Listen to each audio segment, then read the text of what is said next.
Hello everyone, this is Uncle Aesir here with the usual pre-show preamble. You might have intended just to watch the episode you clicked and now this guy's talking, what's up with that? Well, this video and all others on this channel are now officially sponsored by my game, Snails Have Skeletons, and if you want to support the work we do here, you could do so by just clicking the Steam page link in the description and then wishlisting the game. You don't have to do it, obviously, you could just sit back, cool guy style, as IllusoryWall and I regale you with our thoughts on the level design of Dark Souls 3. But so many of you do wishlist it every time I bring it up that I feel compelled to bring it up as often as I can, as we are rapidly approaching release. So again, that's Snails Have Skeletons, link in the description. Be sure to wishlist it if you're able to. With that out of the way, Dark Souls 3 level design discussion. Hello everyone, and welcome to another episode, to another entry in the From Software level design discussion series. What a wonderful beginning. Surely this is no ominous sign of things to come. With me today is IllusoryWall. You're back? Yes, I'm back. Hello, thanks for having me on again. Well, thanks for coming back again. We did almost 7 hours last time we recorded, but Dark Souls 3 I think is a lot more manageable. And I just, it's probably easier for me to, ramble endlessly about Dark Souls 1, so maybe this will be more focused. Yeah, Dark Souls 1, we went into the weeds of collision data. Yeah, and I feel like with Dark Souls 1, too, my opinions are a lot more, strongly formed. So, whenever we disagreed on a ranking, it was, more, room for debate and back and forth. I'm curious to see how I'll feel about Dark Souls 3. I don't know if I'm as locked in on any, one way or the other. But we'll see. We'll see. All right then. So the basic gist of this series, as probably people watching this, I'm talking to them. The basic gist of this series is we look at the levels, we give them a tier list ranking, but the ranking is not here because the ranking matters. The ranking is just a framework to have a conversation about the level design, and that's the point, that's the part you should pay attention to. Otherwise, just skip way to the end and see how we ranked it and get mad in the comments. Also, absolutely. all rankings are final. If you disagree, you gotta take that somewhere else. I can't help you. Uh-huh. And these rankings are official, by the way. You're not allowed to disagree. That's true. That's true. So, starting out, we have the Cemetary of Ash, the Undead Asylum equivalent in Dark Souls 3. Mm-hmm. Is it as good, though? Well... You know what? I think it's a decent tutorial. As good? Maybe not. Well, the issue I'm running into right away is seeing it. Am I looking ahead? Do we have Untended Graves as a different thing later on? We do. We do. Oof. That's something with the tier list that's hard to sort of square away, because for me there's a sort of holistic underpinning or connection between Cemetary of Ash, Firelink Shrine, and Untended Graves. So if we divvy them all up. Yeah. That might knock some points off, as opposed to if we put them all together, which is kind of how they exist in my head. Yeah.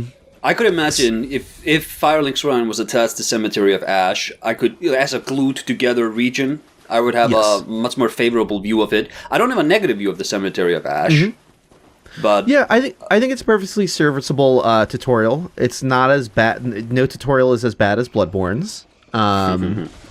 Which, I mean, I love the start of Bloodborne, but it just is very funny to just wander aimlessly around the Hunter's Dream and have the dev tips on how to do things, and it's what is this? They ran out of time. Something went wrong there. Yeah, Cemetery of Ash is pretty straightforward. It's the Dark Souls 2 introduction is kind of weird because of all the side branching paths you can do that you could miss. This is a lot more constrained. So I think it accomplishes what it needs to do. I like Ash as the central visual gimmick. I think it sets up the state of the world incredibly well right away. What I would say knocks it down the most for me is that there is no Oscar character. There's no the moment in the tutorial where you get introduced to somebody or somebody's struggle in this world. Yes, yeah. It saves the NPC interactions for Firelink, and Firelink is its own thing on the tier list. Yeah, I don't know. I'm feeling like it's like kind of like a B. It's hard for me to put it anywhere lower. Not that there's anything like great about the area, but there's also just nothing really wrong with it. So it just doesn't stand out.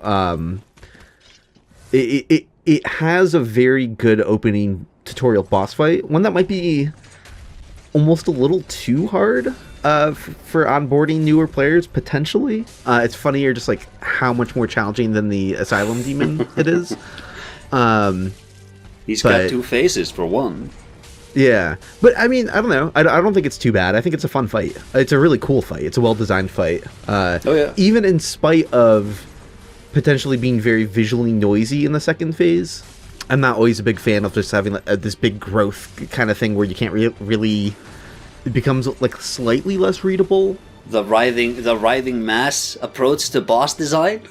Right. But you know what? They didn't go too far with it, and the boss fight plays out pretty fantastically, I think. So, yeah. I think it's a very...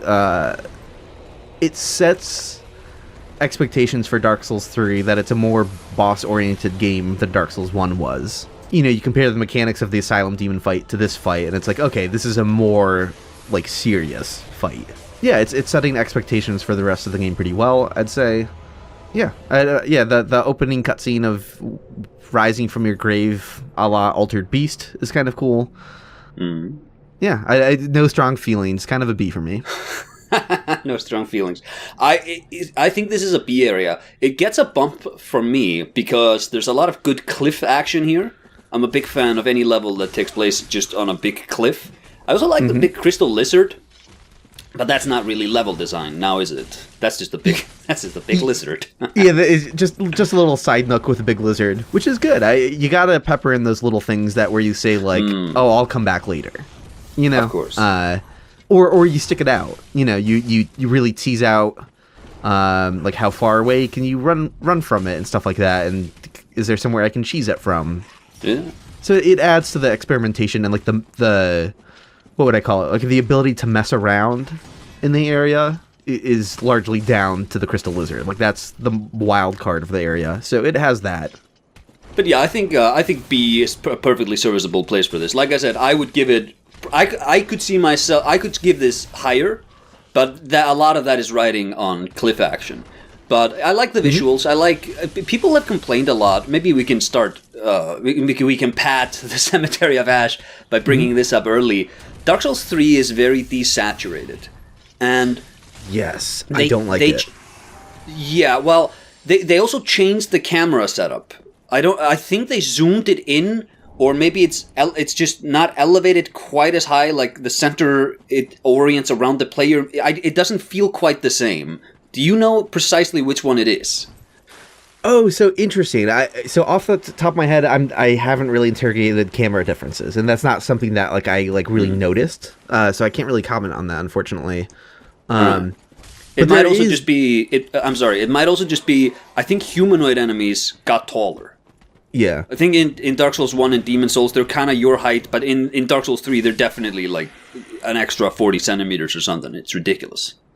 And there is like a really desaturated look to the game overall that I don't know how best to describe it, if desaturated is even the most appropriate word. I feel like whatever I'm thinking of, there's like a Venn diagram overlap with desaturation, where that's like part of the issue.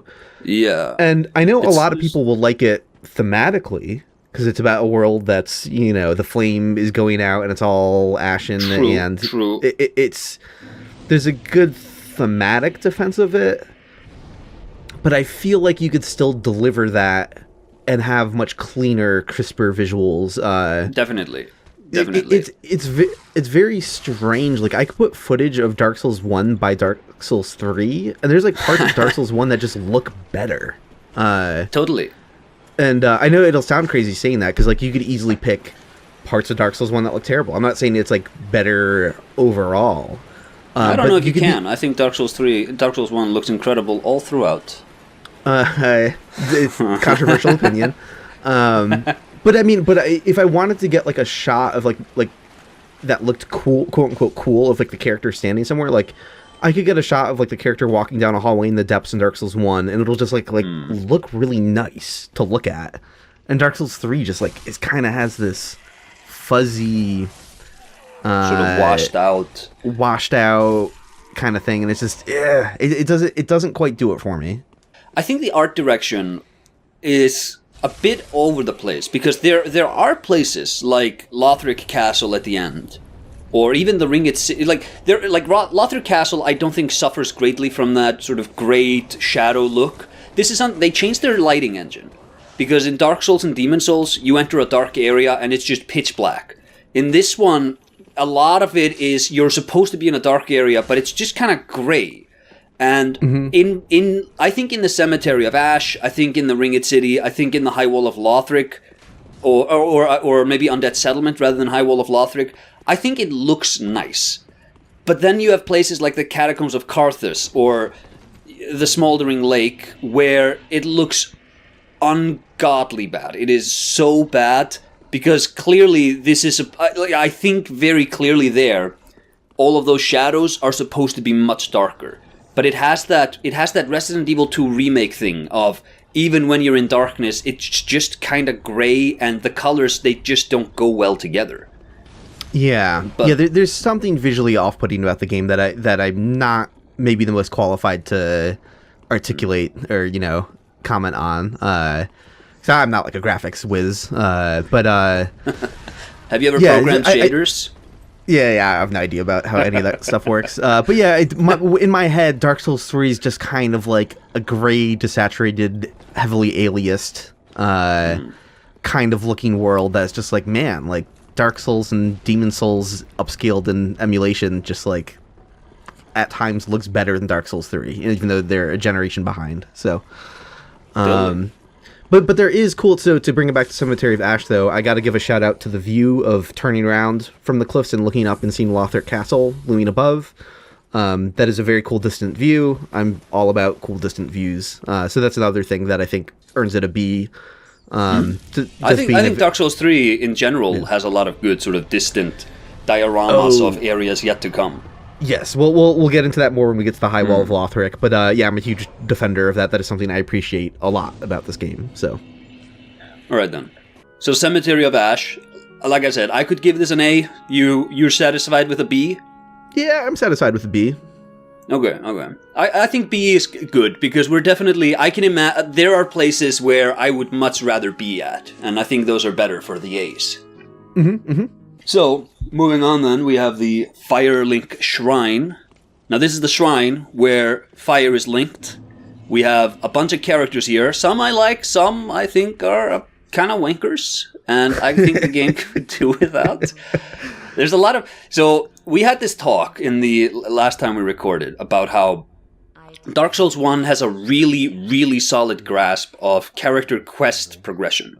And they lost a step in Bloodborne, because there everybody gathers around in Erden Chapel, and then you defeat Vicar Amelia, and you never go back to Erden Chapel to see those stories actually play out. But Dark Souls 3, moving back to the Nexus, or Firelink Shrine in this point, in this case, where characters go there, but you're also railroaded back there to get to all of these places, I think it comes together quite nice, all things considered. But I think the character stories, by and large, kinda suck. I like Grey Rat. I like Lutleth. We're on the same page. Oh, okay, good. I was starting to tiptoe around talking about this, but I'm happy to hear this. No. Yeah, we're totally on the same page here. My feelings on Firelink Shrine are a bit complicated. If Firelink Shrine, Cemetery of Ash, and Untended Graves were all lumped together, I think it could be an A for me. Okay. Because I like the cohesion of rediscovering the area and having the alternate perspective on it. I guess we'll talk about that more when we get to Untended Graves. So that, when you combine all those things, it adds like a layer of mystique that is pretty cool to me. But since we're judging Firelink Shrine by itself, I can't give it the points from Untended Graves at the moment. And it feels like we have Nexus at home. You said you called the Nexus before. I didn't know if that was intentional or if that was like a slip of the tongue. Yeah. But no, definitely. Yeah, because I'm like, yeah, it is them saying, all right, we have our hubs, what can we do? We did, we had the Nexus from Demon Souls, we had Firelink Shrine from Dark Souls 1, which was a very interesting set piece where there's all these weird nooks, but it's very open air, cliffside, very different opposite vibe of the Nexus from Demon Souls. Majula also does an open air thing, but despite having cliffs, like, it's not as claustrophobic as Firelink Shrine. No, it's more moody than it is intricately designed. I like the mansion though. Yes. So it's just kind of like they're like, what can we do? And it feels like they said, hey, what about the Nexus again? But the Nexus is just like a billion times more compelling. There's the whole like the narrative like you are trapped at the Nexus, you can't escape, and it becomes this weird home. The Nexus is also great because Demon Souls is much lower fantasy. It's much more not real. Well, yeah, it's much more realistic than Dark Souls is. So I think the Vanguard Demon smashed right against the Nexus. I think that's a great way of sort of informing the player early on that, hey, yes, we are in an ostensibly real world that has been touched by magic just maybe a decade ago, 2 decades ago, or whatever. But there is more stuff going on here, and the Nexus, I think, sort of feeds that.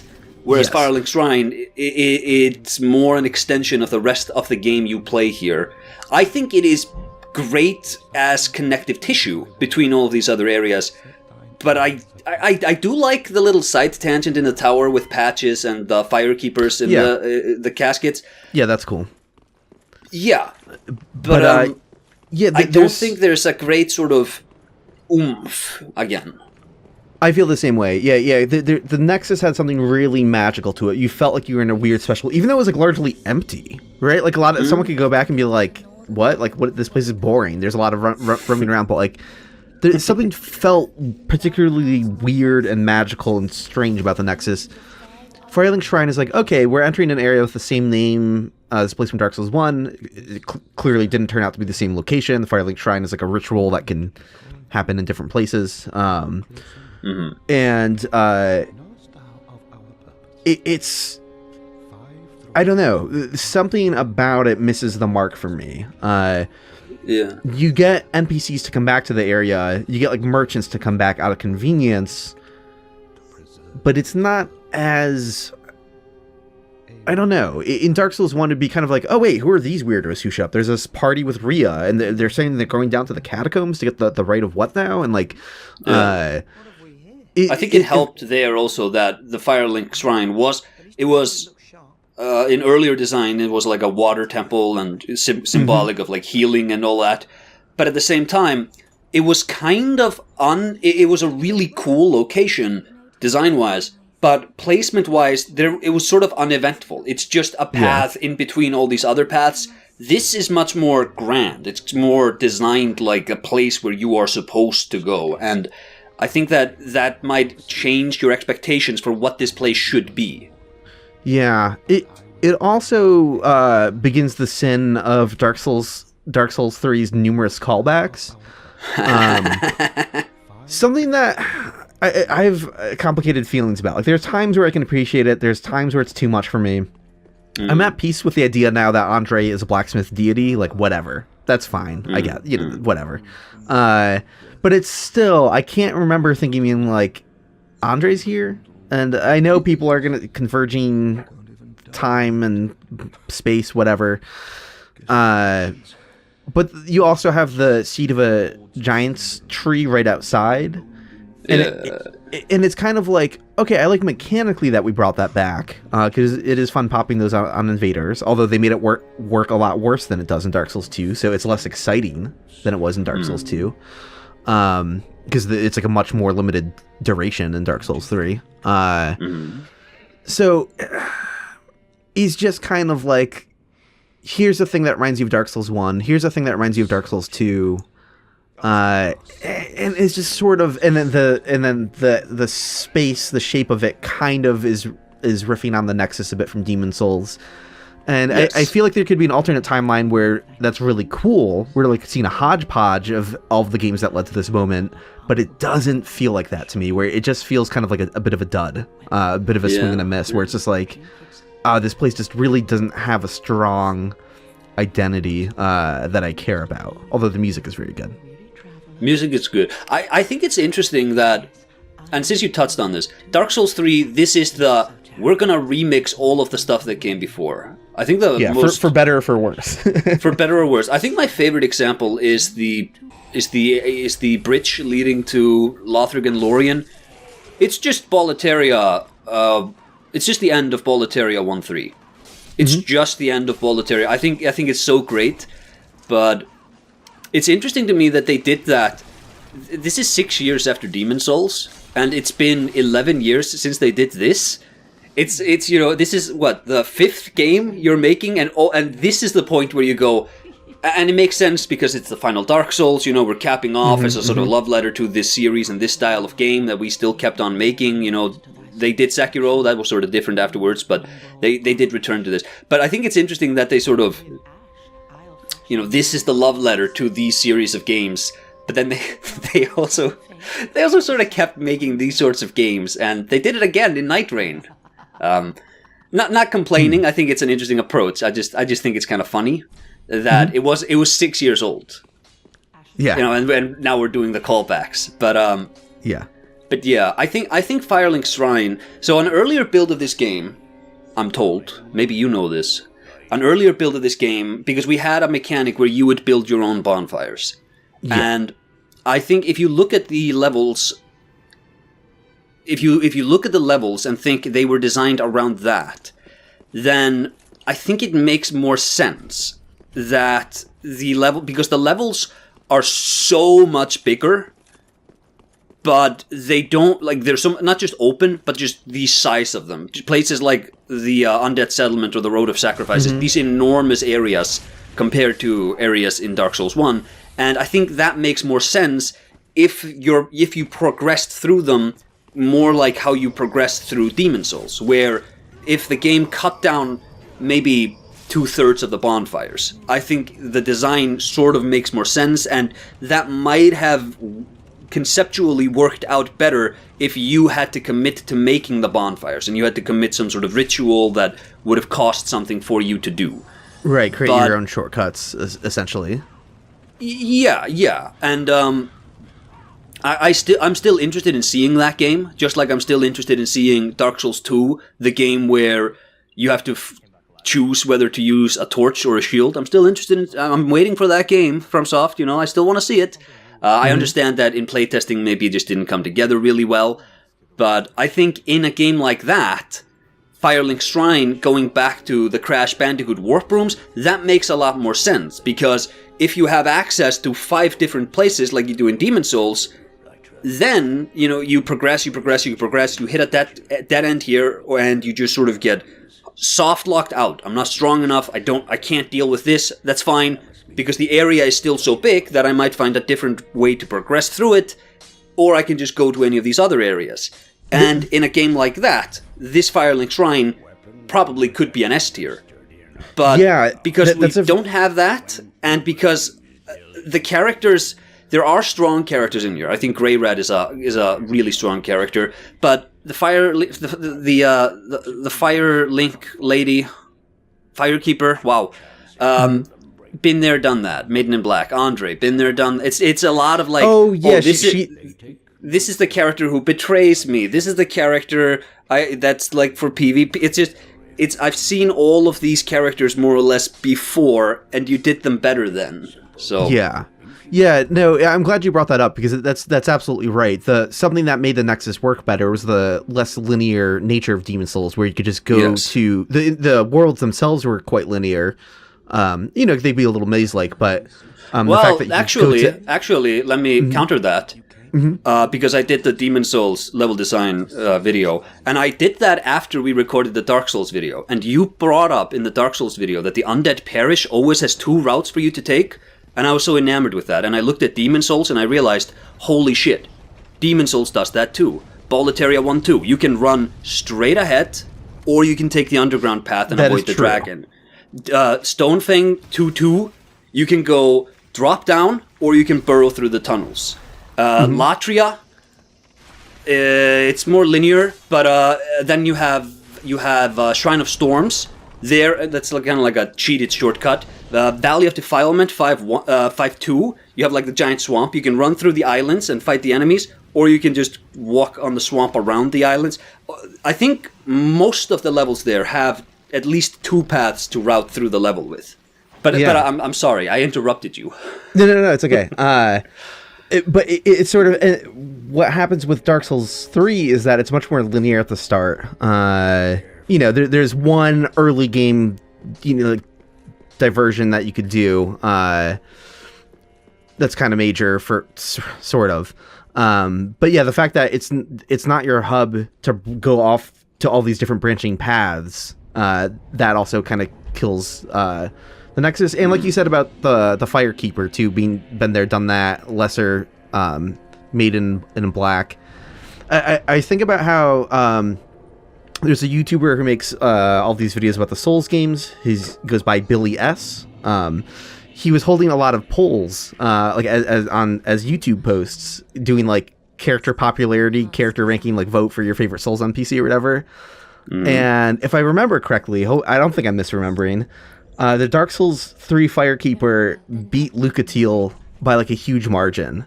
And I was like so enraged by that. I was like, no, everyone's wrong. The best defense I've seen of the Dark Souls 3 Firekeeper is that by the end game, it's sort of like she kind of ties in the culmination of the blah, blah, blah, whatever. I don't know, man. I was not convinced. She even goes through, when you're leveling up with her, a spiel that's like a riff on the Maiden in Black's dialogue. So much less allure, so much less compelling. I'm like, she's not a character, but people just like their waifus at, maidens, whatever, like in a way that just does not register for me. I'm like, that she is the most boring level up maiden in any of the Souls games by a wide margin. I think I'm gonna so I'm just like, whatever. I do not care about the Dark Souls 3 Firekeeper either. So like, yeah, so I don't know. One of the weaker leveling ladies, Kingsfield 4 had a fun leveling lady. She doesn't level you up, but she like sits at a well of healing water and talks to you. Oh, that's cool. Shadow Tower Abyss also has one in what's her name? She was also like Rurufon, I think her name is, and she has a scythe. She's the original Saifu. Ah, gotcha. Before Priscilla, yeah. And Elfrida. And that's Gurm. fun. But yeah, I think that I like that they have the tower full of the Firekeepers. And this idea of Dark Souls 3, that this is a world that is begging to be put to death already. I love that. Oh, that's the best idea that area has by far, for sure. It's really cool. Yes, but I think you and I are going to agree that whenever you bring that up to apologize in a meta way, these are tired characters, you have seen them all before, but that's the point. I do not accept that. I don't accept that because you could have made the exact same point with more expressive characters. Dark Souls 3 has a lot of them. It has Grey Rat. I like Henri. I think Henri is such a fun character. It's interesting because Jacob Geller has a great video essay called Dark Souls 3 is Thinking of Ending Things. Mm-hmm. And he sort of makes a pretty impassioned defense of the callbacks in Dark Souls 3, feeling like it's going through the motions on the thematic level. Yeah. And it's so I wish I could feel the same way as him, because it's because I don't feel the same way as him. And it's not because he has a bad argument. It's just it's a great video essay. If you haven't seen it, and even if you think you might disagree with him on it, go watch it. It's so good. It's extremely good. And it's just somehow it doesn't stick the landing for me, though. I can't feel the same way about Dark Souls 3. I don't accept any meta explanation for why a thing isn't as good as it could be, because the meta point could be made without sacrificing quality. I've also, since you're talking about Dark Souls ending things, Dark Souls 3 ending things, I'm gonna do a counter video. That's I don't know if I'm going to include this in the in this video even. Maybe I'll cut this section out. But I have this idea for a video about Dark Souls 3 is talking about killing the gays. Because Whoa. Yeah. Well, not really. I just think because these games are always about how the order of the world sort of breaks down and you have new expressions and ways of being. You have so the Age of Dragons breaks down and you have Seath. And Seath is born without the immortal scales, the defining sort of feature of his era. When the Age of Fire begins to break down, you get Gwyndolin. And Gwyndolin is not attuned to the sun, attuned to the moon. And Seath is also attuned to the moon. You read that through the sorceries. And I think the meta-narrative point... I think the point there is when the era breaks down, you get new arrivals that belong to the Order, but they're attuned to the moon, specifically the moon because it represents enlightenment and like the escape of the cycle of samsara and all that. But what's interesting is that these moon-attuned sort of end points of these cycles, they never go for enlightenment. They just become obsessed about trying, like, Seath becomes obsessed with immortality, even though he was blessed with a temporal existence and the ability to move on. Gwyndolin becomes obsessed with preserving the Age of Fire, even though, Gwyndolin, you're not supposed to do that. And all of these different forms and expressions of life are made possible when the orders of the world break down. And Dark Souls 3, and this is why, it's kind of a joke title, but Dark Souls 3 is talking about killing the gays. It's about how all of these other forms and expressions and ways of living, we're putting that aside now, and we're moving on. And the best argument I had for it is that Henri, your marriage with Henri is a heterosexual marriage. It's forced. It's forced no matter what. It's forced. Yeah. So yeah, Dark Souls 3 is talking about it killing the gays. Brutal. Interesting. Yeah. I never knew what to make of Henri's. I guess maybe we can talk about that more when we get to like the Road of Sacrifices or whatever. But yeah, sure. Yeah, the gender swapped character to be opposite your gender is like it's a pretty strange choice. It's a very strange choice. Yeah. A little uncharacteristic of From FromSoft. By the way, I'm not saying From Software is deliberately making that point. I just think you could read it that way, and it would be kind of funny. But right, shooting down these expressions of uniqueness and individuality. Yeah, and it's always, it's never the good or the bad. It's always like Malenia. Malenia is this other deviant form of life that it could flow in this chaotic way, but when Malenia transforms into the goddess of rot, it's disgusting, but it's also beautiful. And it's always that. It's never, these other ways of living are never good, they're never bad, they're always a mixture of horror and beauty. And yes. These games, like, we'll talk about this really probably in the Painted World of Ariandel, where the guys are like, it's not so bad. I can sleep on my, prolapsed anus over here. I got that going for me. It's always disgusting, the visuals in these games, but they're always really beautiful too. I don't know how they do it. Oh yeah. But yeah, Firelink Shrine, I think it's probably a great area from a build of the game we didn't get. As is, I don't have any problems with it, other than it's kind of been here, done that. Yeah, I do have to give a shout out for the one little jump that I don't know if the developers expected players to figure it out or if it was an oversight, but being able to get the one Estus Flask shard early or whatever, I got to give a shout out to that. That's a fun little explorative reward. Hey, you know what? I will have that. I will have footage of that on screen because I recorded Dark Souls 3 and I did that. Yes, excellent. You created like a minute of work for me, scrounging around through the footage and trying to find it. The best. I know we sounded pretty down on Firelink Shrine. I don't think it could be any better than a B. It might be a C. Yeah, because I would say Cemetary of Ash. I think Cemetary of Ash does nothing offensive. Firelink Shrine, I just went through. Firelink Shrine doesn't do anything totally bad, but I don't have any complaints about Cemetery of Ash. I do have some complaints about Firelink Shrine. And I think we can throw it in C. It's fine. Throw it into C. Yeah, it's okay. Yeah, it's my again. We've been talking about it for a while, but just the short answer, like, how do I feel about the Nexus? How do I feel about Firelink Shrine from Dark Souls 1? How do I feel about Majora? This is the weakest link out of all of the pack. Done. You know, even though I was criticizing the quality of the Hunter's Dream as a tutorial for having just like the messages scattered everywhere, like that is sloppy, is like trying to like make that like the tutorial part 2, or I don't know what they were thinking, but at least the setting and vibes, that does feel magical, an interesting and weird place to visit. So yeah, I think C is fine. I'm comparing it to all of the other Souls hubs. Roundtable Hold is cooler than Firelink Shrine as well.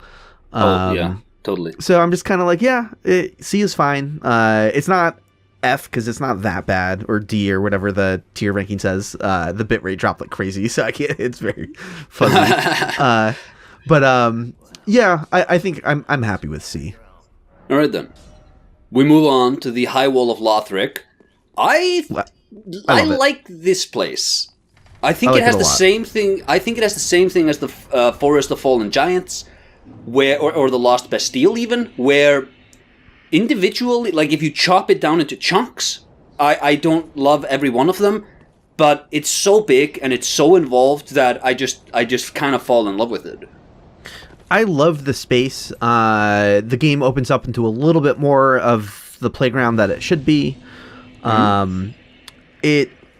First of all, that opening view is fantastic, and this is something that it sets the stage for Dark Souls 3, which it's kind of the best Souls game at showing areas you'll be arriving at later in the game, or looking back at areas that you've already been to. Yeah. It does that more than any other Souls game. It does it more than Dark Souls 1. Now, Dark Souls 1, those connections can be more interesting because of the more interconnected, quasi-Metroidvania layout that Dark Souls 1 actually has. Yeah, but there are like castle walls and cliffs and caves that you have to tunnel your way through that just block off your ability to even telegraph, stuff like that. Yes, you walk out into the High Wall of Lothric, and within like a very short area, you can see like 7 different locations. There's something ludicrous. If your viewers haven't seen before my world layout video of Dark Souls 3, I take like a really close look at everything they did. It's wild. So like you open that door, you see like, of course, higher parts of Lothric Castle. You can see the bridge where you fight the Dragon Slayer armor. You can see the Dragon Barracks. You can see the tower where you're gonna fight Lothric and Lorien. But it's not just that. You can like turn right around the corner as soon as you walk out of that room and kind of like look over a wall to the right and look in the distance. You can see the Undead Settlement. You can see what you don't know yet is Anor Londo obscured by clouds. Like, it's like, man, they just went so hard at this. It's so cool. So the visual design, the making you feel like you're part of this world, and that the world has some cohesion, it's so masterfully done. I keep talking about how it's like, my white whale of a video that is it ever going to get made, but I keep talking about how one day I'm going to make a video about how I want From Software to make a Castlevania game. And this is the blueprint for what a 3D Castlevania should look like. You should step out. You should step out of a room. You should be able to look up and see Dracula's tower looming above you, which would be Lothric and Lorien's tower in this case. But you can't go there straight away, so you go down further into the castle. You wind up leaving the castle and winding up in a village or a swamp, literally exactly like happens in Dark Souls 3. You just need like a different a palette swap, basically, a fresh coat of paint, and make the architecture, make it more nighttime with a big bright moon and gothic dark architecture instead. But yeah, this is the ideal world design of like a 3D Castlevania to me. They nail it here in Dark Souls 3, and I love it. So a lot of points to High Wall of Lothric for just doing just such a good job at setting the world design up. Yeah. Do you remember in the pre-release of this game when they were promoting it, I distinctly recall Miyazaki pointing to the screen and saying, every area you can see, you can go there. And at the time, I think people interpreted that as, oh, you can enter every part of the castle. Where what I think he meant was what you're talking about, where you look at the view. Yeah, you look at the view, like this is the world.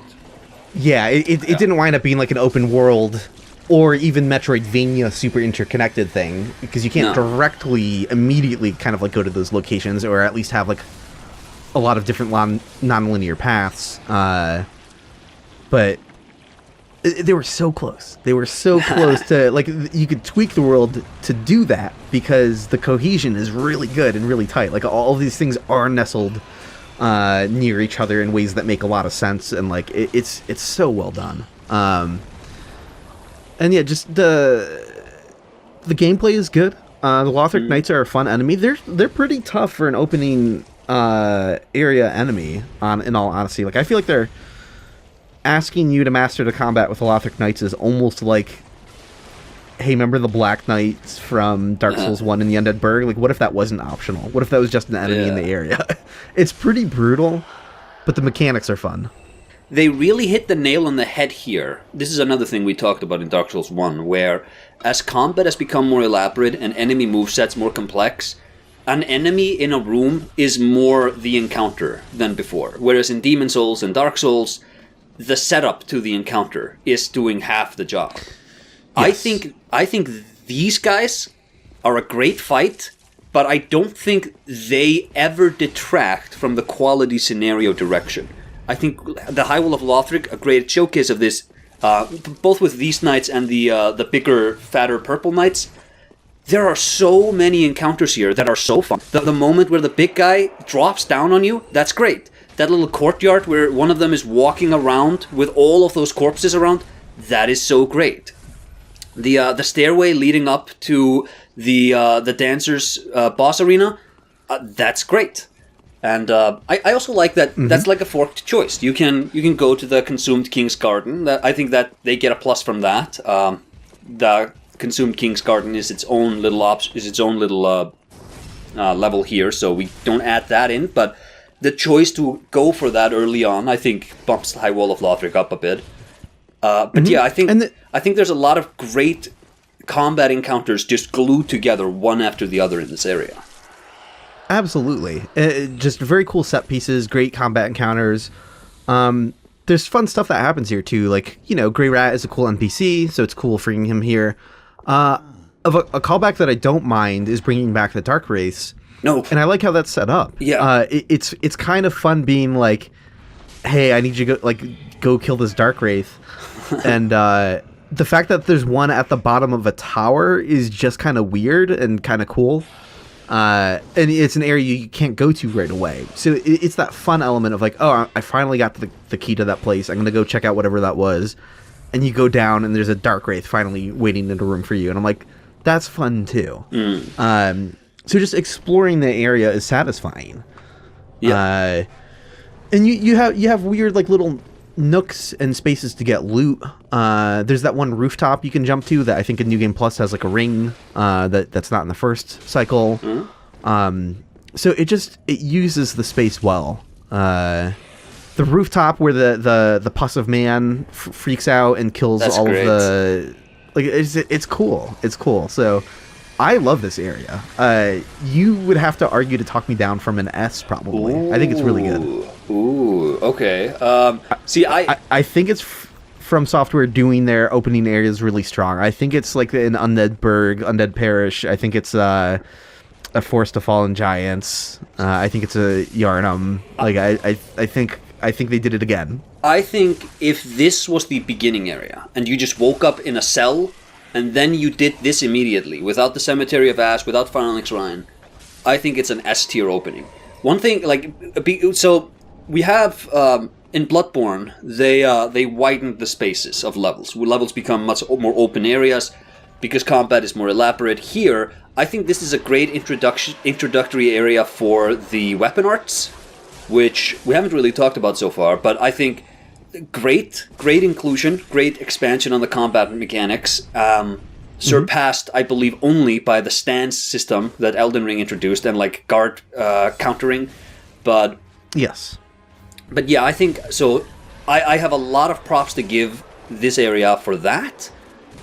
What I will say is, maybe this is going to color a lot of my view of this entire game. When I first played it, I thought, I imagine you were the same way. I'd been waiting for this one. I was there. I was waiting with bated breath on Dark Souls 2. When I saw, oh my god, Project Beast, and then I saw the trailer. It's like, I saw the trailer at E3 2014. I stayed up to watch it. It's like, oh my god, Bloodhorn. What's Bloodhorn? Because I couldn't read the font properly on my crazy, shitty laptop. but then, this one came out, and I replayed this game so many times at launch, and every time I would 100% everything. I'd loot everything. I'd explore everything, because I was sure these guys made all of these great games. Surely this can't be it. I was really disappointed by Dark Souls 3. And what I think is really missing is a lot of that soul, those Oscar moments. And I don't know if I think the High Wall of Lothric really has that. I also think the bosses here are kind of weak. I don't love the Dancer, and I don't really love Wart. Yeah. Oh, I like these bosses a lot. Oh, okay. I can agree with you on not having a Solaire, not having an Oscar, not having a Sigmar at that level. I do like Grey Rat, but I like him. I think his encounter is kind of... I don't think it's like that big of an encounter, though. You know what I mean? No. You just rescue him from here, but it's not like where you find him. It's just kind of like whatever.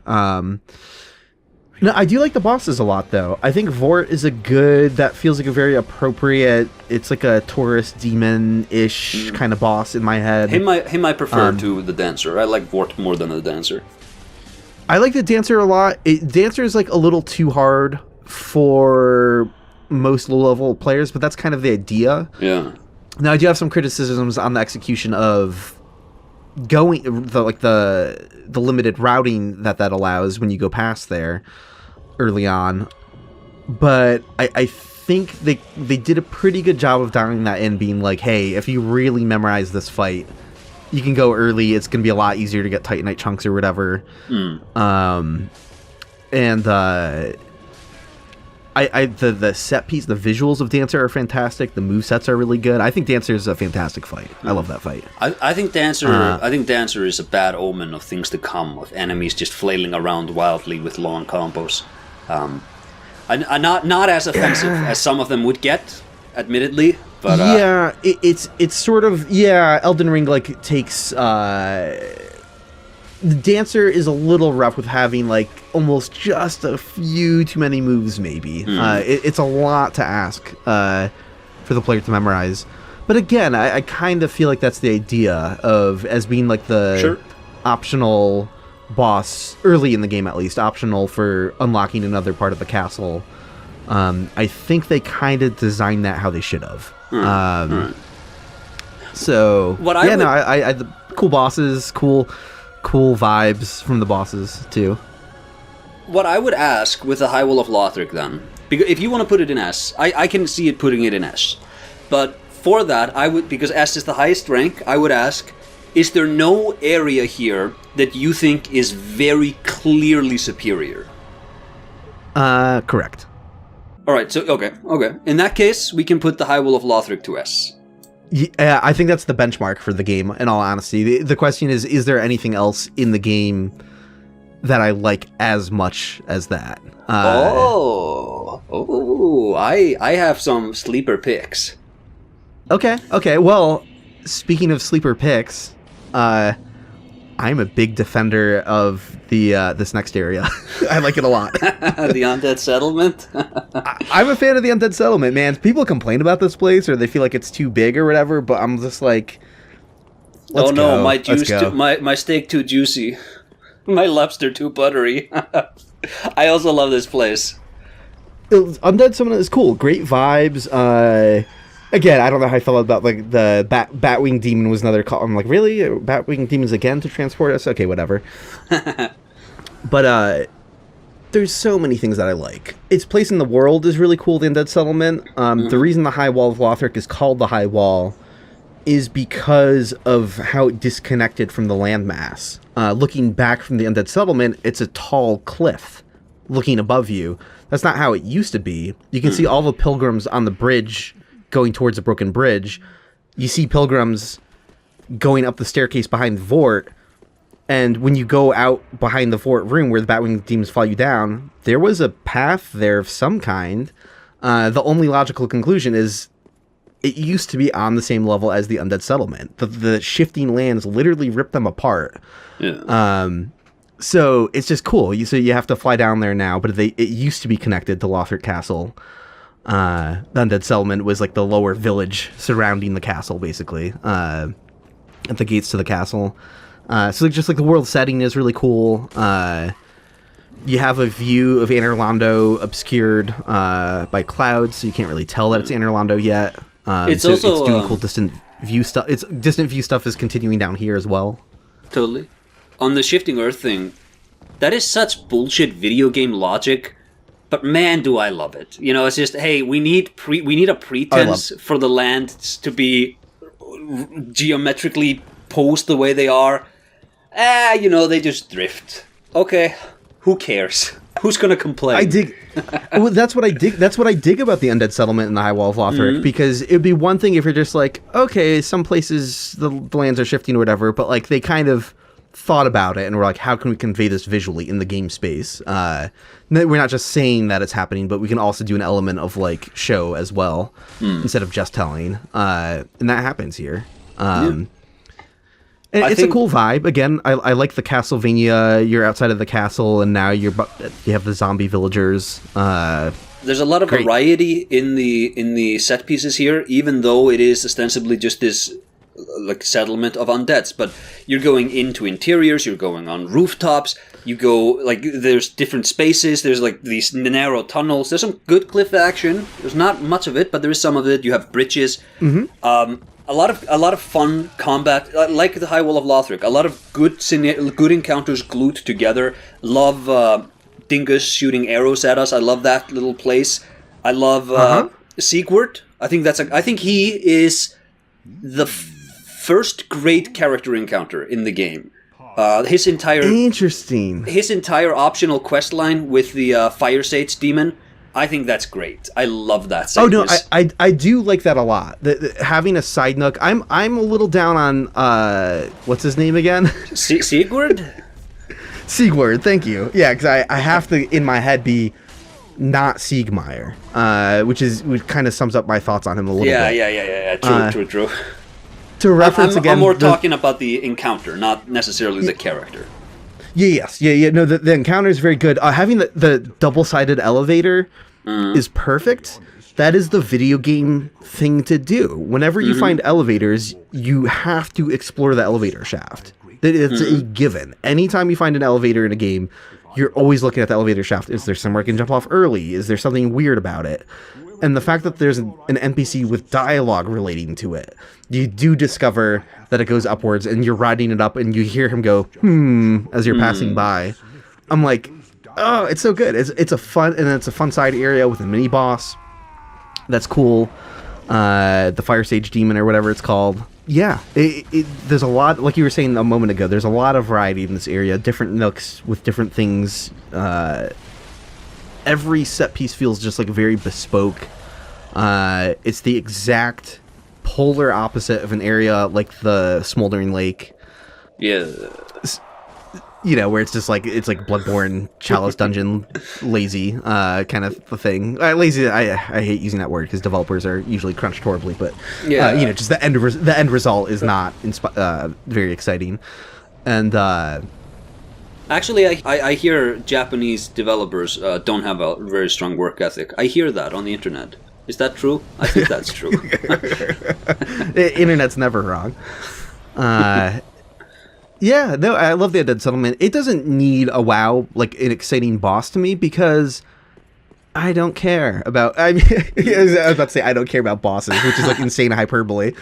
But I think the Curse Rotted Greatwood is one of the game's absolute highlight bosses, because it's different. It's a weird, different sort of fight. It's how you do a sort of quote-unquote like gimmick encounter in a way that's like doesn't have the stank of the Bed of Chaos, right? Because it's still mechanically sound enough. Hit the weak points. You know, the attacks are more like telegraphed or at least learnable. It falling through the floor, like it's cool. Yeah, I like the boss a lot. It feels to me like, in somebody's mind at least, I don't think this was actually the plan, but I think in somebody's mind this must have been the plan, that you befriend the giant so that he helps you in the fight to break the pustules. But and then, you know, he breaks the floor and the giant can't help you anymore. Like, it makes sense to me that might have been like in the cards, but I've never heard anybody talk about it. So because I've never thought about that possibility. Yeah, because I think the giant, he helps you in the Swamp of Swampus, but I don't think he does anything. I mean, I guess he de-aggros in this area, but I find it's interesting that he doesn't do anything in that fight. That's a good point. Not that it's missing him doing it. I just feel like it's, you know what I mean. You know what I mean. Yeah, you know what I mean. Yeah, there could have been like a more involved version. Yeah, and you have the Mound Maker's Covenant that you can discover by getting in the cage. You have that.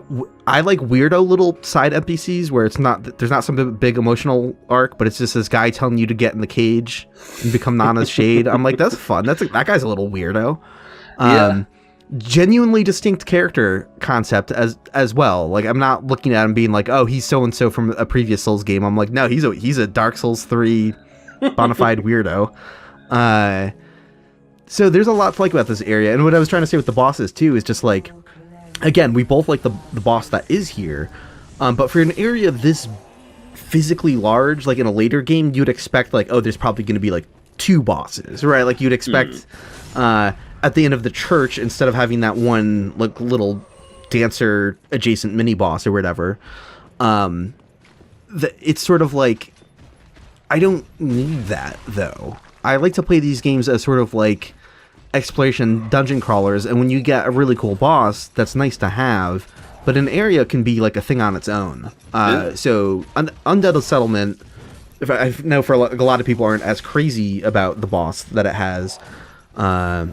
I think it's a great, cool like side boss kind of thing, and the area does not need a boss to stand on its own because there's just a lot of diversity here, and it's a fun area to play through. Totally. I also love those Come To Me ladies. I think they're really cool. Moscus, they're cool. ripoffs. Yeah, they have a cool vibe. There's something about like, we should come to them. We should come to them. There's something about like, you know, you have the mind flayers from Demon Souls, which is, I mean, that's like almost impossible to match in how cool the vibes in that area are. But there's something about an NPC that makes like a particular noise that kind of gets in your head, and it's their dialogue. They'll come to me and the laughing and stuff. It's creepy. It's weird. This is for sure at least an A for me. Okay. What would bump it up to an S for you? What would bump it up to an S for me? You know what, I think one of the problems here is the High Wall of Lothric. I think a lot of the encounters are really great. Undead Settlement has great encounters, but I think it has sort of the opposite problem of what a lot of Elden Ring areas have, where I think the enemies in this place I don't necessarily think are as great as the level is, which is weird to be like dunking on, like detracting points in a level design discussion for that, but I think that is a component to consider. I think it's hard for me to articulate what it's missing to be an S tier. It doesn't pass the test of like greatest Souls areas, but is it in the upper echelon of what Dark Souls 3 offers? I think so. So yeah, it's not an S to me, but I do think it's an A. I think like if I'm starting a new playthrough of Dark Souls 3, like I'm having a blast in the High Wall of Lothric, I'm having a great time in the Undead Settlement, and then, you know, things happen shortly after where I'm a little more like, so to me, I think it's an A. I think it is that good. All right then. I think an A is a great place to put it. So we move on, and I believe we've come to what I like to call the slog section of Dark Souls 3, where areas maybe not quite as great as some of the ones we've been discussing. The Road of Sacrifices. Yeah. Road of Sacrifices. Usually I'm a big defender of cliff areas. People know this about me. No, not this time, I don't think. I had to forget, because in my head, I was immediately jumping to where we meet Anri and Horus. But yeah, we have the section leading up to that. Yeah. This is just a pretty, like, what if we had, like, a small chunk of Darkroot Garden that was a little bit more boring and less interesting, less mystical than Darkroot Garden? Very, very uneventful enemies in a pretty just... Like, it tells a story, I guess. The carriages broke down, the enemies escaped the cages or whatever, but, you know, there's... This area... This is the most connective tissue area.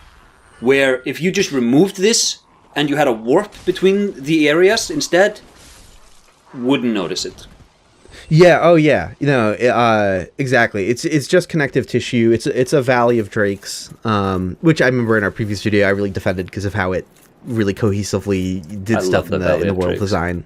Look, good connective tissue. Connective tissue is not good on its own, but it's an opportunity to do something interesting. I don't think they did anything interesting with this area. Yeah, no, the opening chunk of Road of Sacrifices is just... it's kind of there. You run into the issue where you get to outdoor areas that aren't as built up or interesting as when they have elaborate architecture. Something that could make it cool is, like, if you were in... I don't know what the solution is to have, like, a really, really fantastically designed outdoor area. That's an uphill battle. Like, can you make a forest level that doesn't have buildings throughout it that is as good as the Undead Parish or High Wall of Lothric or Forest of Fallen Giants? Like, I don't even know if that's possible. At least in a Souls game. You could do an inverted Great Hollow where you're just walking up branches of a gigantic tree. One way of fixing the Road of Sacrifices is, you have the carriages, but you have them just submerged in water, mostly. So now you just have to sort of walk across beams to reach different carriages, and then you can sort of do a new Londo Part 1 sequence in the middle of a forest. Okay. Like, but there are ways to tune around with the elements that they have here, but it's just it's just kind of semi-open pathways with, again, uneventful, I think, enemies. Yeah, I feel the same way. Very simple, very basic. But then we would get down to where we meet Horus and Anri. Those are interesting NPCs. We have a very strong Berserk reference with Horus. It's not the first time they've done, like, a silent NPC. They kind of did that with I don't know who is who in Dark Souls 1. There's Vince or Nico, but do you know which was the one that doesn't talk? I have no clue. I thought you were going to say it's not the first time they've done a Berserk reference. It's like, that'd be an understatement. There's a great panel from the Conviction arc where they've all been the apostles have all been reborn. Or no, the Moscus and his crew have all been reborn as apostles, and I believe every single component of that splash page has been absorbed into a Dark Souls game. Like the I can see that. Every weapon you have, like, one of the guys has a gigantic wheel. It's like, yep, that's the Logarius wheel. One of them has that spear we talked about that, like, grabs you around the neck. I think the Plague Doctor guy has that. Like, yep, that's in. I think it's called the Partisan, maybe. In Dark Souls 1, there's, like, two little gremlin boys. There's, like, yep, that's Grey Rat. They have, like, the sort of scissor saws. It's just everything there has been taken by FromSoft. Moscus himself is a lot like those angels we meet later on in the in Lothric Castle. But yeah, I love that splash page. Not everything in Souls is a Berserk reference, but everything in that Berserk panel has been referenced in Souls, it seems. It's I'm forgetting the term for it. Not like core memory, but like what's like the MCU like? Anchor point. Anchor, yeah, like anchor point, or like I feel like Miyazaki's seen that panel. It's like whatever, like that is that for him. Miyazaki has seen Deadpool and Wolverine. Yeah, in every universe, Miyazaki has seen that Berserk panel, and it's influenced his life in some way. Yeah, I don't know. Yeah, they're cool. They're pretty neat. I think this is a C. Yeah, I think this is a C. I do like that they do multiplayer shenanigans in the Road of Sacrifices. If you're annoyed by that, you can go offline. I like that, though. I missed that from Elden Ring. I was so dead wrong about the Elden Ring DLC. I was so convinced that the DLC of Elden Ring was going to... I mean, I liked it a lot. The DLC of Elden Ring I thought was pretty cool overall. But I would have bet money on the idea that it was going to have a multiplayer zone because the base game didn't have that. And I know Elden Ring didn't have covenants, but I thought there would be some mechanism, some multiplayer item to say, like, okay, it's an optional side area. We know that we're trying to make invasions less annoying in these games overall, but you can't really complain if it's an optional side area in a DLC. Yeah, right? Like, yeah. It's not a barrier to progressing. So I was really confident that it was going to happen there. Is this the best iteration of that? No, it gets a little bit better later in the game, I think. I think there's a better multiplayer playground that Dark Souls 3 has. But yeah, I don't know. It's fun when it happens. It's no Forest from Dark Souls 1. No. But yeah, but there's enough decent stuff. I like the Crystal Sage as a boss. Pretty simple. I don't love it, but I don't dislike it either. It's one of those bosses to me that very quickly can just become, here's a bunch of shit you have to avoid. Yeah. But the vibes are cool. I like the visual aesthetic, and that kind of saves it for me. It's a fun looking weird witch with a what's it called? Like that like a plague doctor mask sort of. Yeah. The design does get less boring than the opening area that we're talking about. It has those couple buildings that connect to each other, and you can go like around them as well, and there's areas between them, around them, underneath them. I do like getting back to that area before you take the ladder down to the Farron Swamp. You can look back up and see the bridge to the Undead Settlement. You can see Lothric Castle in the distance, so it is still maintaining some distant view stuff. Like the rest of the latter chunk of the Road of Sacrifices is not as boring and not as lacking in personality as the opening chunk of it. But this is all to say, though, I still don't think it quite... On a really, really good day, it would be like a B tier, but I don't think it is. I think I agree with C. This is no Darkroot Forest. There's no Darkroot Forest, and even Darkroot is like kind of like it's really simple when you think about it, but just there aren't like magical vibe. The Road of Sacrifice is like it's lacking a magical vibe to like elevate it even further. So I think it was back in 2014 maybe when I think it's 2014. A young Aesir would go home after school, and he would it's like clocking into work. Well, I gotta go and protect the Darkroot Forest again. Until dinner. Yeah. I love that. I had a lot of fun in the forest. Oh, yeah, totally. I've always been very mediocre. I joke sometimes that like I'm the worst person at Dark Souls PvP in the world, and I think I can defend that. Because I think I have a really good qualifier here that does make my skill level actually quite pathetic.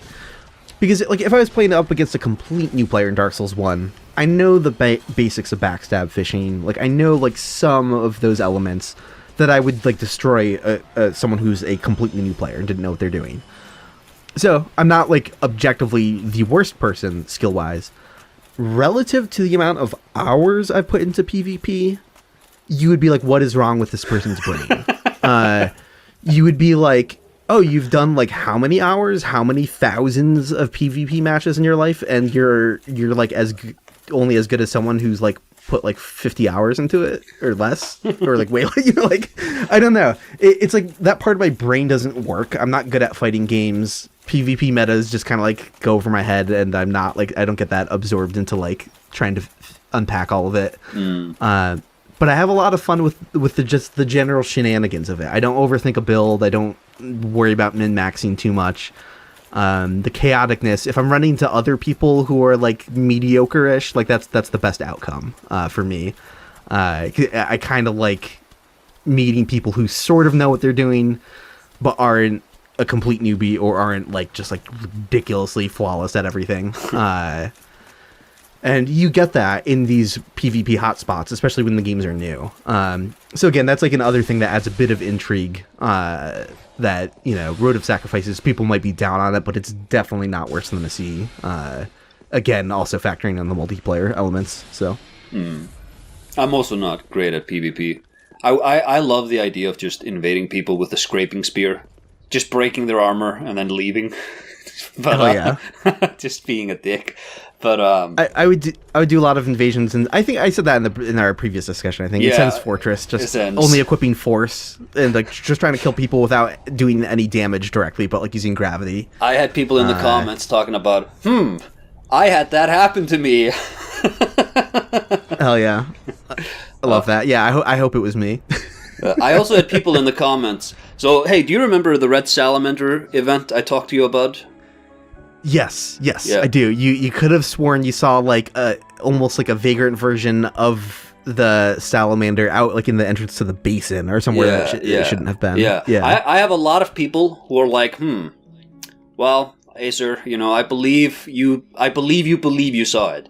Some people are on my side. Some people think I might have actually seen it for real. So I guess the verdict is still out. I guess the verdict is still out. That's great. That's funny. I love that. I don't believe it, but I love it. Well, I mean, you know, maybe you're right. Maybe you data mined it and you're like, there's no way it could be. But maybe you just didn't data mine it hard enough and nobody who's played the game has had the encounter but me. Who's to say? Who's to say? That's always a possibility. If it turns out to be real, that would be unironically like the coolest discovery ever in Dark Souls. There's a black silhouetted red glowing salamander that drops on your head when you enter the Darkroot Basin. And then it runs away. If only. The next area is the Cathedral of the Deep. Now, how hard am I going to have to convince you that this is kind of an A-tier area? Ooh, you might have to put in some work. Because I was thinking this was a bit of a B. A bit of a B. How do I feel about it? How do we even talk about this area? How do we tackle it? Do we just go linearly through the area?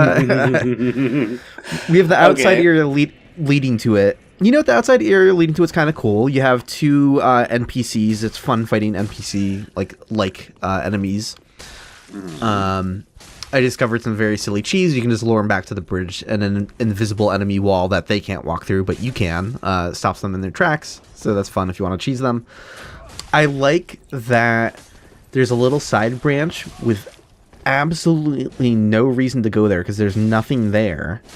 There might be like something halfway up the path, or like a soul item or something, I don't remember. But you go all the way out to that landing, and the only reason it exists is to give you another view back towards Lothric Castle, which is incredibly cool.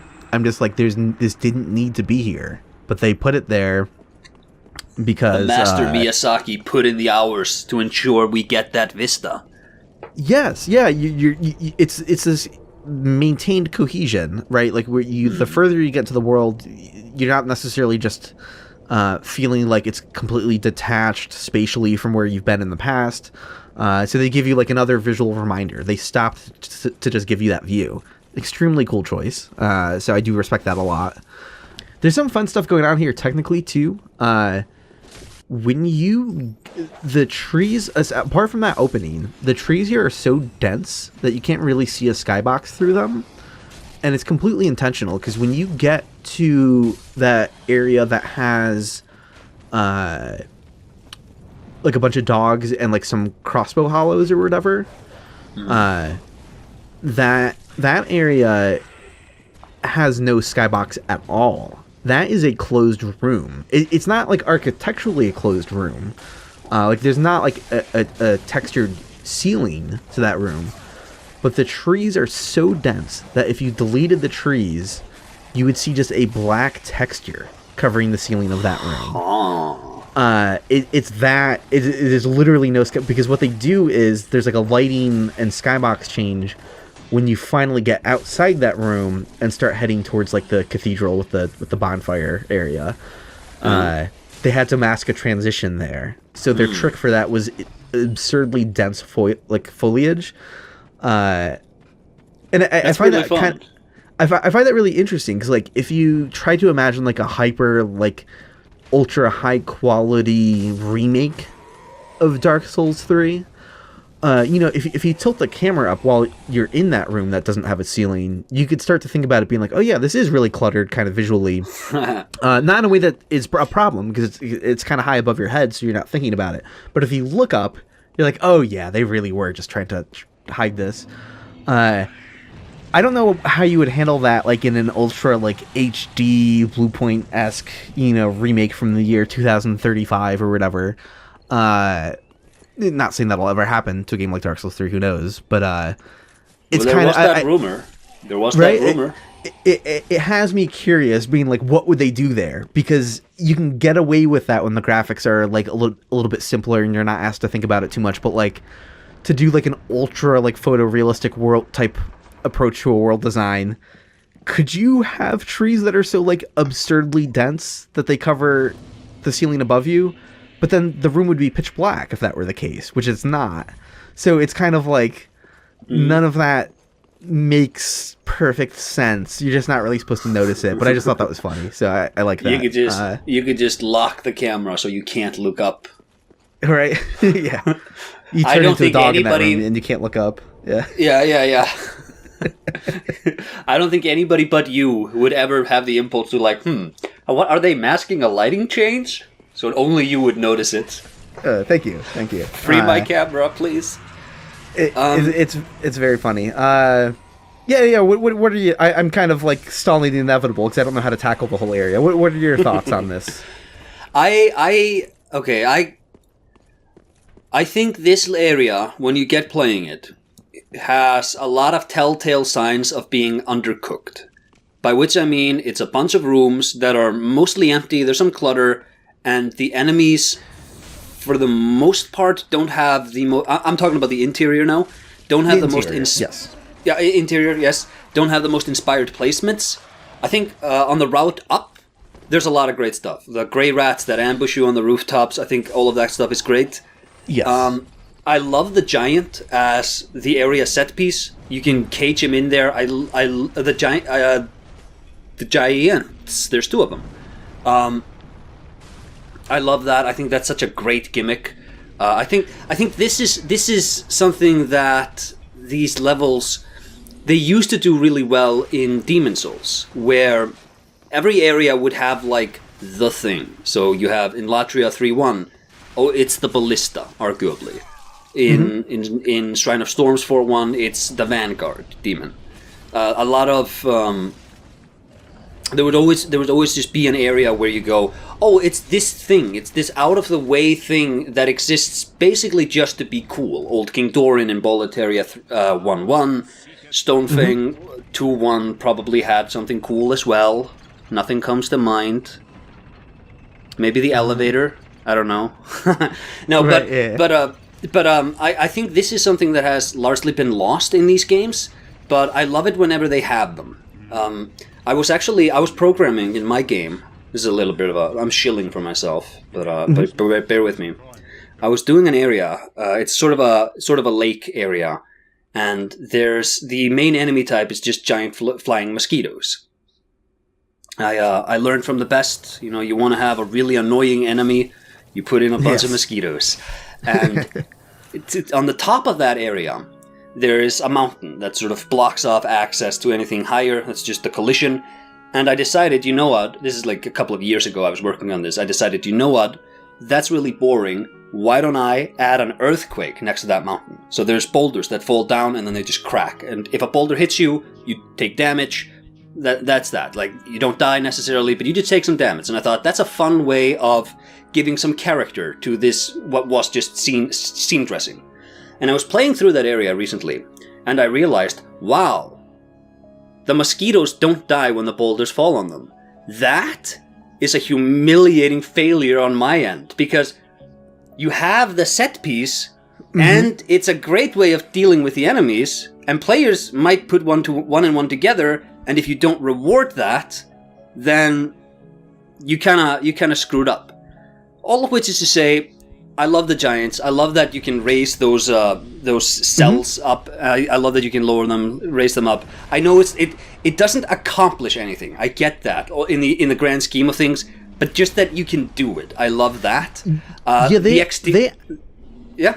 I was gonna say they absolutely had a Demon Souls approach to those giants, because they did not expect you to duke it out in a proper combat. They wanted you to separate them or get a distance, or they wanted you to cheese them basically. They were not like they were set piece like environmental hazards. It was not like a giant like boss with like an elaborate moveset. Or I'm gonna duck and roll and carefully weave it. Like no, it was built to be a set piece kind of environmental encounter, and I do like that about the area. I've thought about that too. I had the same thought on my own about raising and lowering those things. Where I'm just like, oh yeah, they don't. This is just so you can like trap them in.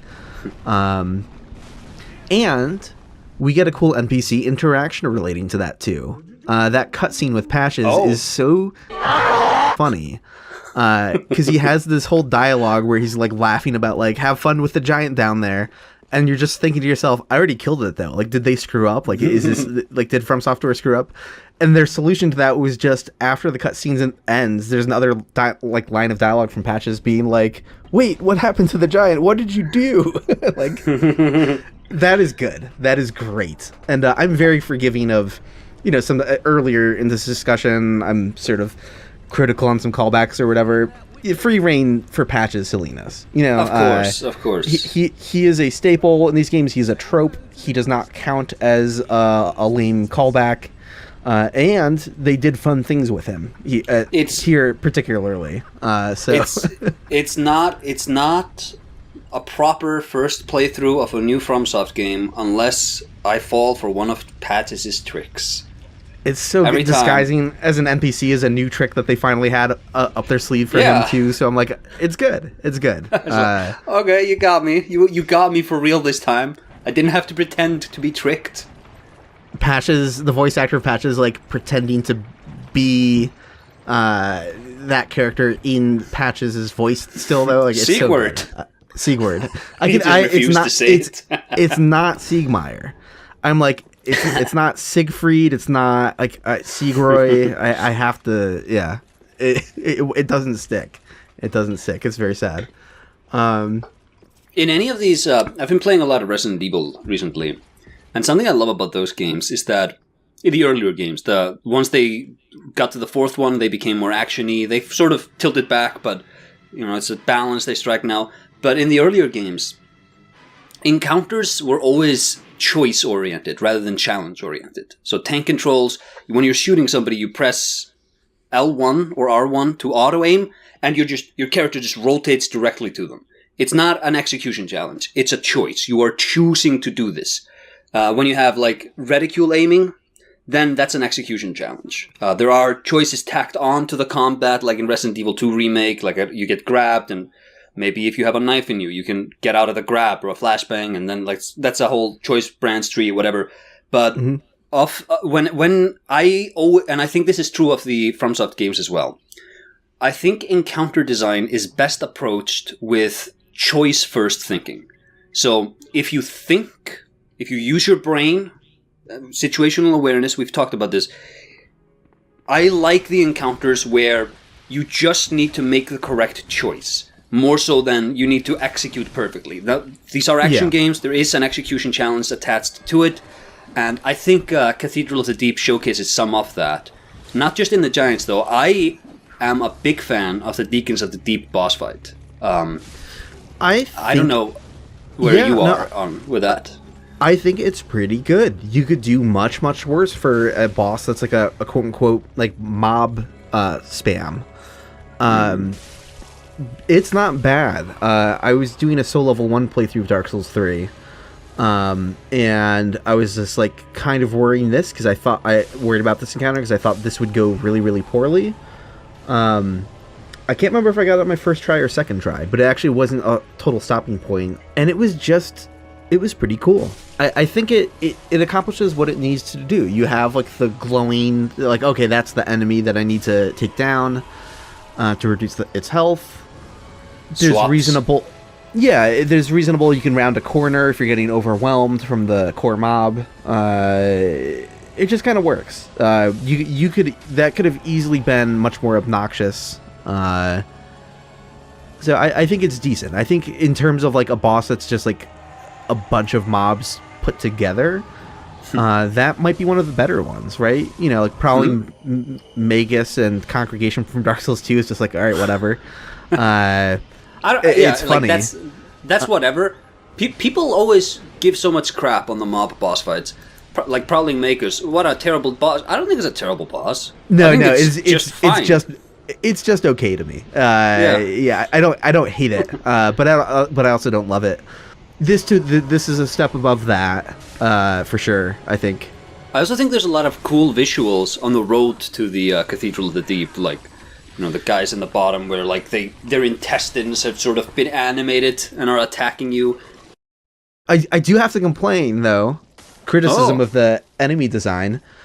It is bullshit that your pyromancy flame does not get rid of the leeches. What are you doing? You need to like pull out a torch to make them go away.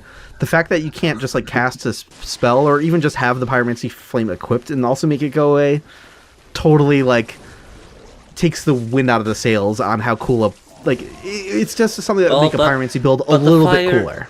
But the fire is fading. It doesn't have the power to purify at least. No. None of that. None of that here.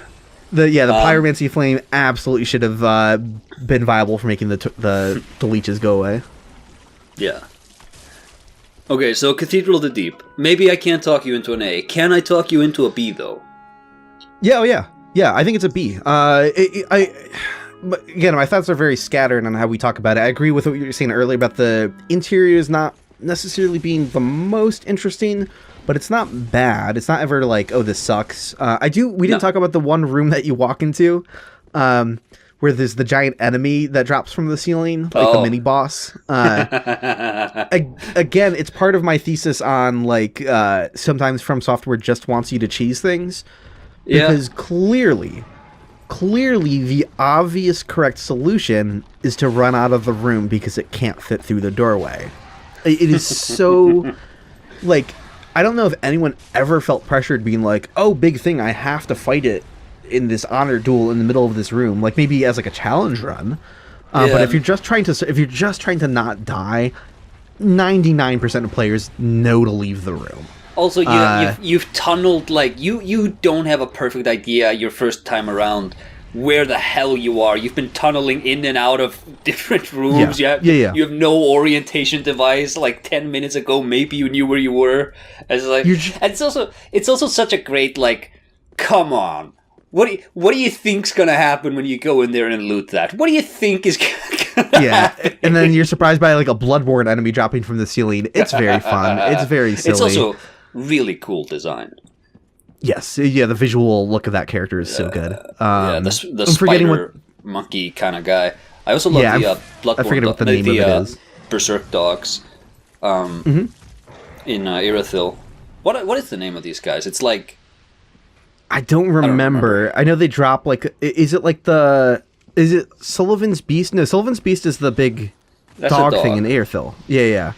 What are these things called? I don't remember. I know I mentioned them in my Invisible Walls of Dark Souls 3 video, but I can't remember. It didn't stick with me. But yeah, like it ties in with the giants, right? The giants weren't supposed to be an honor duel. They gave you an easy out. This enemy dropping from the ceiling is not meant to be an honor duel. They give you an easy out. Just run out of the room. And that's fine. That's fine. Like I like having these weird little set pieces where you get to say to the game, no, thank you. Like you're just like, no, I'm not forced. You didn't turn this into like a boss fight that I have to play by the rules on. You know, I can just, you give me the freedom of exploration and movement, and I will remove the challenge. And they know that. They knew they would have locked you in the room if they wanted that to happen, and they didn't. So yes, I can appreciate that aspect of their design, where you can be easily rewarded for just moving wherever you want to move. Yeah. I think this is about as close to Zen's Fortress as we get in Dark Souls 3. I'm open though. Looking at the ranking now, though, seeing it in the same ranking as Cemetary of Ash is like, that doesn't feel right. So maybe you are talking me into an A. But do I like I think I like the Undead Settlement more. But obviously, there's granularity within the different tiers. We can pop this up to A if you want. I think there's a lot of charm. There's a lot of little things here that I like. The patches encounter. I think this is probably the least finished out of all of the areas we've discussed so far, but it has the most weird amount of crap that you can do for some reason, and I just appreciate that. It's cool. Also, they're called Deep Accursed. Deep Accursed. That's right. And you also, again, there's one balcony. Oh yeah, a couple other things we didn't mention, which it would be dereliction of duty here. I like that you pick up a deep gem, and it's like a deep abyss of water is thematically. I don't remember the item description, but where you pick it up is overlooking like just an out of bounds like pit of water that you can't go to. Oh. And I'm like, that's fun. They gave like the item that you pick up has like a whole view dedicated to it. I'm like, that's cool. That makes like, even if I'm never even using that weapon upgrade path or whatever, like who cares? Just the fact that like you went to the effort of having some thematically relevant view for a pickup, that is cool. It's like the lake rune in Bloodborne. Exactly. Yeah, so they did that again here in Dark Souls 3, or Deep Sea rune. Exactly. And then there's also again one of those other outer balcony areas again where you can kind of look back towards the Road of Sacrifices or Farron Swamp or whatever. Again, still maintaining. You can see the giant shoots on this area as well, not just the Undead Settlement.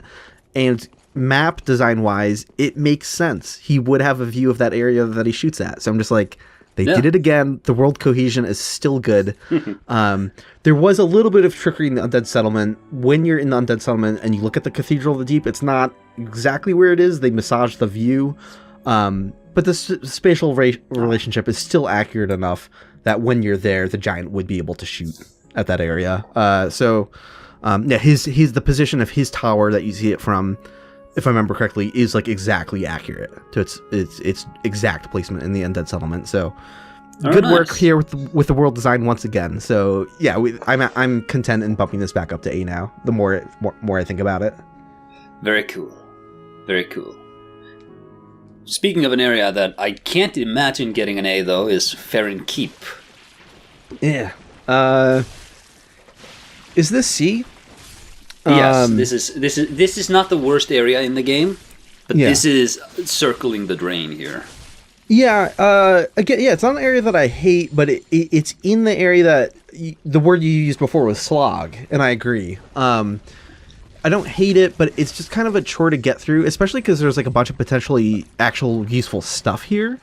And sometimes you get that bit of a completionist bug where it's kind of like, well, I don't particularly need this for my build, but I should get this stuff. Maybe I don't remember what all of the loot is exactly, so I feel compelled to like collect a lot of stuff from the swamp. Yeah. That's the lowest point of the playthrough so far. We talked about this with High Wall of Lothric and Undead Settlement. These are enormous areas compared to the areas in, say, Dark Souls 1. Farron Keep is the first time on this list where I think size is actively hurting the area. Because, number one, it's swamp water, so you walk poorly. Can you roll in Dark Souls 3 when you're in swamp water? No, I don't believe so. I think one of the recommendations to get through it is to use the weapon art with a dagger, because that's like a dash attack. So you can use that. It also has those. It also has arguably the worst designed enemy in the entire game. The jumpy boys who can basically they can really put your health down, and they move really fast, And, it makes sense. That's like, okay, you're not supposed to run away from them because you get bogged down in the swamp, but it kind of hits, the Ringed City will hit this point too, at least pre-patch. Maybe not so much now, but like, the challenge here, everything about this is just making me want to rush through this. I don't want to interact with this puzzle the way you're intended to, because one mistake and I die and I have to redo like 5 minutes or 10 minutes or however long I'm in. And that's what I'm talking about, where I didn't make a bad choice here. I just couldn't have predicted that he would jump 4 times in a row and crush my head. It's just failure. When I fail because of the execution challenge, it never feels, it always hurts the enjoyment more than when I realize that I made a bad decision. And I think Farron Keep really suffers for that. I agree. I do want to talk a little bit about the concept of this being Oolacile / Darkroot in the past. Okay. This is the most I'll defend Dark Souls 3 invoking an older area in a location where it no longer looks like that area at all. Because you know what? It's been a long-ass time. The land masses are converging and moving around. The biome could fundamentally change dramatically. So Darkroot looking nothing like Darkroot did because now it's a swamp. So all of the vegetation has changed. It's just not the same at all. I'll accept that. That's fine. Yeah. It does feel a little weird, like seeing like the mushroom people and the dusk related stuff, and it's like, okay, like dusk stuff managed to kind of stick around through this massive biome change. Okay, sure, whatever. Like, we can invoke a little bit of like magic on important artifacts, and that being sort of protected and whatever. But it is leading to like, so in my head I'm kind of like, okay, it's meant to be this place in the past, but the way they're conveying that is you find mushrooms, you find dusk related stuff. They didn't do much to make the area feel too much like it, but again, I can justify that with a headcanon explanation on why it looks so different. And at the very least, there are some collapsed structures in the swamp. It's like a little like domed like rooftop little small building that would have been like the size of like a what's the word I'm looking for, like a gazebo. And that actually is based on the like gazebo structures of the Oolacile township. They did pull that one architecture element in, and I'm like, okay, they at least put a little bit, they thought about it a little bit. There's no point in dancing around the subject. They're going to drop the ball with that horrendously, and I'm going to complain about it when we get to Smoldering Lake. That is not Demon Ruins and Izalith. It is, but it's not. This, to a lot of people, is more, I think, except like, oh, this is Darkroot. It's not in any map data sort of way. I made a video showing how Oolacile is Darkroot in the past, and I showed how the maps overlapped, and some people were like, oh, could you do a similar video for the Farron Swamp? And it's like, no. Like, no. It's the same place in lore. That's it. They didn't pull any of the same kind of map tricks, which is fine. They didn't need to. But it does get a little, again, the execution, I'm defending it a little bit as for not being as bad as Smoldering Lake, but it still feels a little bit like the elements of, instead of show don't tell, it feels like tell a little bit. Maybe it's funny saying that because, and I'm going to use that exact same phrase when we get back to Smoldering Lake, because it's like, oh no, but seeing the mushrooms is a form of show. It's environmental storytelling. It's not an NPC telling you, hey, this used to be this location. But there is a point where it's like environmental showing could be, in its most superficial form, almost like telling again, where it doesn't feel like you're earning it in the same kind of way, where it feels like the game is just sort of like, on some level, kind of clumsily telling us it's meant to be the same place. I don't know. So I don't fully dislike how they did it here, but I'm also not like, wow. Like, I didn't feel the magic of discovering it was the same location. I still felt like a little bit of a cold distance, being like, okay, yeah, this, I guess this was Darkroot.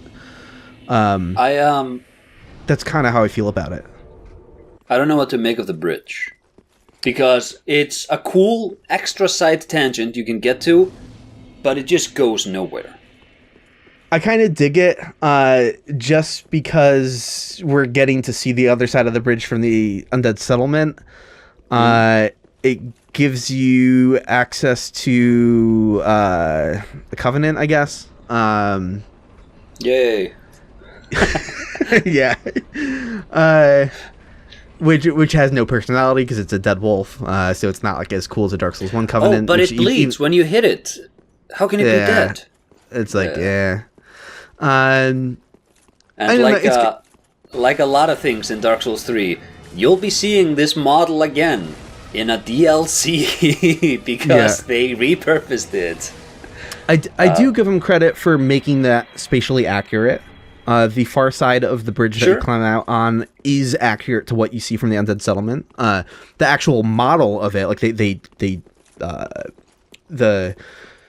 different levels aren't loaded from each other's perspective because it's like a distant area in the game, travel wise, right? Like you're not loaded, so they copied and put it into the other maps where the other maps would be, and in that copying and pasting process, there's some visual changes. Like they didn't actually maintain them exactly the same, but the location is perfect. Like it's 1-to-1. The coordinates are exact. And so that's cool. So I do like that roundabout thing, but like, even though it would still be pointless, it would be kind of cool. Like imagine if from the far side of the broken bridge in the Undead Settlement, you could see like an NPC trapped in a room or something like that.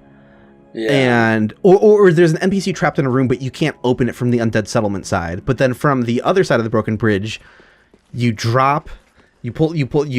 push down a large plank that acts as a bridge, and that lets you get to the NPC, and then you can open the door back to the road of or to the Undead Settlement.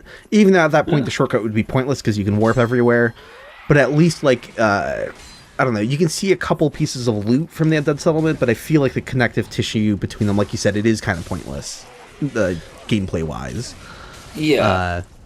We have a mini-boss up there, though. I do like the mini-boss is fun. The mini-boss is fun. It's another Asylum Demon reskin. Yeah, and there's one more coming soon in the Smoldering Lake. Yeah. I'm not complaining about this.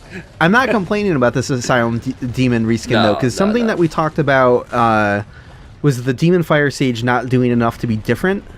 Yeah.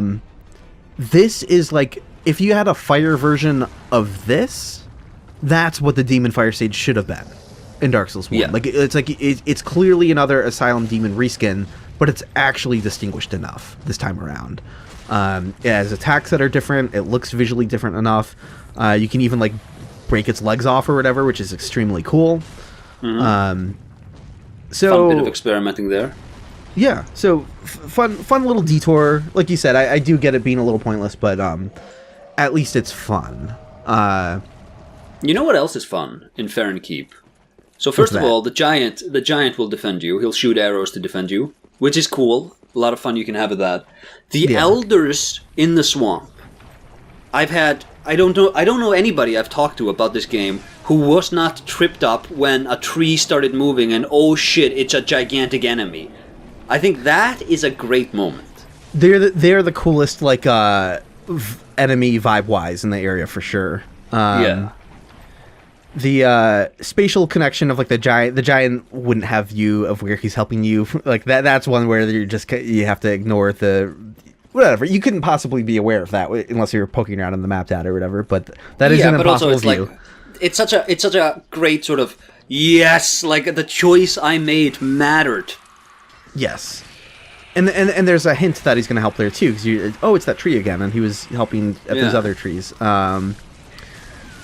So that's fun. I don't mind the shortcut back to the Road of Sacrifices. Again, when you can warp everywhere, it's kind of like, okay, but at least you saw it from the other side before, so there's just some satisfaction in being like, okay, I unlocked this path here. And some Black Knight fights. Black Knight, yeah, maybe you want to farm that Black Knight, and now you have a better route for that. There you go. What do you make of the boss? The Abyss Watchers. It's I think it's decent. I think it's a decent fight.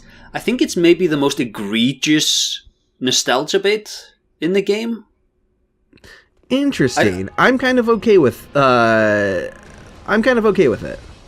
Like lore wise, they justified and all that, but I can just see somebody in FromSoft headquarters being like, you know what? Everybody loves Artorias, and we love Artorias. How can we do Artorias again? But this time he's even more wolf-coated. And he has like magic fire blood. And his sword isn't as good as in Dark Souls 1 when you get access to it. And I did. Something about the vibe is different enough to me that it didn't rub me in the wrong way. I think like the lore justification of the Abyss Watchers and just like them being what they are just kind of worked for me.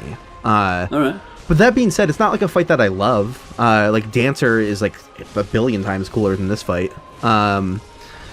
So yeah, I don't know.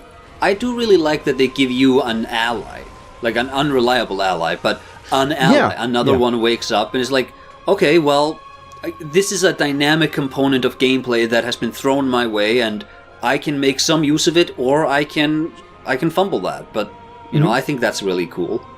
Yeah. All to say, I think we were pretty locked in on C tier for the area. Because again, there are things in it that are good. I like. I don't know. Am I saying the Asylum Demon reskin is my favorite thing in this area? I think I actually am. I don't know. Breaking his legs is fun. It's a silly little. He's a silly guy. I like him. He's cool. It's that old adage of you have one barrel of wine and one barrel of sewage. If you take a drop of wine and put it in the sewage barrel remains unchanged. But if you take a drop of sewage and put it into the barrel of wine, you end up with 2 barrels of sewage. Yeah, correct. All of these wonderful little things they put into Farron Keep cannot help it not just be a massive swamp that I hate. Yeah, and I was having this thought before and forgot to mention it at the time, but again, they've had other swamps that have been kind of slogs too. I can understand someone really bouncing off the second area of the Valley of Defilement, because gameplay-wise, it is a slog. The vibes are cool as though. It is dreary, it is dark, it is raining, it has this evil, oppressive vibe. This is just like, eh. I would also say that I just not that you personally were dunking on Valley 5-2. I think that it being as aggressive as it is with like the Selene Vinland invasion and just getting poisoned, the slow movement and all of that is justified with the choice, because you can island hop and fight the enemies, or you can take the swamp. But these are different sorts of challenges. You can do the execution combat challenge, or you can go the resource management challenge, and it's like emotionally different within the same sort of space. Yeah, it's a better swamp. The fact that we're at Dark Souls 3 and we can look at Demon Souls and be like, easily that was a better swamp, also justifies this being a C. Like, you know, they've done a lot of polish. We talk about, you know, the common narrative of the older games being clunkier, which is true to a large extent. Obviously they've refined on a lot of mechanics, but like they did not refine the swamp. So I think did I talk to you about it when I was like, one day I'm going to do a video called The Swamps of FromSoft, and I'm going to talk about these swamp levels. Was it with you? I don't remember. I don't remember if we had that conversation. I don't think so, but it would be cool to go through them all. The last thing I was also going to dock a point of the Road of Sacrifices for visual. I was praising the visual like interconnectedness of this world. When you put out the flames, they don't render as snuffed out from High Wall of Lothric. Maybe that's High Wall of Lothric's fault, you know, because it's technically an issue within that map. But just saying, it's sort of like draining the lava in Dark Souls 1, and then the view from Tomb of the Giants not reflecting that. Like it happened again in Dark Souls 3 with these. There are some distant views where you see them stuffed out, but I'm pretty sure it's the one from the High Wall of Lothric where it's like, missed opportunity. Or maybe it's the view from Undead Settlement. I don't remember which. But yeah, one of them's messed up. And then I guess the other thing with the callbacks, sorry, I'm so scattered on like how to talk about this stuff in any order that makes any sense, is the flames that you snuff out are all references to the Lord Souls of Dark Souls 1. And again, it's kind of like, you can look at the plaque on them, and maybe to some people that amounts to some sort of emotional kind of like, oh wow, but I don't know, not for me even in the slightest. I'm just like it's another thing that I just kind of shrug at and just like, okay, yeah, all right. You know what I think would have been cool? Because they're doing the Abyss Watchers, they're doing Artorias, go all in. Make this a wolf area. Have me fight wolves in the swamp. Do that. Not these humanoid Gru guys. Do like actual wolves. And, shouldn't a wolf covenant be extremely cool? Hey, I think a wolf covenant should be extremely cool. Right? Like, that's another thing. Like, oh, there's going to be a wolf covenant in a Souls game. No one gives it. Like, again, yeah, this is such a C area. Yeah. This is a C. We move on then to, it's like a lateral move because we're still in the slog zone. The Catacombs of Carthus. Okay. Okay. Where would I put this? This is my F. Whoa, you're going in the other direction. Okay, interesting. Oh, okay. I'm interested to hear with this. Yeah, I don't know if this might be a B for me. I don't know. What? Hold on.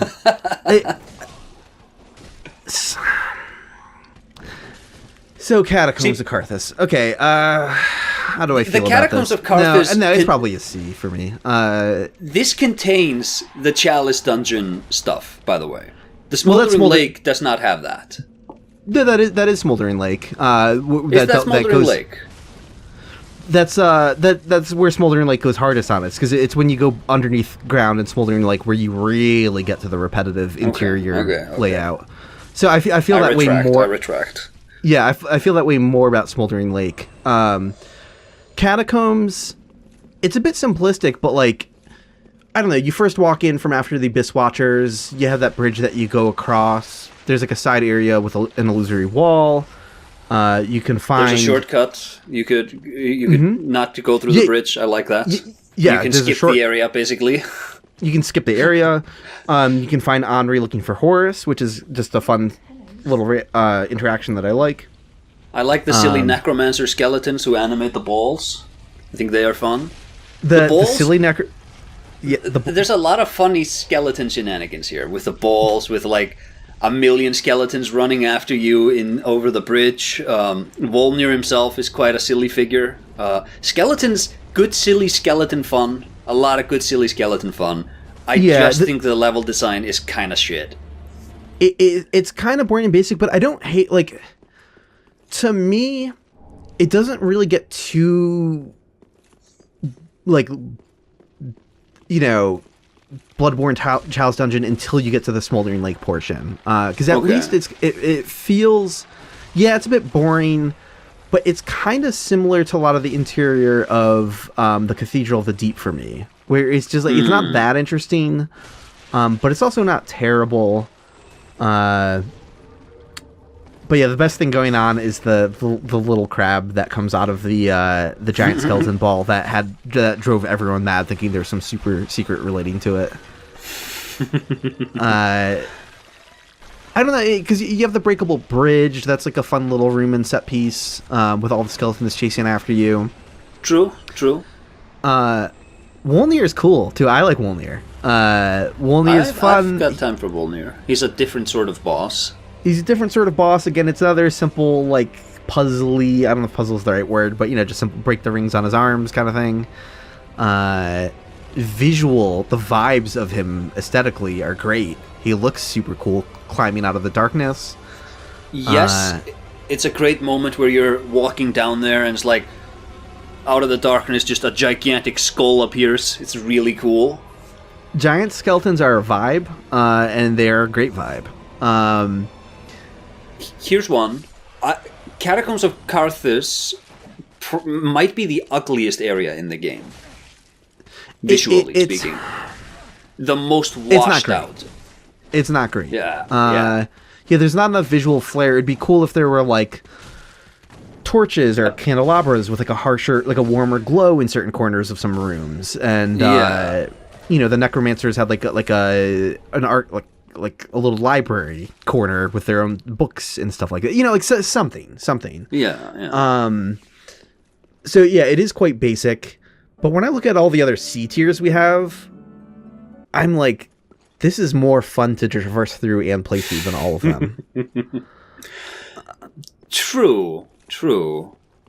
With a boss that's cool. So it's kind of B for me. Ooh. Okay. But I recall us having a long-winded argument last time too, when I wanted to put Ash Lake into F, and you were like, "Acer, you maniac, that's like the best area." Yeah. No, but this isn't like cool in the same way that Ash Lake is cool.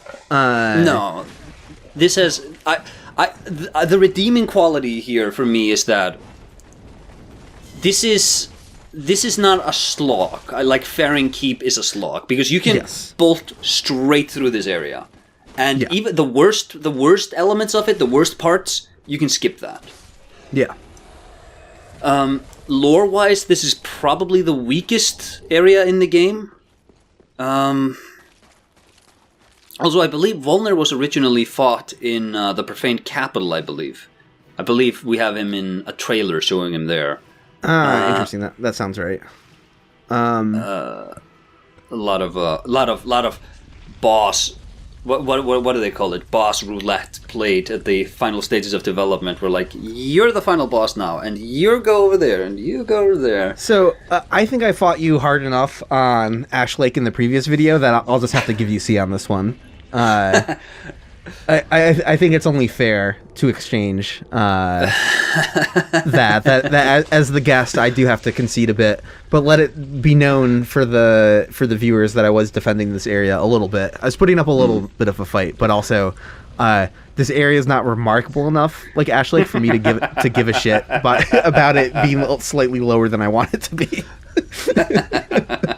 I'm just like, I'm making arguments for why it's better than the other C tier places, but if you dislike it that much, I'm also kind of like, what do I love about the area?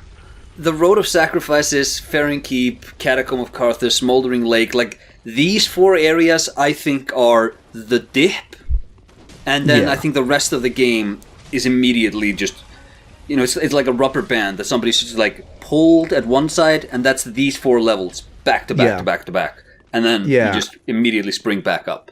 I am coming for Smoldering Lake, though. Okay, look.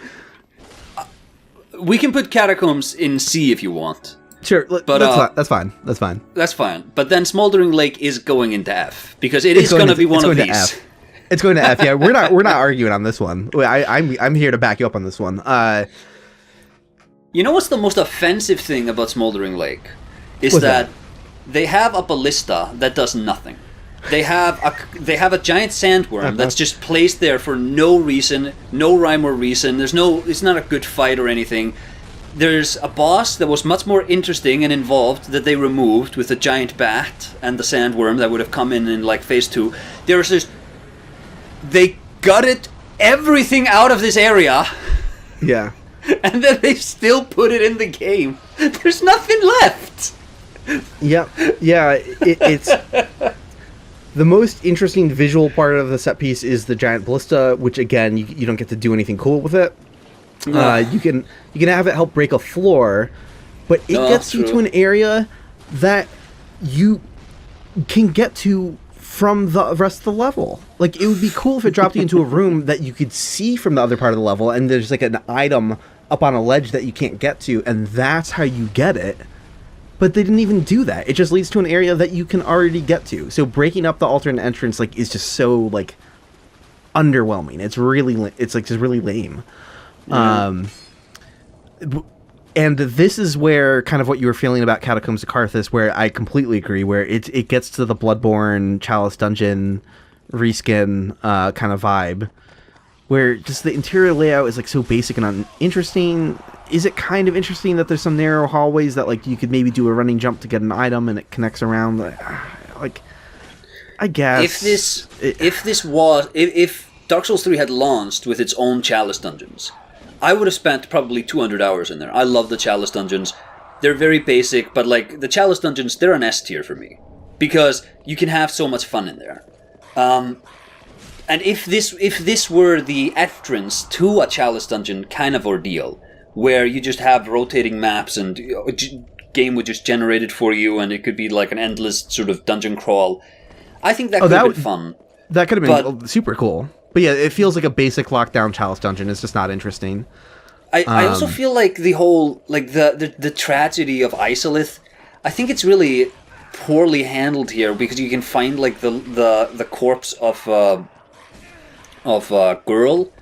And the fair lady, yeah. Yeah, the fair lady. And it's just, it's so uneventful just in a room. And like, you can kind of justify that as like, well, it's a last stand kind of deal, but it's like, I know people who got like emotional from that, who did like that scenario, but it couldn't be me. I didn't buy it, and I still don't buy it. No. Yeah, I am very much of the opinion that this is a retcon. I do not buy that. It's like, sure, a lot of time has passed, and they rebuilt different architecture, and there's different stuff here, and I'm just like, this feels like the environmental storytelling equivalent of dropping the ball on show don't tell. They're telling us it's the same location, and like, sure, there's some superficial, kind of fiery roots and stuff like that. It doesn't pull the Angkor Wat thread at all from Dark Souls 1. No. The best part of Islith, because Islith has a whole host of issues, like easily one of the worst areas of Dark Souls 1, but at least it had a cool visual aesthetic and a cool thing going on.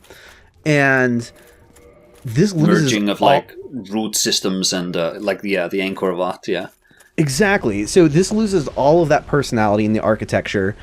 And so we see corpses of Capra demons and Taurus demons, and we see the corpse of the Fair Lady. So it feels like they're doing everything to tell you, yes, this is the same location, but the vibes aren't there. There was no moment of like, oh, whoa, I'm in the same place. It was more like, really?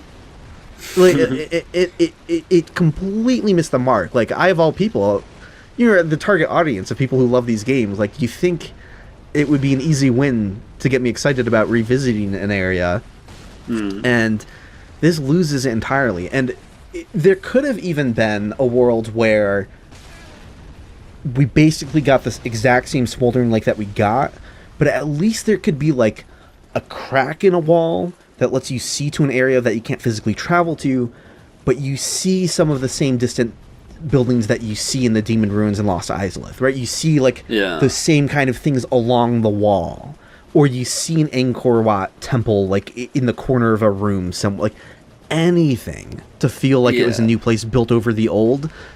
And I think because of the reception of Islith being so bad, that it was like such a unanimously hated area, and this area potentially being, rushed, it certainly was rushed in development, that I think there was some element of them not worrying about it too much, being like, well, people didn't really love Islith that much, so it doesn't matter too much. And it's just like, what we get at the end of the day is a retcon of the design and space of the Demon Ruins and Islith, and I don't like that at all about this area. And again, maybe it's not intentionally a retcon, but that's the feeling I get from it, and that is very bad for the area. I don't feel like I am... Again, it doesn't have to be the same area. I don't need to walk through a copy-pasted Islith, but I need to feel like I'm somewhere that's within half a mile from there. Right? I need to feel like I'm touching upon something old and sacred, and something that relates to it in some way, and it does not capture that feeling. So you find Horus like tucked away in a little cave system there. Mm-hmm. They could have done that with the Fair Lady instead. Just have her be tucked away, praying, fossilized in some cave, and have her just be guarded by these demons. And then the point is, it's not Isolith. This is just the last pilgrimage of the last survivors of Isolith, and these demons are defending her corpse with their lives. Mm-hmm. And then you can just tell that's like, that is, I think that's a much better way of handling it than being like, nope, Isolith is now just these four rooms we've glued together again. Yeah. It's very bizarre. So, yeah, completely missed opportunity. I've probably been ranting about it for too long now. But, yeah, that complete just swing and a miss. Or actually not a swing at all. That's why it's so boring. And then we have another... the boss is okay, I'm going to say it. They're stretching the Asylum Demon copy-paste thing again. But again, this is what the Demon Fire Sage... I said that about the stone version on the bridge. Yeah. This is what the Demon Fire Sage of Dark Souls 1 should have been. If you had to work with a variant of that type of boss, this is clearly a redo of that boss. And mechanically, running around from its meteor strikes and the flame orbs that the rings of fire that go in and out or whatever. There's cool stuff happening here. So I do not hate the boss fight at all. It is a totally okay boss fight. I like this boss. It does the same thing Sif does that I like, where the second phase, the boss is weaker, but it has the same problem Sif had, where the phase transition, I think, happens too late. I think this should be 2/3 of the way through the health.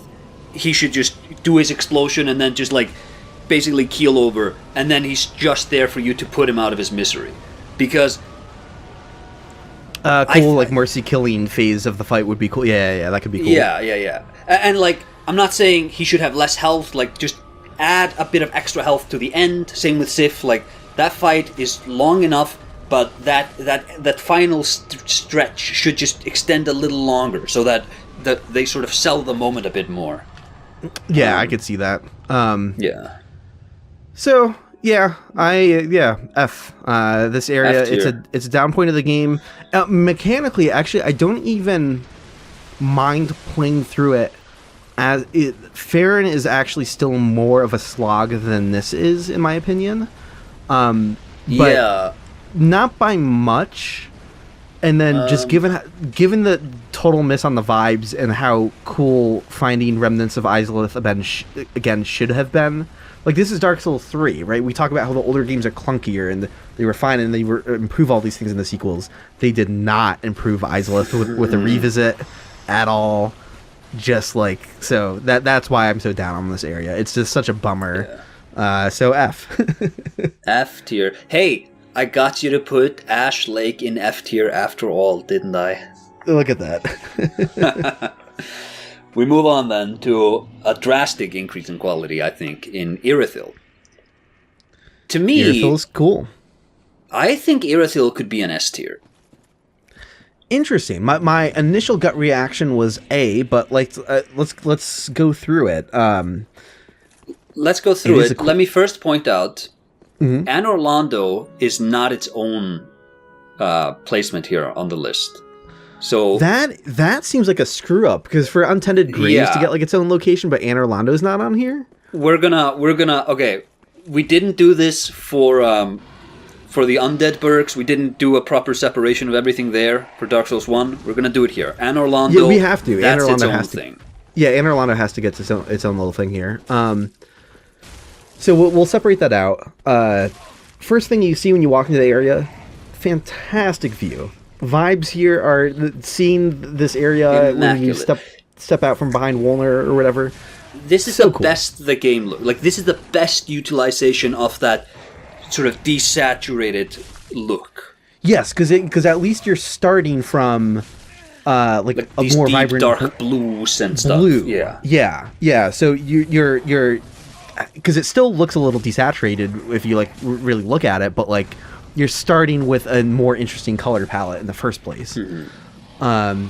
It's just a very distinct biome change, really cool stuff. Immediately when you look up to the right, you can see the outside of the curse-routed Greatwoods Arena. At this point in the game, spatially, yes.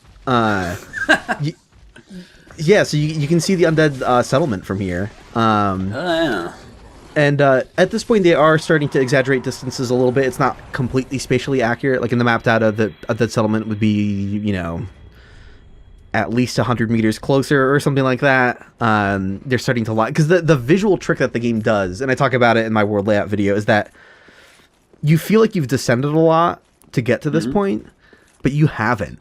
The catacombs don't descend almost at all, which is like, it kind of breaks your brain to think about, because you're like, no, I totally went down. Like, there's that long, you know, if you take the shortcut instead of going across the bridge in the catacombs, like, you go down quite a bit. But, like, that's it. Because you wind up walking upstairs again to get towards Wolnir. So, like... You're right! Yeah, so Irythyll, like, the entrance to Irythyll is, like, not that much lower than, Actually, you know what? That might be... It's a very good visual trick. Like, a very good... Not visual trick, but, like, spatial... your brain is tricked into thinking you've descended further. And Smoldering Lake might be helping there. Because you might go down the bridge stairs to Smoldering Lake, and now you have that sensation of having descended a lot. Travel back to Catacombs of Carthus. Yeah, like, I'm not giving Smoldering Lake a bump for that, but it's like, okay, I can see how that might help mask it. Yeah, so it's very funny thing. I like that entrance to Irythyll is not that much lower than the room you fight the Abyss Watchers in. Like, it kind of breaks your brain. Which is, so it's really cool, but they did the appropriate thing where here's where they start exaggerating distances a little bit when you look back up towards the Undead Settlement and you look back up to Lothric Castle. So really good shit. Yeah. With how they handle the world design here. Incredibly beautiful entrance too, where you just sit there, get at the bonfire, just get a view of the place. It's so beautiful, and it's also so beautiful that you walk, you know, big dick swinging, start walking down the bridge. And it's completely empty, and you go, hey, man, what do you think's gonna happen here? And I love that if you don't have the doll, there's an invisible wall, and you just have to fight it. Get screwed by Sullivan's Beast. I love how that's set up. That is so funny. I love how that's set up, too, because, like, if you do run away from Sullivan's Beast, then there's a secondary encounter where he can attack you elsewhere in the level. That's true. So the fact that there's like a dynamic sort of encounter here that happens is great level design. You know, rather than just like a very simple mini boss placement. It's like no, it's more elaborate, more thought out mini boss placement. Where the next time he comes after you, it's when you're underneath that bridge. He like jumps down from the bridge towards you. I'm just like that is great. That's great shit. I think there's a lot of great sequences here. I love that sewer area where you fight these centipede women. Oh, those things are so disgusting, but cool. Oh yeah, they're really cool. This is, I think I talked to you about this when we were discussing Anor Londo and my dislike of Anor Londo from Dark Souls 1. Or dislike, like my not loving it as much as everyone else. How conceptually it makes more sense to me that you travel through the town up the castle. This is what I was imagining. Like, just Irythyll, you go into the sewers, and you route your way in and out of the town, and eventually you make your way up to this castle of the gods. This is that. It's a good... It's good level layout with side areas and distinct... You know, you have the dark room with all those guys that, like, you can barely see. You have outside areas. So it's doing the Undead Settlement thing of, like, variety, and which is extremely welcome. I love that little church area. Did you have Anor Londo in mind when you first played through this place? Like, did you know what they were going to do? Yeah, okay. No. I mean... Well... Once you get to the Silver Knights, it's kind of like, okay, what's going on here? We're on buttresses. There's Silver Knight archers. So at that point, it's like, okay. All right. But we're getting ahead to like the other side of Irythyll. The boss fight, very good boss fight, very visually appealing. I kind of like Dancer more, but it's in the same ballpark of being like super cool visually and having the same like visual flair that the Dancer has in a lot of ways. He has the Dark Lurker gimmick of cloning himself. I think it comes out much better for this guy though. With Dark Lurker, you're just kind of fighting two versions of the same guy. Here, he's like there's like a delay, and he copies the moves of the original, so you have a much better way of sort of compartmentalizing what's going on. I believe it's Ninja Gaiden 2 on the NES. You can get like an upgrade where it's like a shadow version of you that's you delayed. So, like, if you, like, jump and walk a little bit forward, the previous version of you that was, like, mid-jump will be, like, frozen in the air, but when you attack, it attacks at the same time. So, like, it's, like... It's a really cool thing. And I sort of had vibes of that with the way he, like, copies himself and shows up to attack, like, in a delayed way. It just reminded me of Ninja Gaiden, which I guess is a funny place for my head to go. But super cool. The fact that there's good branching paths in terms of, like, maybe I want to go to Irythyll Dungeon. Maybe I want to go straight past the Pontiff. Like, that's kind of how progression in a Souls game should work, in my opinion. I love the Undead Settlement, but the Undead Settlement would have been even cooler if it connected to, like, a completely different level, and you could have gone in a completely different direction, aside from the Road of Sacrifices.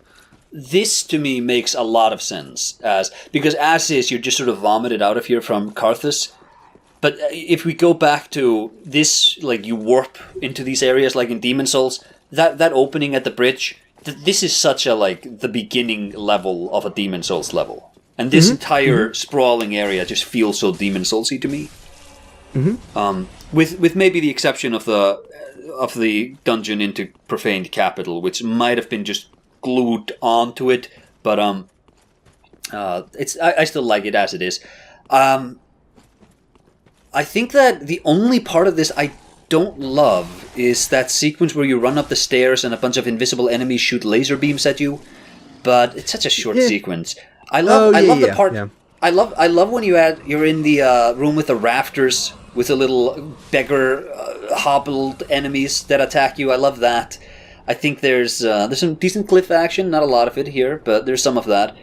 I don't know. I really like this area. I think that design-wise, encounter-wise, it's maybe not as strong as the High Wall of Lothric, but I think it makes up for it in just vibes. The vibes here are really good, and I like that there's a decent level chunk after the boss. It's, again, I like that sort of organic dividing of levels, where it doesn't have to be a very simple, like, big area, boss at the end, it's done. You have a lot of beautiful... Yeah. Oh, yeah, and then you have a whole PvP area after him, with NPCs and the giants, and the weird watery pit with the Sullivan's Beast, which... fighting them in the water area is a little bit of... I don't know that I love the combat of that little space that much. But, like... I don't know. Yeah, it's a cool level layout. And the path to Anor Londo, that unveiling the Silver Knights archers is just like, okay, what are we doing here? It's cool. I like all of it. I think this is a great area. A lot of great fan art of the Silver Knight archers in the moonlight. Has there ever been a glow-up in this franchise quite like the Silver Knight archers get here? Like, this is how it was supposed to be. Like, compare this to our friends in Dark Souls 1 and Anor Londo, and it's night and day, because these guys, they're so well-placed and running up the I kind of like them more in Dark Souls 1. Really? You like them better there? There's something so, like, classic NES game about their placement in Anor Londo and Dark Souls 1, like, where it's just like you have to perfect the roll timing and the parry timing. Maybe you don't have to parry, maybe you can bait them off an edge or whatever. And, like, so I kind of like that it was like a harsher, like, pass or fail. It was more of a gimmick in Dark Souls 1, and I kind of like that a bit more. But it's sort of splitting hairs. Like, they're still very mechanically fun to fight. They up their difficulty. You know, they're a little bit scarier than they are in Dark Souls 1 when they go into melee. Yes. But it's good. Yeah, I think this is a great area with a lot of diversity in it. I think... Actually, since we're talking about the Silver Knights, we talked the Black Knights, the Silver Knights, and the Dark Wraiths. They're all returning enemies from Dark Souls 1. Are there any other ones? Generic hollows. Like, I'm not counting any of those. I'm talking like... Right. Yeah, well, no, because even the hollows don't come over, because they're all like they're all different enough anyways. Yeah. I guess maybe the giants, but these giants feel very different. Yeah. No, the only other, like, direct copy and paste is the... like the beetle from Dark Souls, the poison beetles from Dark Souls 2. They're back in Road of Sacrifices and stuff. So that's fun. Oh yeah, that. But I was gonna say, they picked the correct enemies to bring back. Yeah, it's kind of like when you play Yu-Gi-Oh, and you drop the game, and then you come back 5 years later, and you're like, well, which one of my cards are still used? Which are still viable? And you find out it's not necessarily the ones you'd expect, because the game evolves in certain ways, but it's always the ones you love the most that manage to make it back. And it's not necessarily a surprise that the Dark Wraiths and the Silver Knights make it back, because they are among the more mechanically thought out enemies from the first game, but they are the absolute correct picks to bring back. Yes, they did tweak them, but like even if you didn't tweak them, they would be the most fitting to just pluck from Dark Souls 1 and into Dark Souls 3 combat. Yeah, they fit very well here. There's fun stuff with them too. I like the Silver Knight looking at the painting of Guinevere. Oh yeah, it's kind of very funny. Good bait. It's very funny to me because it's kind of like that meme of like Wolverine from the X-Men 90s cartoon, like looking sad at the picture of Jean Grey or whatever. I feel that way about the Silver Knight looking at the picture of Guinevere. Like, I don't know. I'm just assuming he's sad. I don't know. But it's funny. Either way, it's cool. That's another one of those. What do you think is going to happen here, man? Like, do you think you're not going to? Do you think you're not being baited? You think you're going to get a free backstab? I don't think so. There's all of those elements too. Again, the paintings of Guinevere, the buttresses, they are paving the way to tell you that you're probably in or getting to Anor Londo, which is good. This is I guess we could put an imaginary placement of Anor Londo on this list after Irythyll. But this is at least this is an A for me. I could be talked if you feel strongly about it being an S. I don't think I have objections, but in my head it feels like but I do distinctly like it more than Cathedral of the Deep. See, if Anor Londo was also incorporated into this, it's an easy S.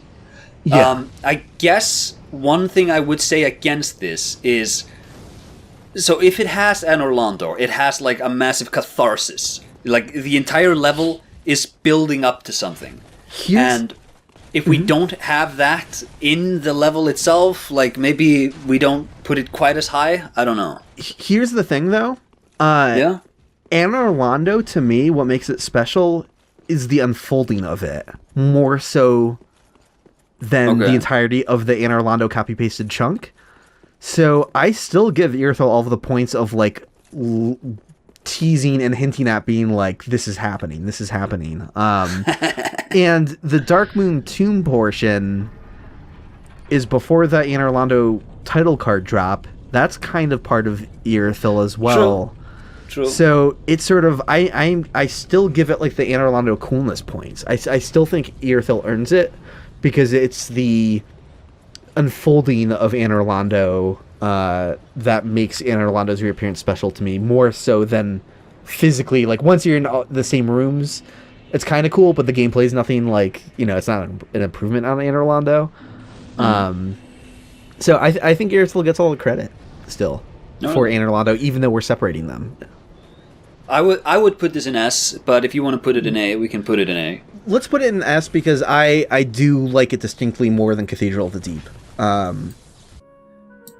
Putting it in S. Yeah. Right then. So I want to rant a little bit about Anor Londo, a positive rant about Anor Londo. So we talked about like callbacks, and clearly I'm not a fan of that. I've made that very obvious that the Dark Souls 3 handling of it. Anor Londo, they nailed it. They did it. And again, it's not that I'm even that. Once I'm in the space of Anor Londo, it's not that magical to me, but it's the revealing of it that I'm very happy with. The fact that from the high wall of Lothric, as soon as you step on that area, you turn around, you look over a railing, you can see some sort of city in the distance, but it's obscured by clouds. And it's Anor Londo, but you don't know it yet. Then when you're down in the Undead Settlement, you can see that again, where some of the clouds are like a little bit more out of the way, but it's still not like a dead ringer for Anor Londo. Like, you can't clearly see the giant like corkscrew elevator yet. If you're observant enough in Irythyll, you can spot it and be like, oh shit, Anor Londo's coming. But it's just this slow reveal throughout the entire game leading to Anor Londo. And it gets a little bit heavier-handed with an Irythyll, but they've earned it because they were already teasing at it from the High Wall of Lothric, which is insane. So, going past the Silver Knights on the buttresses, walking into the Dark Moon Tomb, and, you know, finding the reversal ring, taking that corkscrew elevator back up, like, this is the callback that Dark Souls 3 earned by a wide margin, more so than any other. They thought about its placement in the world design, how to tease at it, how to obscure it just the right amount. Nailed it. I'm so happy. And all of that to me is cooler than, once you're here, it's like, you don't get to explore as much of Anor Londo, maybe as I would have liked, but although maybe that was unnecessary. That doesn't bother me. The slimes are like, whatever. We're just fighting more of the guys that spit fireballs at you. I don't think they're whatever. I think they're a good way to showcase just like how defiled this place has become. No, it's not terrible, but in terms of it's not, to me, the amazement not a great of encounter. The amazement of Anor Londo isn't just like, I'm playing through the same area again. It's more just like how they rolled it out to us and what it culminates in with the boss fight, because the boss fight is great. The boss fight is really cool. The boss fight is good. It's another Dark Souls 3 killing the gaze. The pontiff feeds Gwyndolin to this horrible monster. It is a great fight. It is cool. I have a lot of fun. I had a good amount of trouble with it in my Soul Level 1 run. It wasn't just RNG. I was chipping, it took me a bunch of tries, probably took me like 30 tries or something. But it felt like I was constantly chipping away at, like, oh no, that's how I have to be more aggressive about running away at the arrows. And, if I'm not... so I don't know. Yeah, it's a well-designed boss fight. It's it's also just, let's take Gwyndolin's fight. How do we take the moves from Gwyndolin and put it into this other fight? And you made it 10 times better. It is such a dramatic improvement. Yeah, it's even though it's so faithful to that one. The rain, the intense rain of arrows that you need to stay away from is very like striking visually, and just like that's like a standout moment in a boss fight in the game to me. Like if you were trying to do like a highlight reels clip of like cool like Dark Souls 3 boss fight moments, like running away from that rain of arrows, like that's cool. It's extremely cool. I like that we get our second appearance of the enemy, that the accursed being or whatever you looked up the name earlier.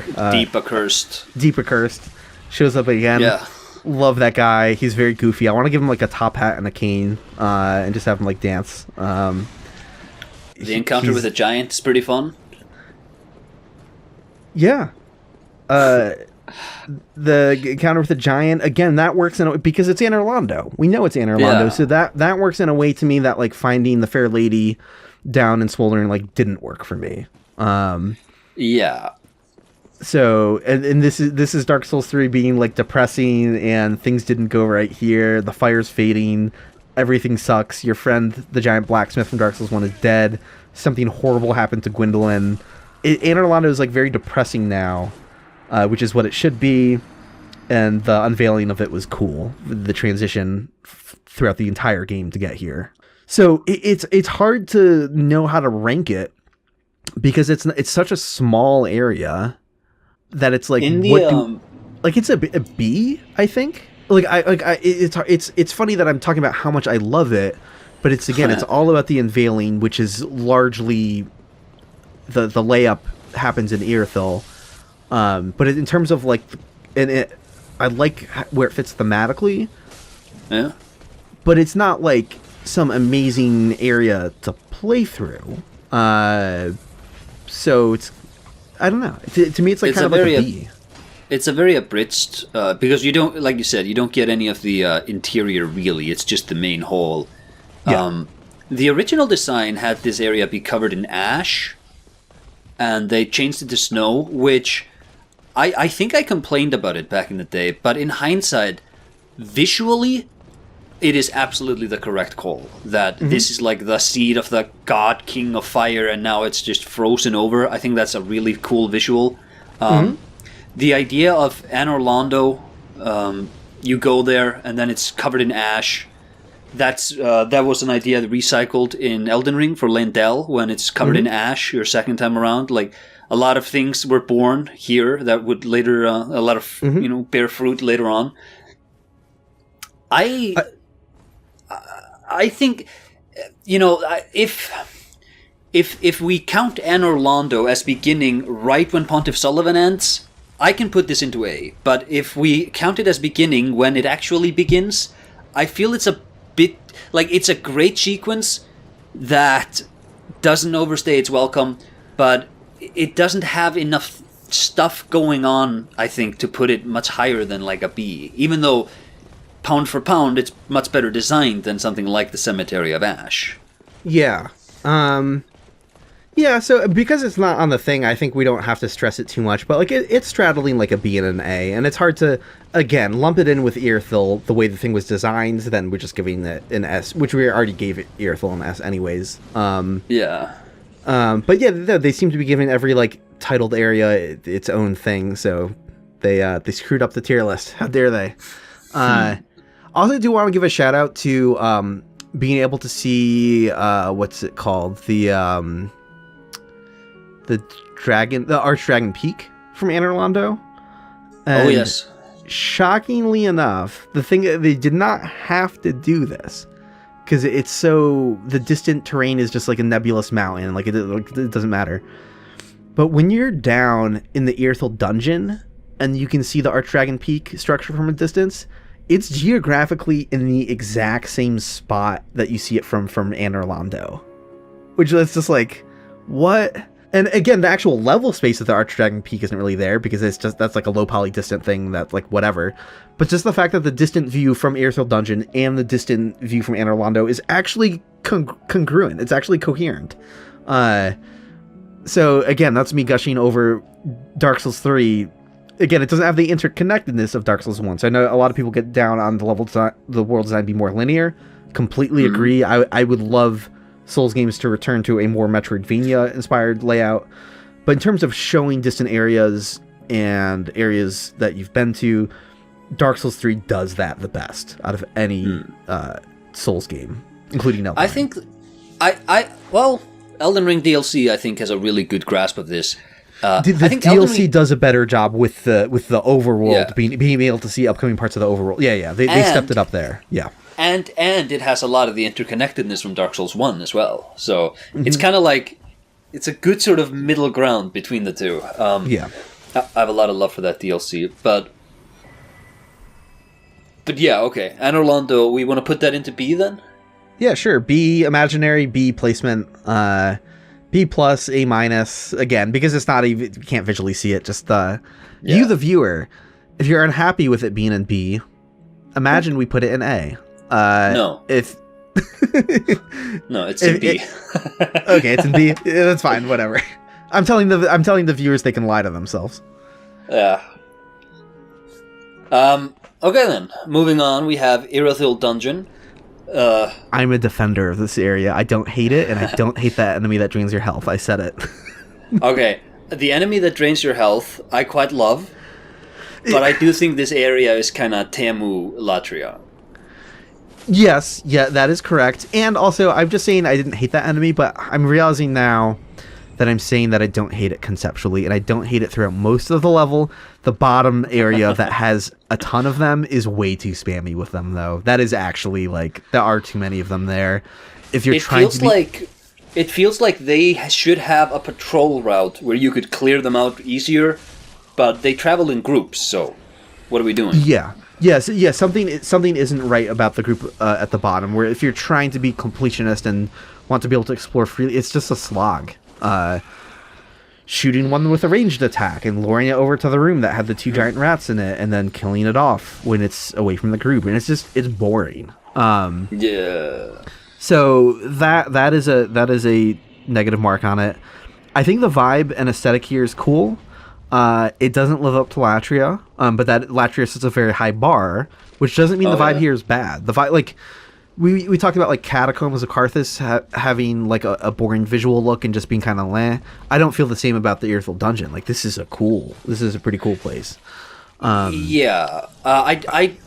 If I have to counter that, I would say that yes, it looks cooler. Catacombs of Carthus has a much more involved level design, though. I guess, though, because we have like the connective tissue back to the Profaned Capital, like those weird side areas. We have the dungeons where you can rescue Sieg Ward. Did I say his name correct finally? The character's name, who I cannot commit to memory. So there's like that courtyard set piece where all the rats run out. Oh yeah, with the giant. I actually like that giant too, because he has crystal lizards that run into his arms. Yeah. I like the giant set piece, even though it's like a retread of what we saw at the Cathedral. But it's welcome here as well. It's fine. Okay. I like that there's like the end of the hallway with the mimic and the basilisk trap. Yeah, that's fun. So there's a lot that I like here, and sure, the layout's kind of simple, but to me, it's kind of how to do a simple layout. Because like, whereas you have like big kind of square rooms layout that's kind of really boring in Smoldering Lake, like I don't feel the same. Yeah. There's a justification, like in a prison, having this layout with like these different floors that are run parallel to each other or whatever.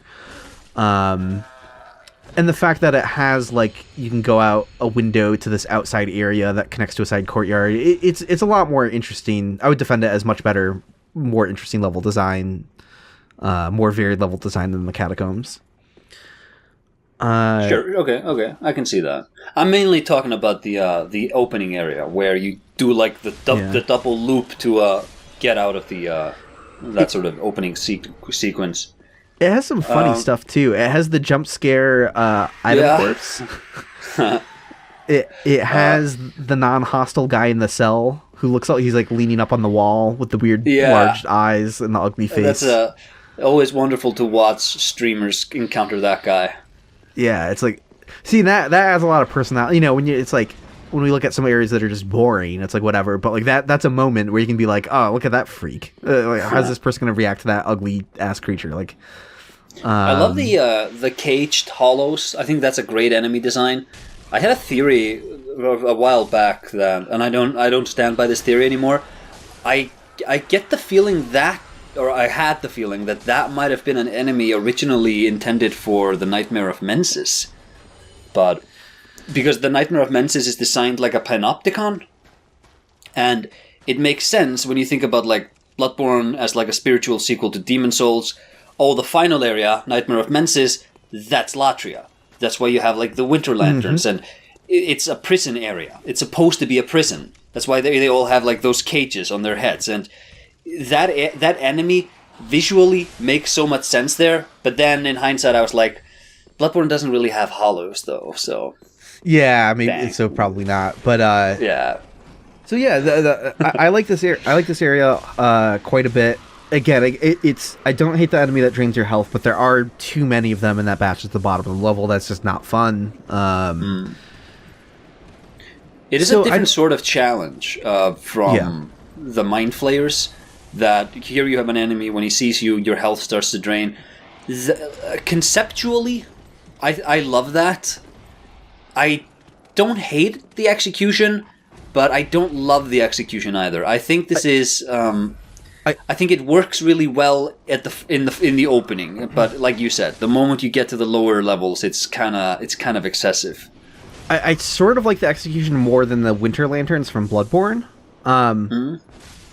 It's hard to compare in vibes, because the vibes of the Winter Lantern are great, like that weird song they sing, like really strong identity there. And they never travel in more than a pair, whereas these guys, it's a bit much. I feel like this is a B. It's not a slog in the same way that some of those C areas are.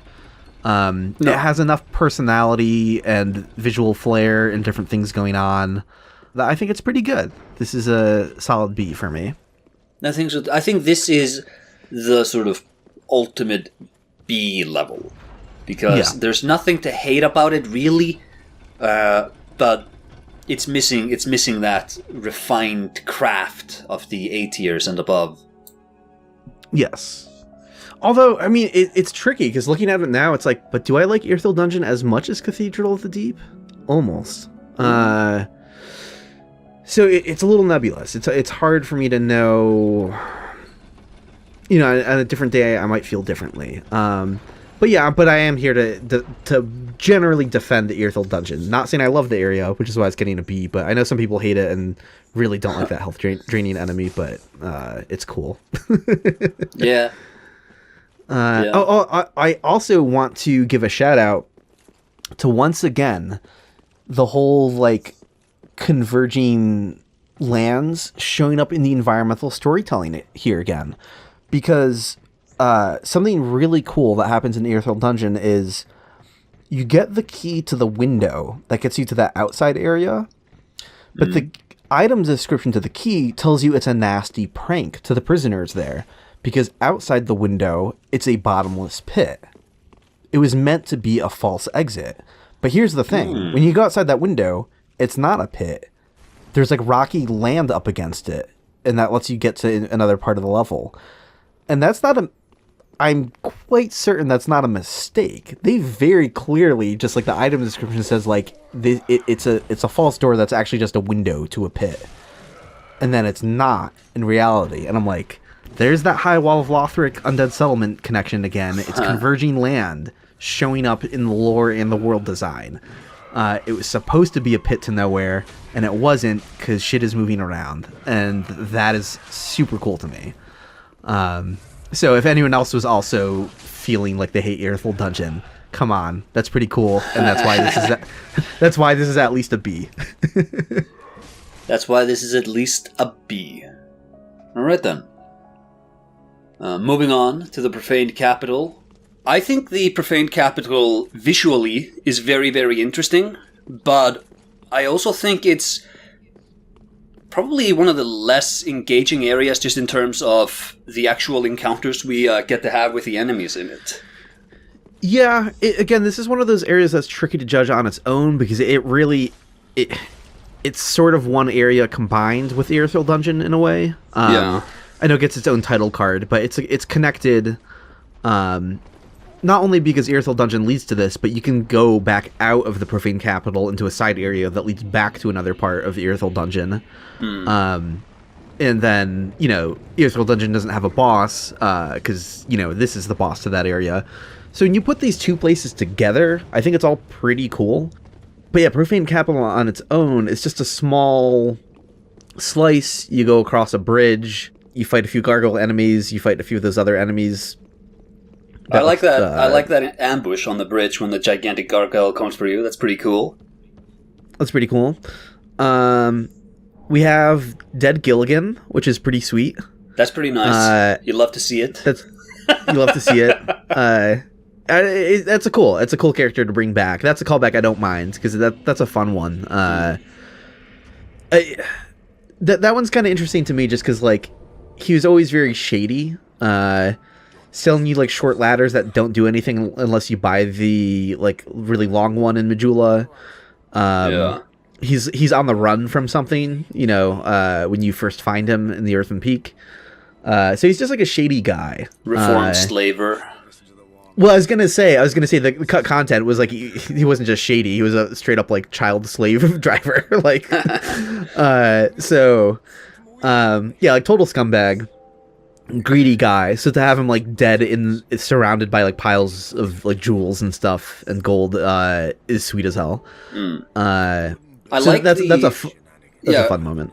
I was gonna say I like the optional swamp area with that little church added. I think that's the highlight of this entire area, the optional stuff.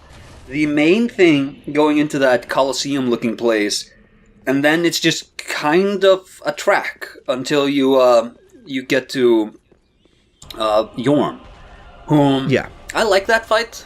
I think it's one of the better bosses, but I always love the gimmick battles. So yeah, I was a little mixed on because I think my first time I was a little like underwhelmed by the Storm Ruler 2.0. Again, that was a callback that didn't land with me as well. I was just kind of like, oh, you did the Demon Souls thing, but it's without the awe of this giant flying crazy thing in the distance. So I'm not sure that totally landed for me as much. But in terms of like a gimmick encounter, it's like if you just like, I don't know, like the mechanics of the fight do work pretty well. Like it's a pretty well made boss fight though. So it's not like a slog or unfun to do. It's also, but it's also I think a the good oh shit moment. Yeah, I was going to say it's also a good fight, even if you don't go for the gimmick. That's what I was saying too. Like it also just kind of works. Yeah. So it does have a bunch of stuff going for it, but the sort of oh shit moment of like the Storm Ruler again didn't really like totally land with me. But you know what? Not a bad fight though. I don't know. This like there's nothing to hate about this area. I feel like this is like a pretty solid B. Yeah, I think, especially because it is just sort of this extension to Irythyll. It really has the vibe of an area that was.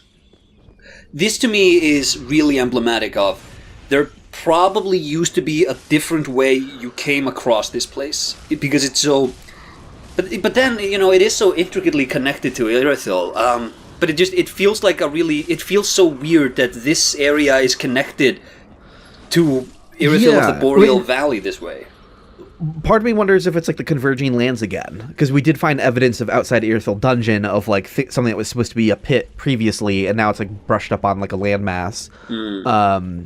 That was always the vibe I kind of got. I felt like the Profaned Capital didn't used to be next to Irythyll Dungeon. And it's probably justified in the lore somehow, like these land masses shifted around. That was always like my sort of headcanon, or the way it made sense to me. Yeah. Because why would you build that prison like right next to that this Profaned Capital place? Yeah.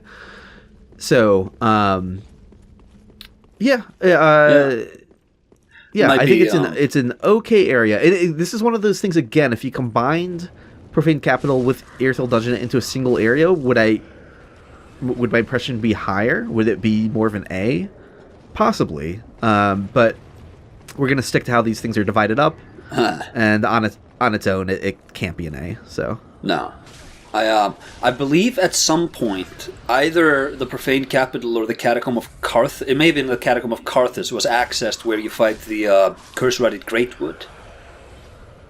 But, I don't remember the details with that content, but there used to be a path by the curse-rotted Greatwood. Yeah. But Profaned Capital, this is B to me too. So I think B is a good place to put it. Cool. The next area then is the Lothric Castle, and this is okay. The Grand Archives, they're their own area, so this would just be. Yeah, this would be the route. This is like the Dragon Barracks, and whatchamacallit, Dragon Barracks. Just like whenever you go up the ladder behind Dancer, up visually, to the Grand Archives. Visually, really stunning. I think the transition to like a red skybox, that's really good. The eclipse, it just looks really good. There's a lot of Undead callbacks here. Enemies hanging out on the castle wall. What do they call those? Ramparts. Those little things to ambush you. The dragons themselves, I think, are. I kind of dig them. I mean, they're it's funny because they're just secret pusses of man. Yeah, like it's weird. It's a very weird encounter. Like I don't know how I feel about it, but I kind of appreciate the weirdness. Being like, huh? These are like VR projected dragons that aren't real. Like, what is happening here? As actual obstacles in the environments, I think they're they do their job of pushing you away from a certain direction. I like that you can really sort of insta-kill them with the pusses of man. I think the interiors, this is one area where I think the interiors kind of suffer because they have that ugly, muted, grey, blue, dark thing instead of having absolute darkness. But yeah, this is. I like the. I guess that's a bit higher up. Part of the Grand Archives, but like the pilgrims flying about. I think a lot of the strengths of this area really come down to the visuals over the actual design. Yeah, we could include the pilgrims because although the Grand Archives is the next area, they do show up during the Dragon Slayer armor boss fight or whatever the name of that boss is, and we would include that with this area. I like that boss. I do have to.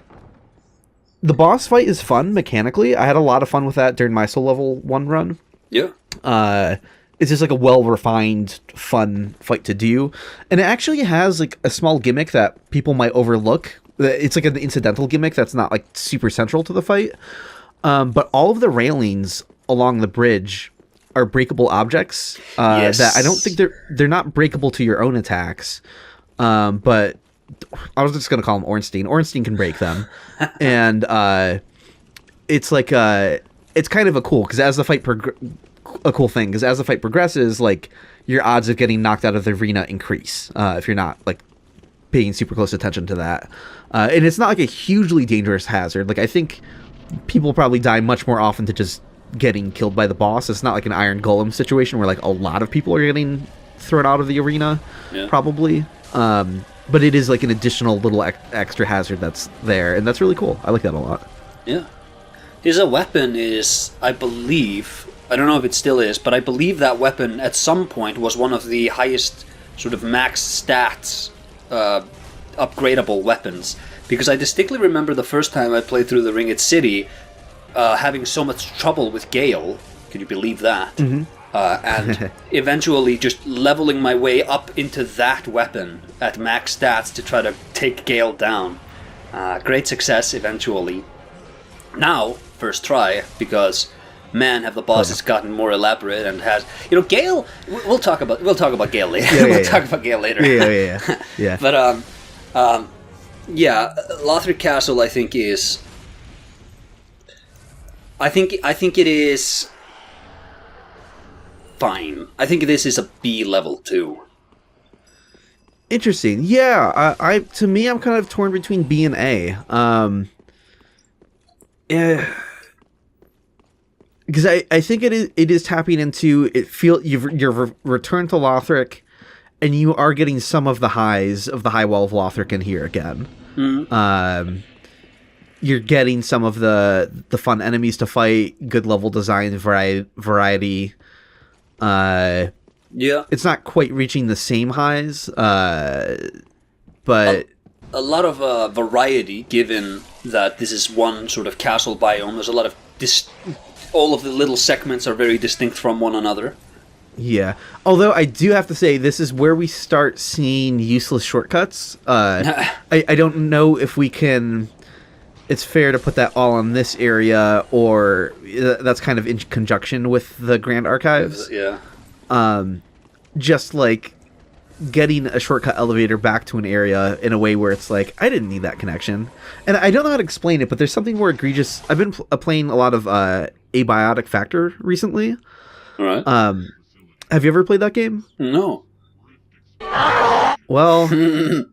how do I not spoil the game? How? Kind of impossible at this point. So for anyone who hasn't played it, mild spoilers for that game, I guess. Abiotic Factor is like a multiplayer survival crafting sort of game. Mm-hmm.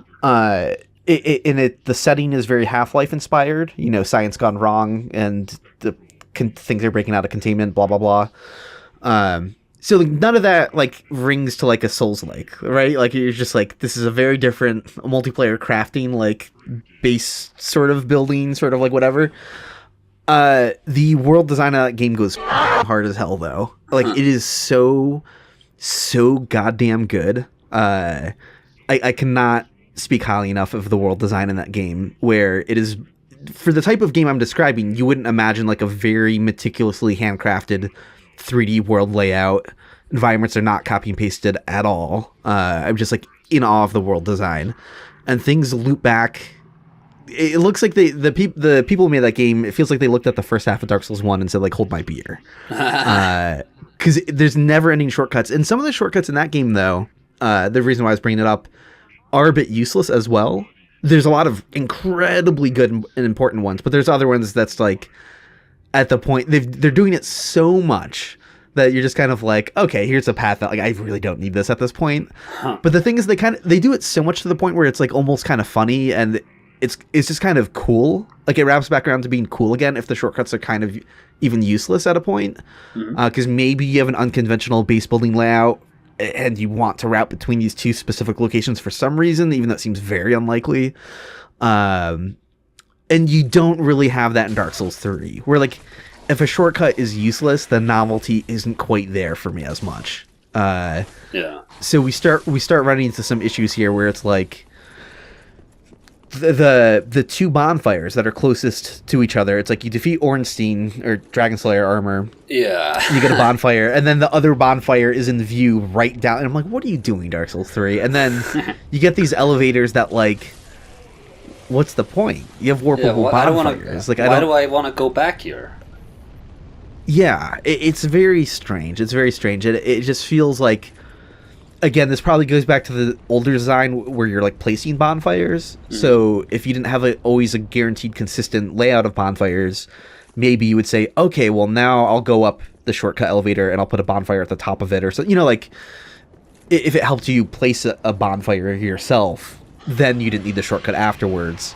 But it helped you place a bonfire, then it would be like super cool, I think. So there's just something a little off with the world design here. It doesn't hurt things to have a shortcut that feels redundant, but it's also just like underwhelming at the same time. Like it's a little sloppy. Yeah, I also feel like elevators are those are probably my least favorite kinds of shortcuts, because it's you walk in them and then you stand still for like 10 seconds while you retry a boss or whatever. Obviously, I'd rather 10 seconds in an elevator than a minute walking up some stairs, but my favorite shortcuts are always, you kick down a plank or something like that. Yeah. You can do it. You can do them more interestingly than like an elevator is just kind of like a. Yeah. It's also like a cave path is my equivalent to an elevator sometimes that I criticize, where it's like it's really easy to just have a cave path twist and contort any way you want it, and you can hide a transition. You don't really have to like think about the world design as much if you're just going through like a nondescript cave. But yeah, elevators can have a bit of the same problem sometimes. So so I'm not too opposed to I don't know though. I'm looking at like I'm looking at Cemetary of Ash and Profaned Capital, and I'm like, I think Lothric Castle is a cut above them. Sure. I also think that, because you brought up the bonfires, I think this area, maybe more than any other in the game, and I hope I didn't say that earlier about any other area, this Lothric Castle might be the area that most suffered from the transition to not being able to create your own bonfires, because if you had that, then the meticulous design of this place, it would shine a lot more. Whereas as is, you unlock the shortcuts and you're like, what's the point of this? Yeah. I don't know though. I still like the variety. I like the plus of man dragons. I like the level layout that it doesn't feel, this is again like the polar opposite of like a Smoldering Lake, where every single set piece feels bespoke. There's not one section of the map where you're just like, oh, this is a copy and paste of another part of the map. Every little chunk of the map is like a distinct thing that like flows into something else or whatever. So I feel I would pitch for A. Right. I can, but if you feel more strongly about B, then no, I feel like this is more deserving of A than any of the other Bs we have. I would say this is much closer to Undead Settlement than it is to Irythyll Dungeon. Cool. Yeah, that's kind of what I was thinking. So A tier. All right. Moving on then to the Consumed King's Garden. Conceptually, it's fine. I love this place, but yeah, it's fine. It's a B, right? Like, yeah. What do we have to say about it? Yeah, like again, it's one of those things where there's nothing wrong with. Sometimes when people talk about like different Souls areas, being like, "Oh, Valley of Drakes, that sucks," that sucks, and it's like it's okay to have a little like side area. That's a thing. Like, not every area has to be treated equal. In fact, they shouldn't be. They shouldn't be, because you should never know what you're getting into. Anytime like an area title card shows up, like you shouldn't have an expectation of like, oh, this is always a high wall of Lothric sized area. Anytime I see a title card pop up, that's not how it should be. No. So there's nothing wrong with having a little side area, but at the same time, again, when we're rating the quality of areas, it's kind of like it's just a little lower area that you go into. I do like the vibe of it, that you have like the little toxic swamp area. You have a few plus of man to fight, but you're not seeing any new enemies or anything too interesting. No. And I don't know, the boss is cool. Are... The boss is neat. I like the boss. I think that whenever they do this is so Dark Souls 3. Dark Souls 2 is the one where it's just humanoid enemies with big swords. But Dark Souls 3's bosses, I think, are also we are well and truly on the way to execution challenges over situational awareness, and in those sorts of bosses, I always prefer the Curse-Rotted Greatwood or a Vort or even good lord, what is his name? The boss here. Osiris. Yeah, I was stuck on Ornstein, isn't I?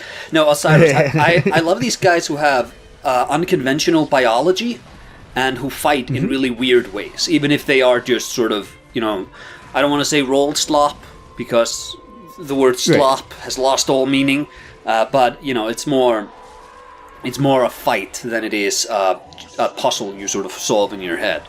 But I like Osiris. I think he's a cool boss, and I like that he goes crazy in the second phase. Yeah, it's mechanically it was never a fight that I like truly fell in love with. I always felt like it was just like okay, but elevated by the vibes though. Like I don't have any complaints about the fight, but it's not a fight where I'm always like so thrilled about like, oh yeah, I'm gonna perfectly roll and perfectly everything. Like I'm just kind of again, I defeated him to level 1, but I don't really remember or know what I did. So I don't know, like so that's not me like, oh yeah, I totally got this fight on lockdown. Like I don't know, but the vibes are like holding an invisible baby. I'm always dialogue during boss fights, fantastic. Like it's not something you want to overdo. You do want to do it sparingly. Yeah. But there's just something cool about it. Going back to like the Maiden Astrea encounter, which has some of the best dialogue in any boss encounter in a Souls game. Probably the best, in all honesty. Yeah. But like, it's cool when it happens. So him freaking out and talking to the invisible baby, like, just everything about that is fun. So it's a good, cool encounter. The vibes elevate it. I think it has a touch of Ludwig the Accursed. Yes. Oh, totally. Yeah. And not just because of the moonlight, but just the whole design and the setup to the fight. But yeah, like I said, or like we said, I think this is very much a B. Yeah, no objections. We're totally in agreement there. All right then. Moving on to a good area, I would say, the Grand Archives. Grand Archives. Yeah, this is interesting. I'm torn between B and an A, I think. Okay. Well, I'd have to think about it. So, it does have some pretty good level design. Dunkhead and Wax? Dunkhead and Wax is so good. I always think of the meme of, like, the kitten that, like, clearly, like, stuck its face in a bowl of milk or something like that and lifted its head up, so it's all, like, disoriented and just, like, gunked up looking. And I'm just, like... people Photoshop, like, the Dunkhead and Wax prompt over the image of that cat. That always comes to mind. Yeah, the... Dunkhead and Wax is a very funny... That's one of the funniest prompt interactions in a Souls game. It's right up there with going to Anastasia when she's dead in Dark Souls 1 and it just says dead. Like that's very funny as well. I like the... I don't... The bookcases, the shortcuts. Vertical design. This is very vertical level design here, moving from the different levels of the actual library to the rooftops and up around the rafters and looping back into the building, and then the bridge over to Lothric and Lorien, and the path to that dome rooftop area with the flying angel guys. So yeah, a lot of good verticality. And that area loops back in on that giant bird cage. I love that area. Yeah, I do like a good vertical level design. I don't know which I prefer though. What was the area in the Elden Ring DLC? That was like a tall vertical. Keep. Yeah. Yeah. I don't know how I feel. Like I feel like I might almost prefer the Shadow Keep execution, even though it doesn't have anything as distinct as Dunkhead and Wax. But like something about that sort of resonated with me a little bit more overall. Yeah, the specimen storehouse, like that gimmick of here are gigantic creatures that are being strung up and you move around them. Like visually, that just is cooler. Yeah. Yeah, and I think in Bloodborne DLC also had the tall vertical like laboratory area, whatever that area was called. Yeah. The research hall. So Grand Archives is kind of like, I don't know that it's at the top of the pack of these type of tall like archive areas for me. But there's nothing that like I don't like dislike the area. It's not bad to play through. Crystal Sage coming back is a kind of fun mini boss encounter. Again, bringing a boss back as a guy who snipes on you. Yeah, I don't hate it. Is there one or two in this area? There's two, isn't there? I think there's just one. He just travels further up the level. Yeah, every time you hit him, he's a jerk.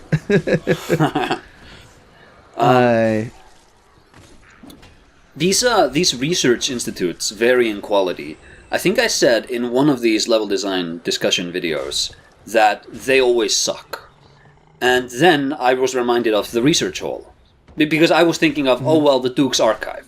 That's that area where they wanted to have the level be movable, and it's like a library area, and it's like, okay, but they kind of cooked it. And I don't like the Duke's Archive, I don't like the prison, I hate that area. I think we talked about this, being that we made the video on that together. But then I was reminded of the research hall, and then I was reminded of the specimen storehouse, and then I was reminded of the Grand Archives, and I was like, oh yeah, wait, no, actually, these areas are oftentimes quite good.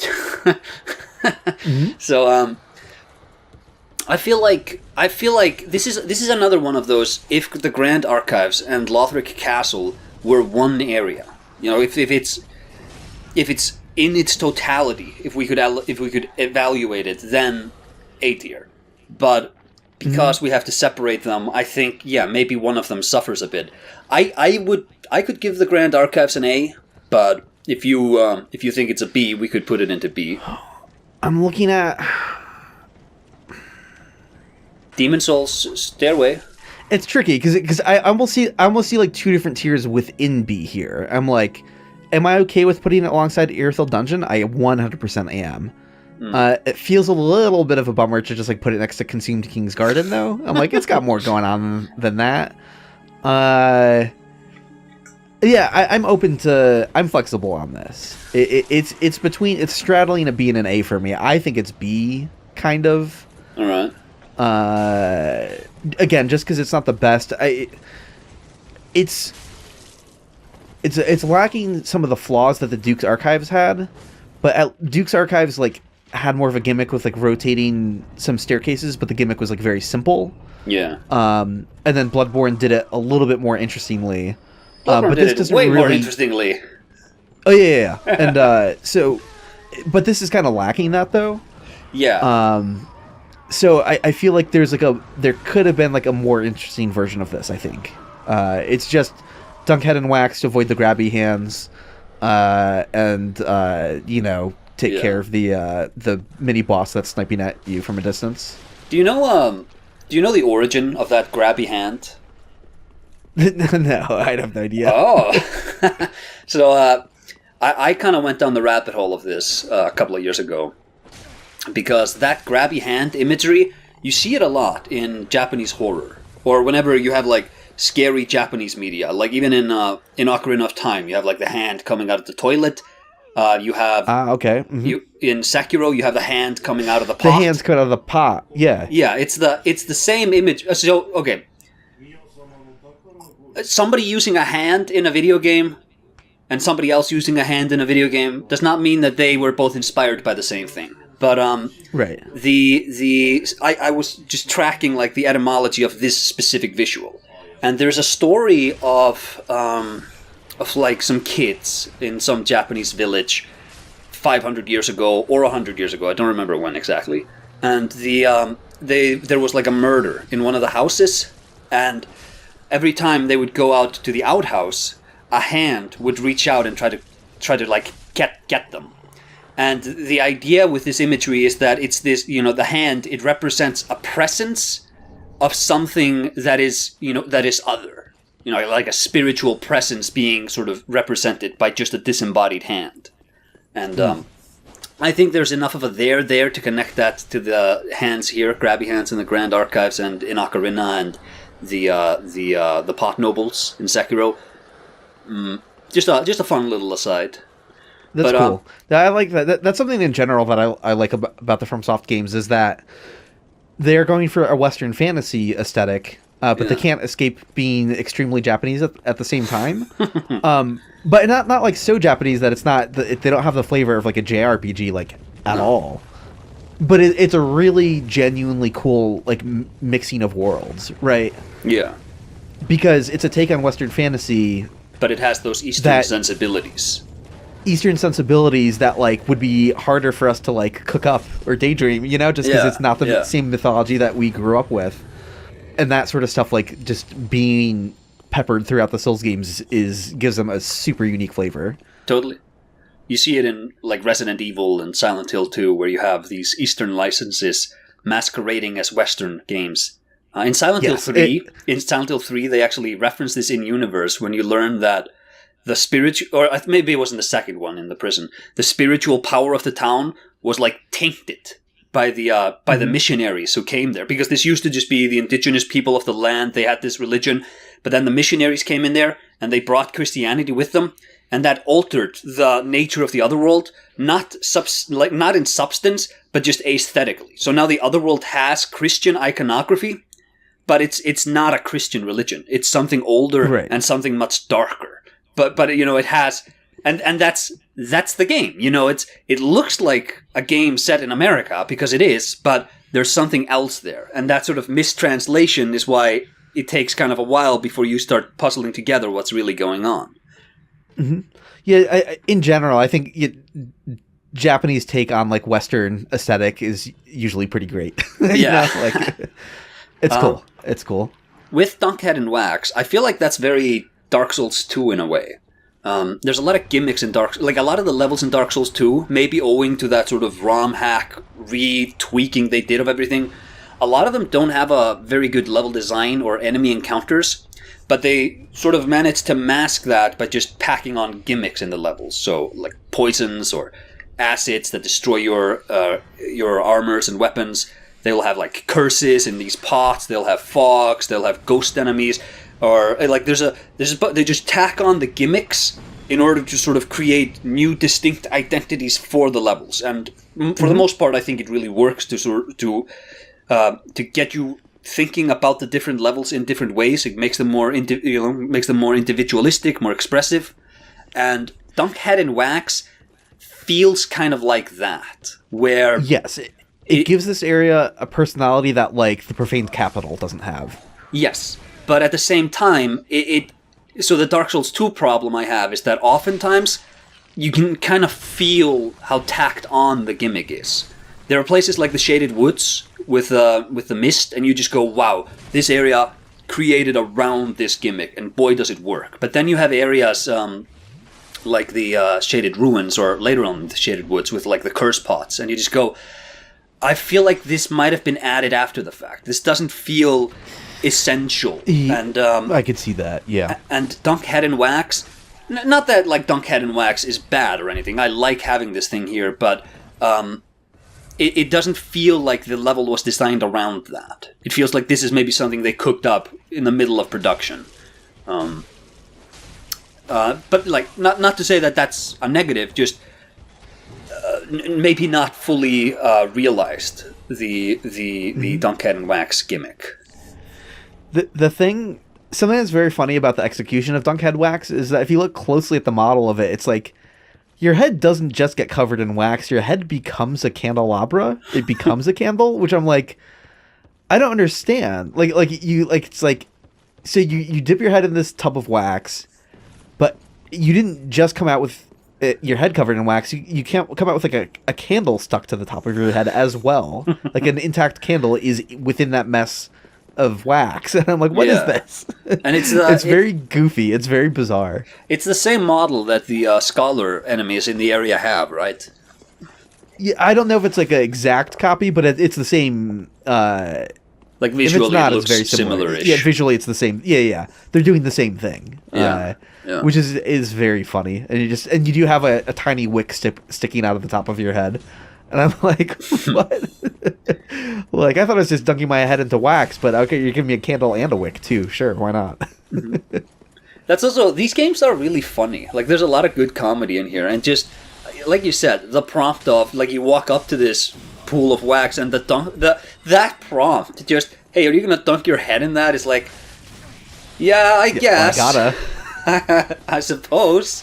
Don't know why. Yeah, how could you not at that point? So good. Does that mean this is an A? Just for the comedy. Does the comedy elevate it to an A? Maybe the first time around.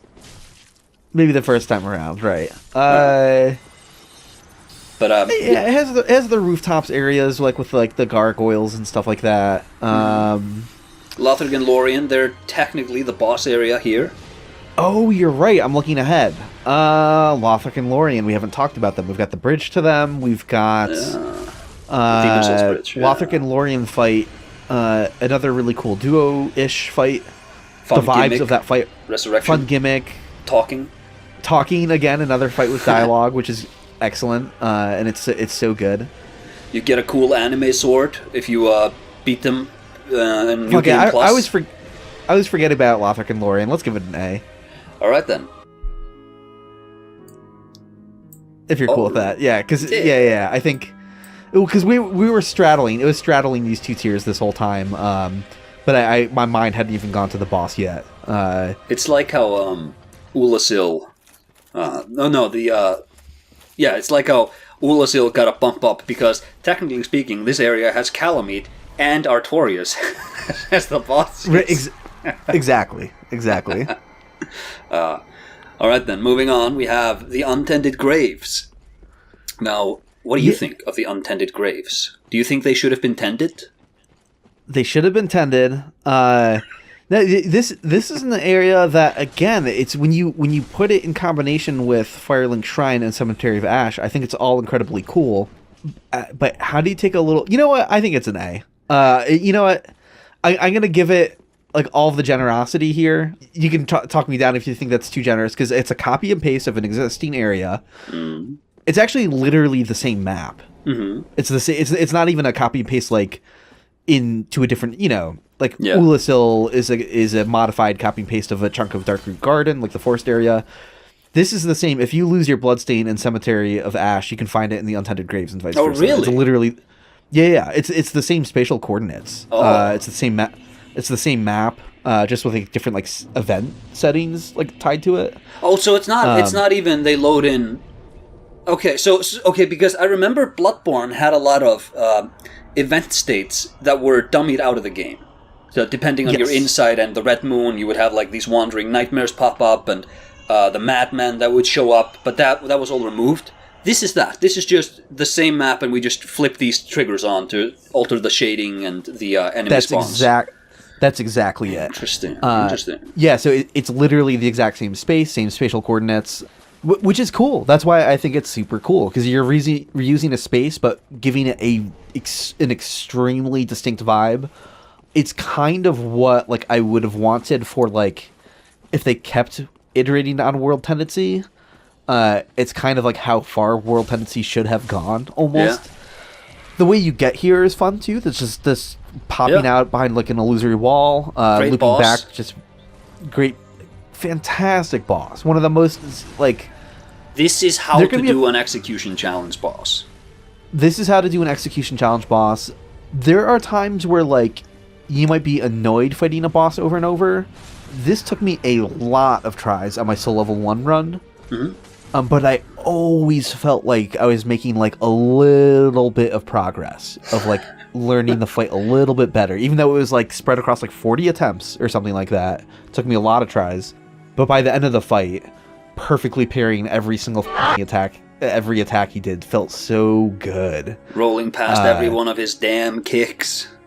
Yeah, it was just like, man, that fight was fun. I think I might have uploaded like an unlisted link to that somewhere, so maybe we can toss it into the video here. Yeah, sure, if I get it.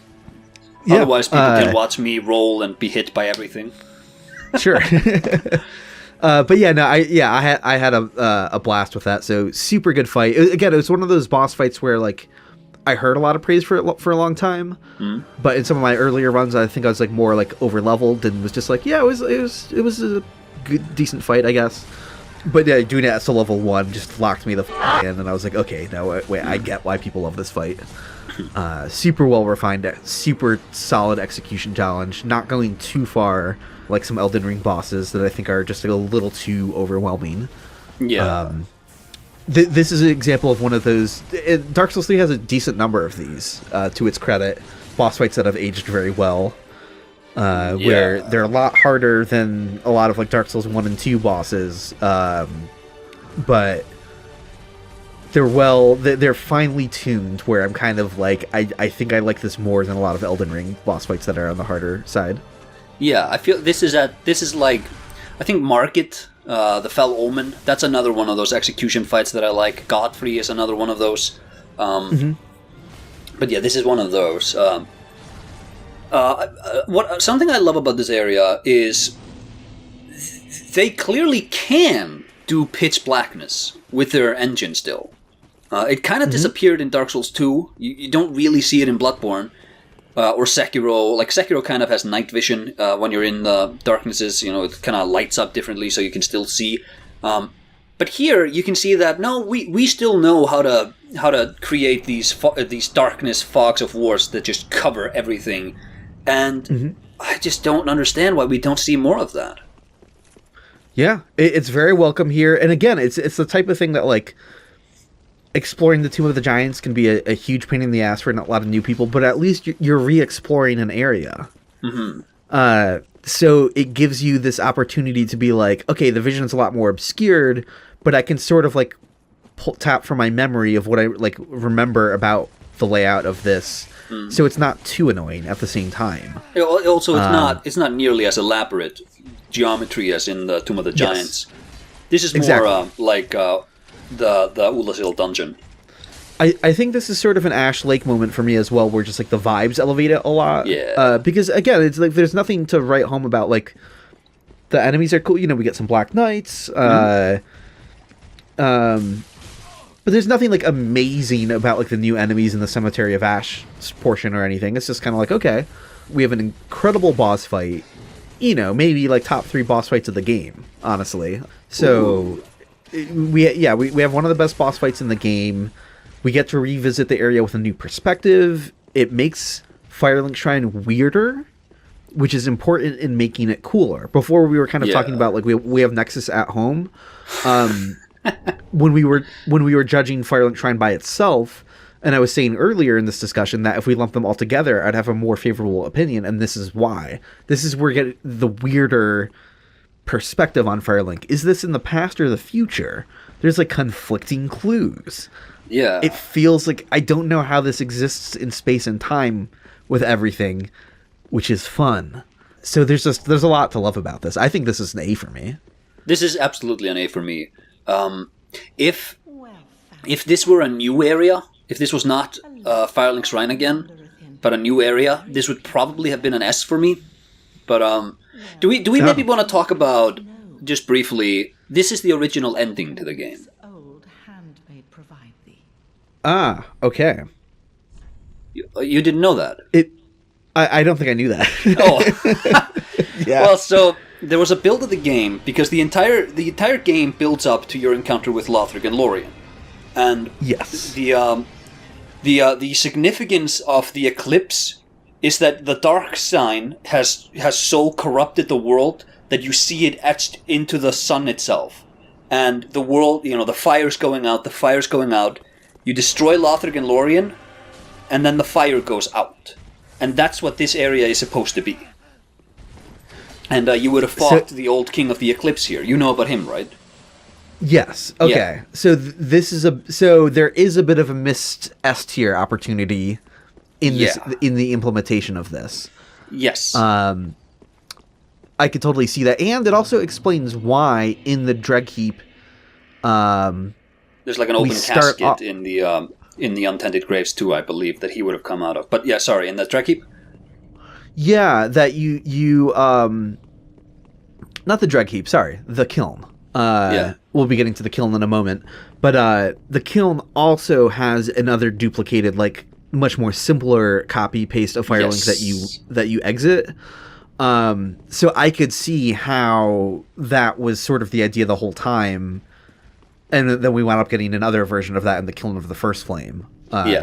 So they seem stuck to the idea of emerging from a different messed up version of Firelink Shrine, but there's a much more tantalizing version of that in the Untended Graves versus like the small room we leave in the Kiln of the First Flame, which I mean actually that's still cool in its own way too, but I actually have this. I actually have a theory, because the Soul of Cinder, he appears in the trailers as like an NPC, and the idea might have been that he was the one who taught you how to build bonfires. He would have been your sort of friend in the game.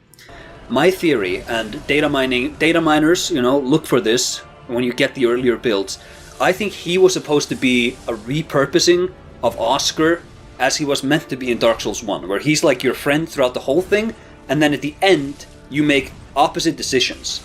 But because he has a boss variant, meaning he probably would have been a boss, so if you decide to, if you want the Dark Age of Man, you would have gotten maybe the Untended Graves boss, competing like who will be the Dark Soul of Man king, you or Old King of the Eclipse, who might have been Lothric. Or if you want to relight the flame, you probably would have fought this NPC as the Soul of Cinder, or some kind of mixture of that. Interesting, yeah. There's definitely potential for that there. But that's just a game theory. That's just a game theory. Yeah, so there is like an S tier version of this that we didn't quite get, but it is still super cool, and I'm happy to give it an A. I think that is it's funny because I never really I'm glad that we're having this discussion, because a lot of the things that we've talked about, I'm just like kind of not too surprised where we put things, but I didn't really think about Untended Graves in isolation, and now I'm realizing how much I really do appreciate it. So. Oh yeah, totally. It's one of those, like you said with Ash Lake, the aura. The vibes. Yeah, it has the aura. It has the vibes, and I know I kind of just said this, but to repeat it, like it makes Firelink Shrine cooler and weirder, which is important. So yeah. Also, it's interesting. This is where we fight Eudix Gundyr. Champion Gundyr. In the original trailer, we fight him where we now fight Osiros, because he was. Yeah, because that's like a side area in the main castle. He's very clearly visually based on Old King Doran. That's what the callback was meant to be.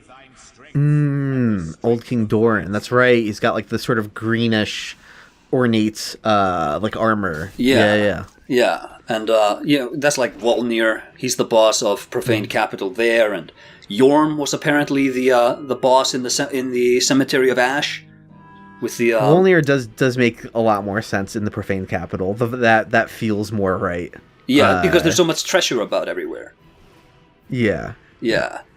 And Yorm would have been there. I think his name is Halleck in that version, and you would have picked up the Storm Tree, and it's like only a storm can fell on Oak Tree, which is like makes sense when you're fighting him there. But it's what the game that we have is probably more cohesive and better to play than the game we didn't get.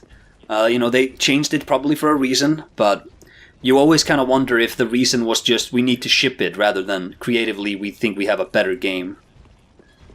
Yeah, it's always some combination of the two. Like, that's the tricky thing about cut content is, like, it's hard to not look at it. There's always the temptation of looking at the most idealized version of the cut content. Yeah. You're just like, oh, wouldn't that be really cool? And it's like, but yeah, what if executing it well was incredibly difficult and it was not on track? Like, what if it was a really shitty version of that? What if spawning your own bonfire sucked ass? That's entirely possible. That's the thing. It's like, could there have been a cool version of that is better than the Dark Souls 3 we got? Absolutely. But that's also not a foregone conclusion of them sticking with the original design concepts. That could have been a worse game as well. Yeah, totally. And you know what I really appreciate about From Software is going back to the painted world of Ariamis in Dark Souls 1. Here is all the stuff we have that we didn't find room for in the final build. We'll just use it here in this other area. That happens to be another recycled place. Here, like the Untended Graves, the final area of the original version of the game, we'll still use it. We'll find a place for it. The Cathedral of the Deep, maybe a bit half-baked, underfinished. Smoldering Lake, even, as unfinished as that is, I'm happy we have it. Mm-hmm. If we'd have found the Smoldering... Because if Smoldering Lake had not been in the game, but you would have found it in, data mining, you would have looked for it, and you're like... You would have been like, man, we could have had this whole other level. Yeah. It's like, I believe... It wasn't it God's Grave that became the Ringed City? Yeah, it's like that. We always... And even the stuff that doesn't make it into the game, we see it in the next one. A lot of Bloodborne's concepts show up again, fully realized in Sekiro, for example. Sekiro is Bloodborne 2, of course. To the big stuff with the sort of disease and all that, like tainted blood, that is this divine blood that people are using that's sort of ruining the land, down to the minutia of... Beasthood creeps up the right leg. That's why Gurman is missing his leg. That's why those armors in Canehurst are missing the right leg. But then in Sekiro, Shura comes from the right arm. That's why the wolf loses his right arm. That's why the sculptor doesn't have the right arm. It's like, oh wow, you're like, it's this much. And it makes it great to start data mining and looking into the minutia of this stuff because they think it all through. It's great.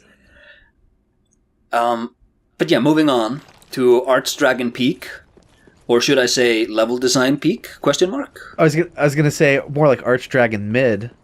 What? No, I don't know. I don't know how I feel about it. No, this is where I have to sort out my head. Is this a B or is this an A? I don't have any strong opinions at the moment. Okay. First of all, secret optional area. That's fun. Very silly puzzle that could be hard to figure out. I think I read about it online in my first playthrough and didn't figure out the gesture thing on my own. But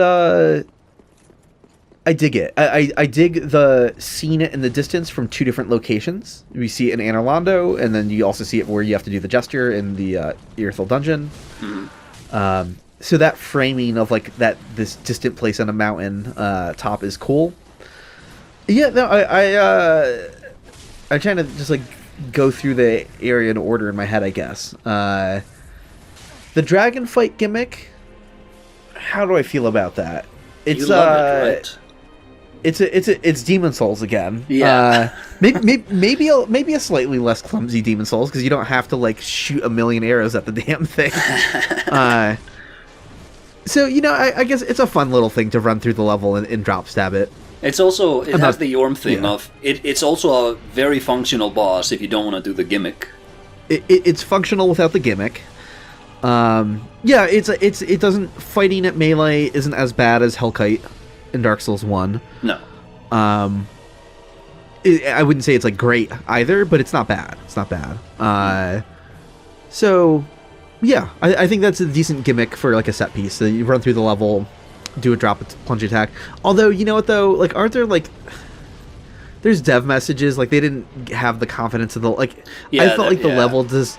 Yeah, that's kind of lame. I feel the level design did a really clear job of communicating that you are wrapping around above the enemy, and it just tells you to do it, and I'm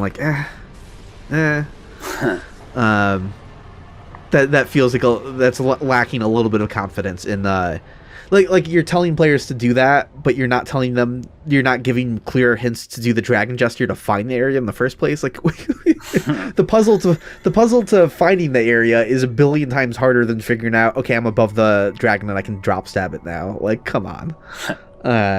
So that's weird design to me a little bit. We have. This is going back to maybe an earlier build of the game, is you looking for the Lords of Cinder, and you go to Anor Londo, and you're like, well, Gwyndolin, Gwyn had a son that can link the fire, and then you find Gwyndolin, and it's just, oh, well, we can't use Gwyndolin to do it. Wait, he had another son.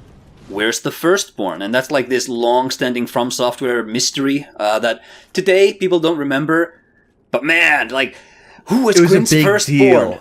Is it Solaire? It was such a big deal in the days of Dark Souls 1, absolutely. Yeah. And yeah, so you go here and it's, oh my god, yeah, of course. It's just like, oh yes, we're gonna finally meet the firstborn, and it's like, it's all built up, but then it's like, no, he can't do it. He's kind of hollowed out too. And hollow doesn't mean necessarily the condition of but like, he's not, I don't think he's lucid anymore. It doesn't seem like it. It's like kind of rotting like his dad. And then I think we talked about this in the last video, but I defend using hollow non-literally for things that didn't go through the exact hollowing process. Yeah, like he doesn't have the dark sign. Some god equivalent to hollow. Yeah. Yeah, he doesn't have the dark sign, but clearly, like, his life essence has been sort of burnt away, or like his mind's essence has been burnt away. But then you have like Guinevere, look for her. Then you find like, oh, Lothric, her son. Like we can, it's like searching for the Lords of Cinder, like kind of. The would-be Lords of Kindling, I think they're called in Japanese. Kings of Kindling. I don't know. But yeah, so it gets a lot of points for me for that. I like good cliff action here and there. The enemies, I think, are interesting to fight because they have those sort of serpentine head long range attacks. I think the area is also, you always want one of these areas per game, at minimum one, where it's completely optional. And it is the hardest area in the game because it is optional. Because the final level can never be the hardest level. You always want one extra level that's just way more difficult than everything else. I think it's good at that. I think there's good variety here. I like that little cliffside section where those sorts of armadillo lizards block your path while a dragon is spewing fire at you. I think that's really fun. Demon Souls design. That's the thing. It gets funny points too for like the evil crystal lizards that like roll they're big and rocky. Lizards. Yeah, and they bully you and roll into you, and that is a very funny enemy. So I do appreciate that a lot. These rocky boys messing your day up when there's a dragon trying to spit fire at you. Yeah. Yeah. So I do like this area. It gets a little bit like when you're like going up towards like the very end peak or whatever, like some of the snakes are a little heavy in their placement. Yeah. In a way where like if I'm playing through Sun's Fortress, I like being able to like parry and backstab fish a bit more aggressively, where it feels like no matter how good you are at Dark Souls 3, there are a few sections where it can feel a little like, okay, this is a bit much. I have to really, really carefully cut the enemies. Otherwise, fighting them is not very fun. But overall, pretty good area. And again, Nameless King is cool. Nameless King is a cool encounter. It's the type of thing where like getting the answer to the firstborn son doesn't really land for me as much as the mystery. So it's not... I'm not as pulled in it being like, yes, finally.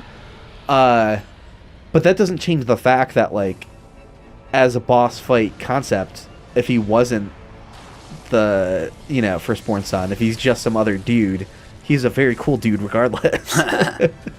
Yeah. And, but yeah, you got the Son of Gwyn vibes, riding a dragon. Why did he side with dragons? What is going on here? They set that up in the first game. Yeah, so it is a good payoff on a thematic level, and the visual element of the fight, and that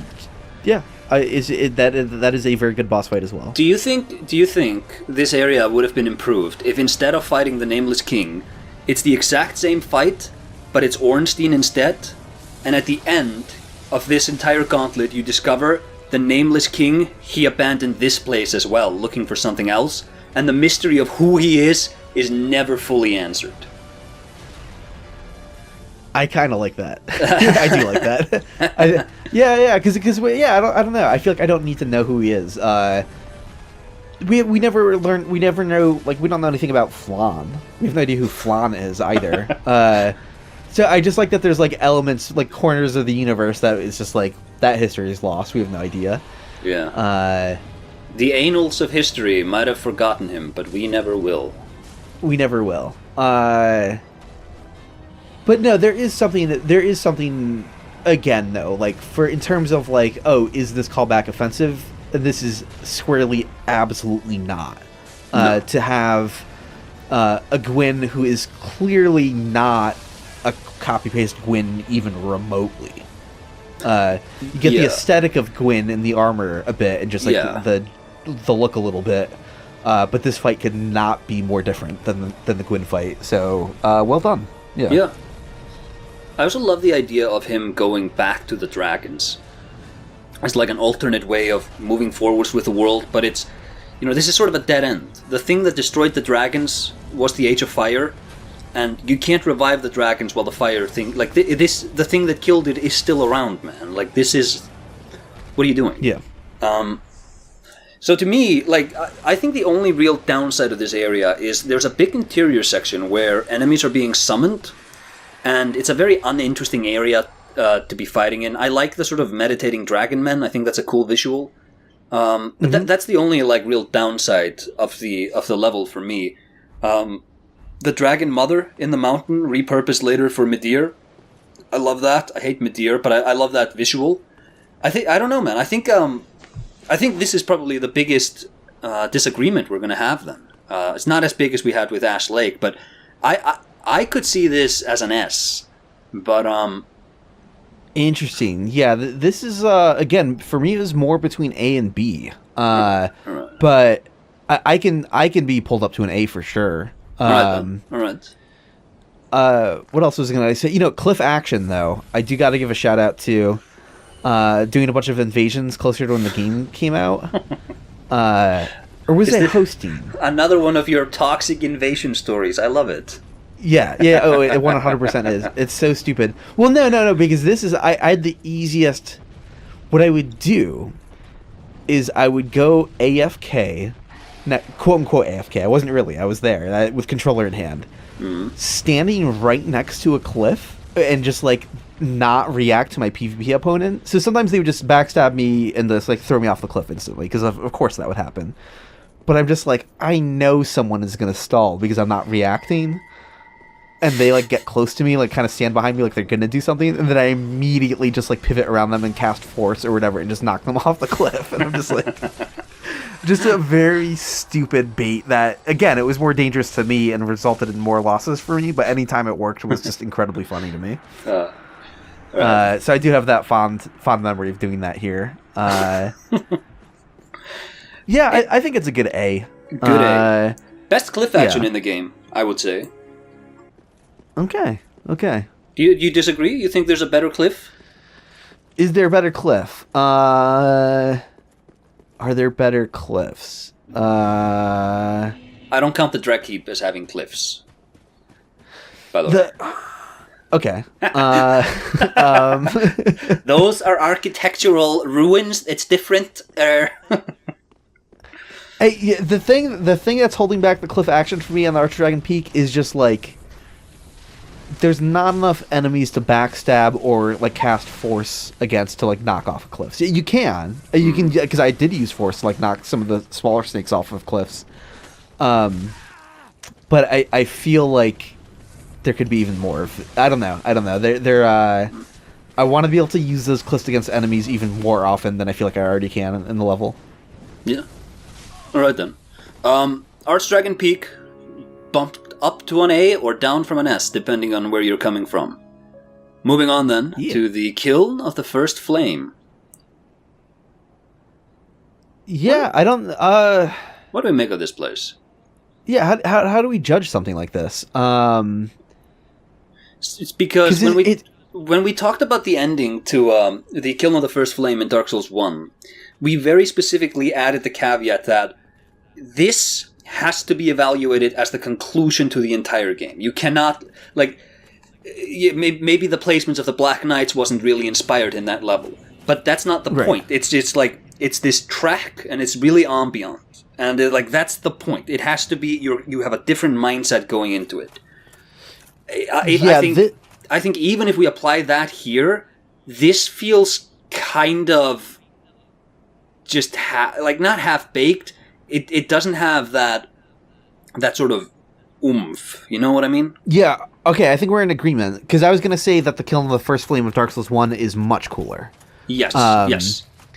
You've really earned opening that door, walking right into this area seamlessly. First of all, that's cooler than...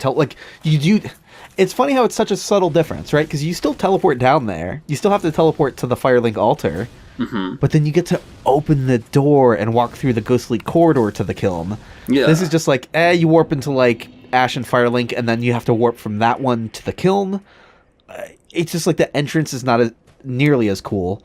Yeah. Compare that to the potential of Untended Graves. Oh, it's complete darkness, and you're going down, but it's the same landmass that you already know. I think that it would have been such a world of difference. Yes. Yeah. So there's something just a little uninteresting about it.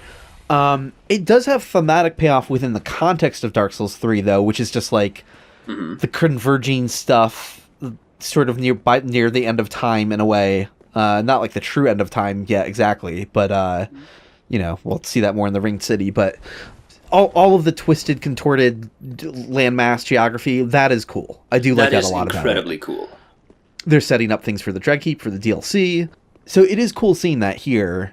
But again, it's just the way you enter it. It's just not as cool as the Kiln from Dark Souls 1. I guess there's no other way to put it. Which is really unfortunate, because if this area had a different name, I might not have immediately picked up on comparing and contrasting to that. Yeah. We do got to give credit to the Soul of Cinder boss fight, though. I think it's a very good boss fight. It's clearly a riff and response on Gwyn. Gwyn was meant to be a boss that could, the original intention for it was one that could, counter any playstyle. And then it was just the parry boss. And a lot of people interpret it to be a mercy killing, but, we talked about that, I think, before, where it was just no, that was just them kind of not fine-tuning the fight. I think it's cool if you can walk away with that as your headcanon, but that was not it was not the intent, but I'm really happy that that's how it came out. But but yeah, no, Soul of Cinder is them doing what they would have wanted to do for Gwyn originally, for sure. If they could have copy and pasted all of the animations and movesets in at the time, if a dev whipped that out of his at last second for Dark Souls 1, they would have been sign it and print it. So it is cool to see them get to do something that's an ode to Dark Souls 1, and something that's clearly inspired from it, but in a way that's not unearned. Again, this isn't another inappropriate callback. This is them doing what a sequel should do, which is refine the hell out of that fight and elevate it. And the music's pretty good. It's not Gwyn good. It has a reference to Gwyn's theme again, but it includes a pling pling plon reference. But I don't. Yeah, cool end of game boss fight. It's funny to see that is a specific archetype of boss that exists now, though. Because Nightreign has their own version of this boss, and that boss is insanely cool. So, yeah. You're talking about the Healstore. Healstore, yeah. That is them going even more all out with it, the visual aesthetic going hard where he floats up in the air and like tears open the sky, and it's like a whole new like visual aesthetic, and it's just like, damn, they went hard. Can we stop for a moment and appreciate the skybox game Nightreign has going for itself? Like, however you feel about that game, my god. Oh, they're doing some really cool Nightreign. Yeah, I do not fault anyone who bounces off of it because it's too big of a departure and it's not what they like about the Souls games. Yeah. Totally understandable. Yeah, I do not fault anyone who bounces off of it. They are cooking though with like like even if you don't like it and don't want to play it and like bounced off of it, there are individual elements in there that you could recognize as being like, okay, but this would be really good in another Souls game. I think that I think Nightreign, like on the execution challenge gradient of bosses, I think Nightreign hands down has the absolute best roster. Fighting something like what's the dragon's name? Caliga, I think. Oh my god! Caligo. Yeah, just that so cinematic, but so interactive. It's so much fun, and like Kjolstor, like is so good. Libra, all of it. And then like the DLC boss is also really fun, and there's a few. Nightreign definitely takes a few dips in quality at some places, which is, I mean, that's impossible not to. Yeah, absolutely. I don't know if I don't really care for Everdark Libra very much. No, me neither. But there's so much good. Yeah, like if you couldn't get into Nightreign, I'm sorry you didn't get to appreciate Libra. I'm sorry. Like Libra's like, make your choice. Like, that shit is cool. That shit is awesome. I'm so excited to think, wow, just how much, like, because I've always really bounced off well, not always, I've mostly bounced off the execution bosses in these games, as I've complained about a lot of these videos. But now, with Nightreign, I see, okay, they can do them and still have them be really ambient and really fun and interactive in ways that aren't just timing windows.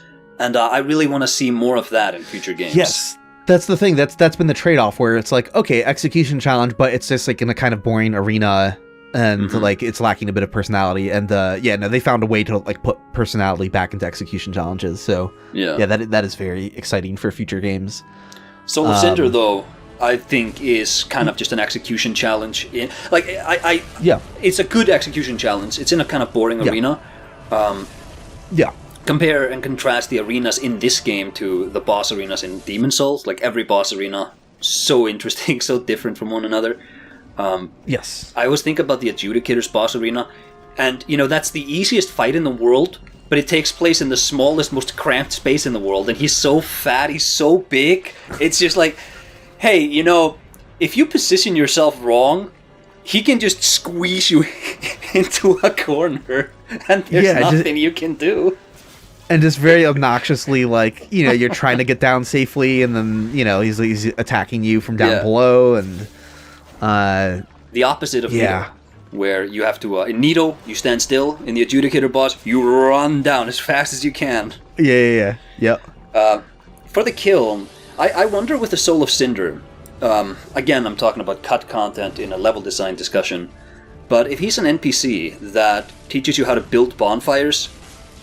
I did a video series about like the themes of FromSoft, where I talked about some esoteric Buddhist ideas that I think these games have. One of them was about cycles, and I talked a lot about Dark Souls 3 and the Ringed City specifically in that one. It's like the cycle of samsara, and there is a concept of a bodhisattva. Do you know what this is? Remind me, because it's something I've heard about before, but... So a bodhisattva is somebody who obtains enlightenment, but doesn't move on to nirvana. He somebody who stays in the cycle of the world in order to teach the Dharma to somebody else. Yes. The children who die in Buddhism die before their parents, I believe. I think it's if you die before your parents, that is technically speaking disrespectful in some way, or it's if you die. They go to purgatory, those kids. But because they are children, they can't learn the teachings of the Buddha.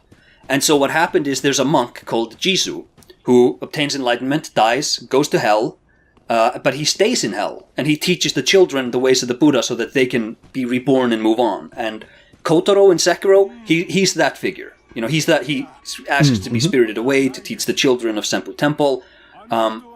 You see this? You see, he comes up a lot in these games whenever you have like a sort of bald figure with red robes. That's usually a Jisu reference, and that's a Bodhisattva. That's somebody who stays behind in the cycle of the world to teach others to move on. And you know, the Slayer of Demons and the Monumental, they are that. They're this thing that stays in the world and are there to offer guidance to the next person to come along. Gurman, he's sort of like that. Godwyn in Elden Ring, he's a really twisted, distorted version of that, because through him, death can be reinserted into the world, and like the cycle can be perpetuated. But it's like a complete horror version of that, because he was just his soul was murdered. I think Soul of Cinder as an NPC, if he's somebody who just, you know, if he was maybe the chosen undead, but he doesn't link the fire, instead he just builds bonfires and teaches others how to do it, like he would have fit that Bodhisattva ideal as well. And I feel like, and maybe this isn't warranted in the level design evaluation, I feel like this is a really weak final boss. And that's not a bad point. It's a good boss in the mechanics of an execution that are like riffing on what Gwyn was meant to be. But you're absolutely right that it's lacking an emotional context. It's basically just like other chosen undead amalgamation who's really good. He's pretty good, but you don't. He's pretty good. He's not really good. Because he'll kick his ass. There isn't. I don't know. It doesn't feel like there's enough build-up or thematic connection to him specifically. No. And maybe that was the point. Maybe it's because there have been so many chosen undead before that it's just kind of like it's John chosen undead. Yeah. But that is what hurts it a little bit. Yeah, we talked about this, where that being the point, it being unimpressive being the point, that's never acceptable. It's never acceptable. Yeah. That could be, There's ways to do, like, understated and stuff like that. Yeah. This doesn't totally check that box. So I agree. Yeah, because there is no... I was talking about how it was cool for how it mechanically riffed on Gwyn, but I didn't have this moment where I cared about him as a character at all. No. You know, I wasn't like... there's no Maiden Astrea moment where I'm like, oh, well, I didn't know anything about her, but suddenly I strongly give a shit, and I don't know why, but I do.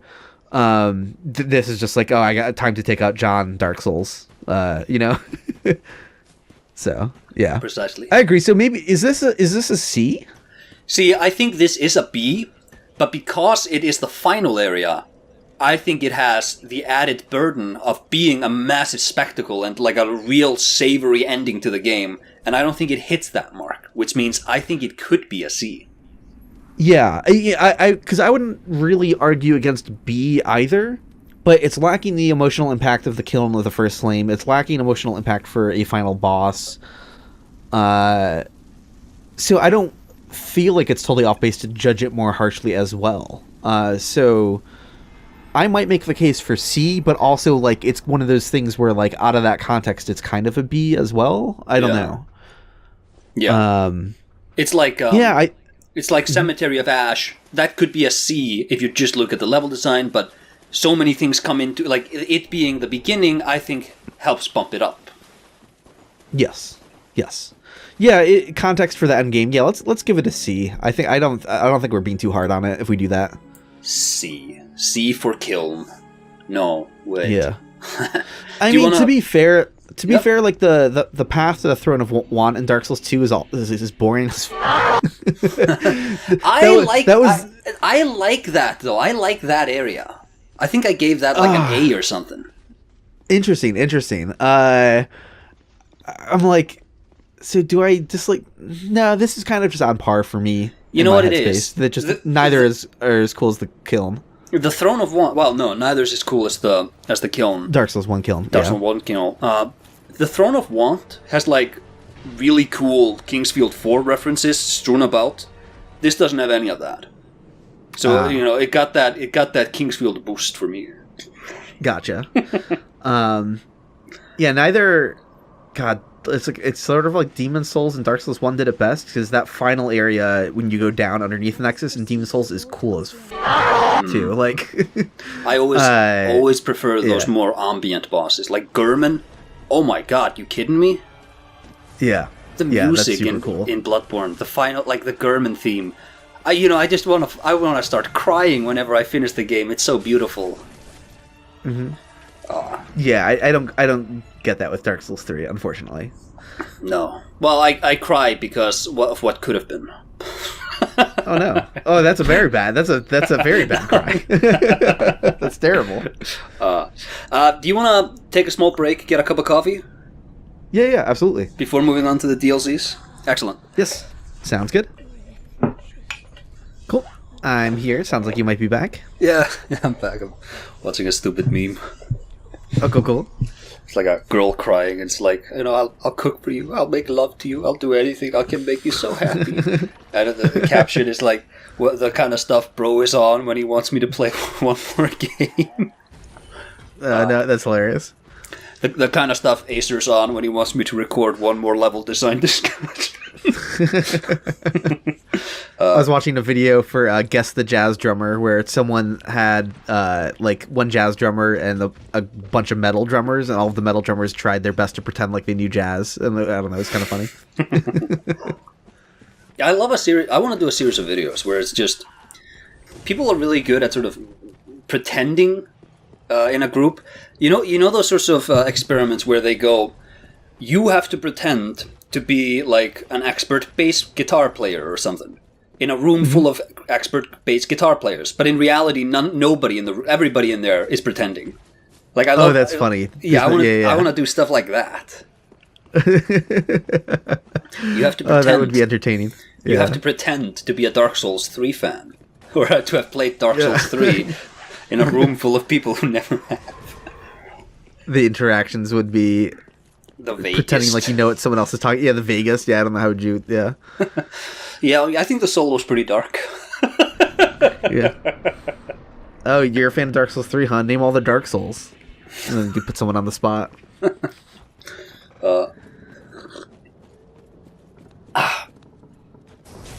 Man, a good cup of coffee. What can I say? Nice. The next area is the painted world of Ariandel. Where are you at with the painted world of Ariandel? It's cool. I like it. This is a callback that is also completely acceptable to me, because it's not at all a copy and paste of the painted world from Dark Souls 1, like even remotely. There's some imagery of like a bridge leading to a building, but like the way the context of that being completely different is just like, okay, you earned it. It's cool going into a magical like painting world again. Some of the starting area is kind of like just like a simple outdoorsy area that there's nothing incredible about it by any means. But I don't think that section of the game overstays its welcome or anything. No, and I think it very quickly opens up into being quite interesting. I like the wolf fights. We talked about Farron Keep. You have a wolf covenant. Shouldn't that be cool? This is the cool wolf area. You have that. One of my favorite set pieces in the entire game is that giant tower. Where you the giant tower is cool. Yeah, with the Millwood Knights, like that is so cool. Do like the range attacks from the tower, and then you ascend the tower. Have fun there. The routing. I like the collapsing ice shelves. Yes. I love fighting those guys too. They're kind of up there with the Lothric Knights, where they have enough. There are enemies who have like gimmicks that are bad gimmicks. So you'll be fighting an enemy, and maybe he does like, it would be great if I could pull at an example, but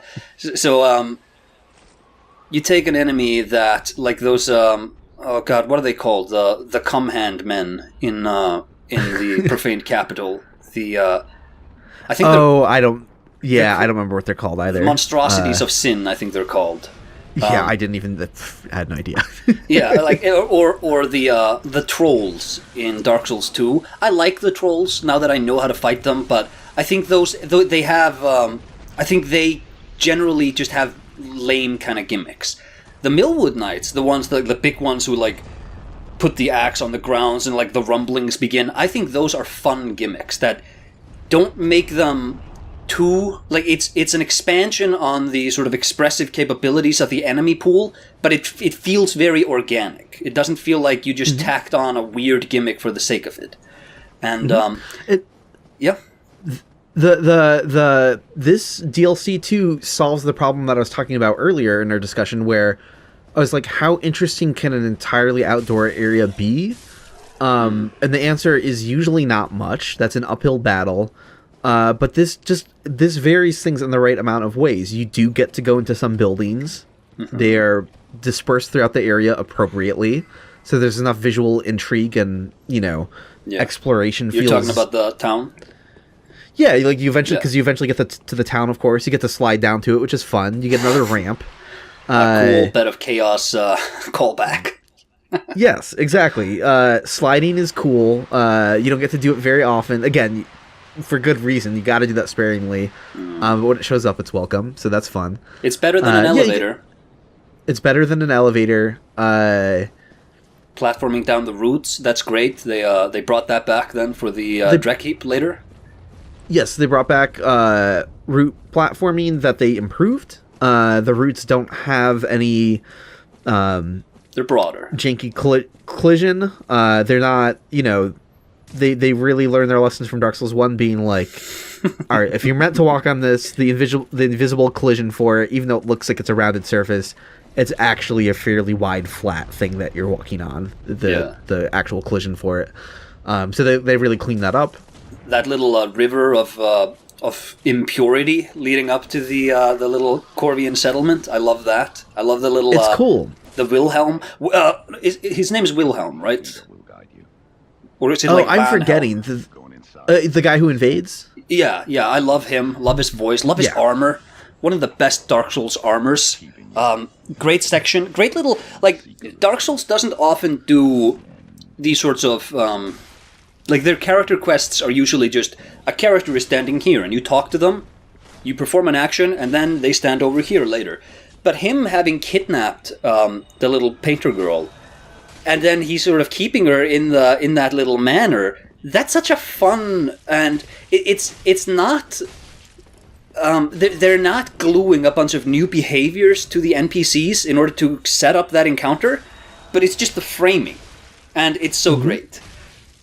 Yeah. And, the little buck-infested area that leads back up to the church. See, this is... Painted World of Ariandel, I think, is possibly... It's hands down my favorite area in this game.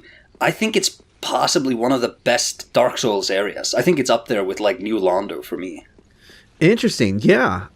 It's funny, because going into this, I was wondering if it was A, but I think I can be talking to S. It's a fun area to play through. There's enough diversity in the set pieces. And then we cap it off with an incredible accomplishment, which is a 3-phase boss fight that is fun and not a slog somehow. Yes. Right? Like, normally, I don't know, you could reach a point, again, because we are very similar mindset on this, where we are fans of the older games. We get... Execution challenges can overstay their welcome. But the gimmicks here are so good. Like, she turns invisible in phase 1. That's fun. That's a fun Priscilla callback. And she's not difficult to fight, but you know, it's more about just finding out where she is, and we sort of learn how the boss works that way. That's great. Phase 2, this is probably the craziest boss idea they have ever pulled. A gigantic crow man stapled to a chair, dragging his ass around the arena, throwing a pot full of boiling blood around. Like, just conceptually, this is such an insane boss, and it's so good. It's so much fun. The concept is S tier, the execution is S tier. Yeah. It is an insanely cool fight. I think I love everything about it. And there's a fun callback to the Painted World. Again, this is in the realm of callbacks that I like, where I'm not rolling my eyes, where you do a cutscene thing where like a statue rotates and the path opens, and it's like, all right, let's go. And then you find the statue of Priscilla at the end.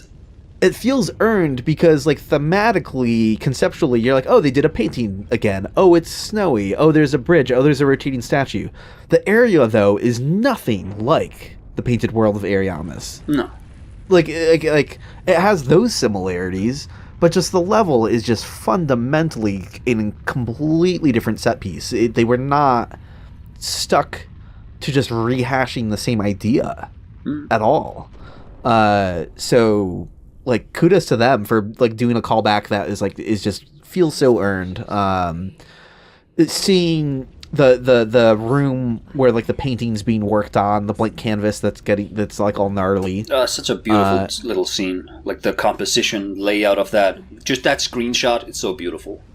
Yeah. That is a really fantastic set piece. So yeah, like I'm trying to think like what's the most negative thing I could say about it? Some outdoor spaces that are a little bit spacious. Crabs, wolf boss, but it's like the wolf boss. It's because to me the wolf boss. Yeah, it's that's also optional. And the thing is that if they had cut that from the base game, and if they had it in the DLC, but not like if they'd have cut it from the DLC too, and we found it in data mining, people would have been like, "Oh, can we restore this?" It's like, no, well, here it is. You know, it's a fine fight. You know, it's not every fight has to be the greatest fight in the world. It's like I said, completely optional. Yeah, It's not a wolf fight you're gonna fall in love with like Sif. No. But like, yeah, I'm okay with it. The way you get there, the exploration throughout the level to get there, it's a fun little side encounter. I think it's I think it's S. I think it's S too. It's an easy S for me. This is my number one area in this game. I also think that there's another bridge that you can break. That's really fun. You have all the tree shortcuts in that one area after the town. Yeah, good stuff. The town is so great. You know, people were so down on this DLC, I recall, from when it launched. And fair enough, if you paid $20-$30 for I want a DLC, and you paid because I think that was the issue. People felt it was a bit overpriced. But now, 10 years later, 11 years later, you play through this as just a part of the game, and you're like, oh well, no, actually, this is a highlight. I think Painted World of Ariandel revisionism is well and truly deserved, because I think this is about as good as Dark Souls gets.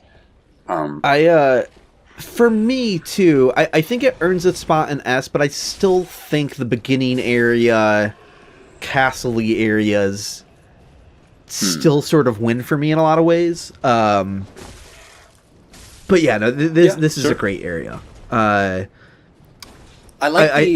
think it earns an S. Yeah. I also like the story here, you know.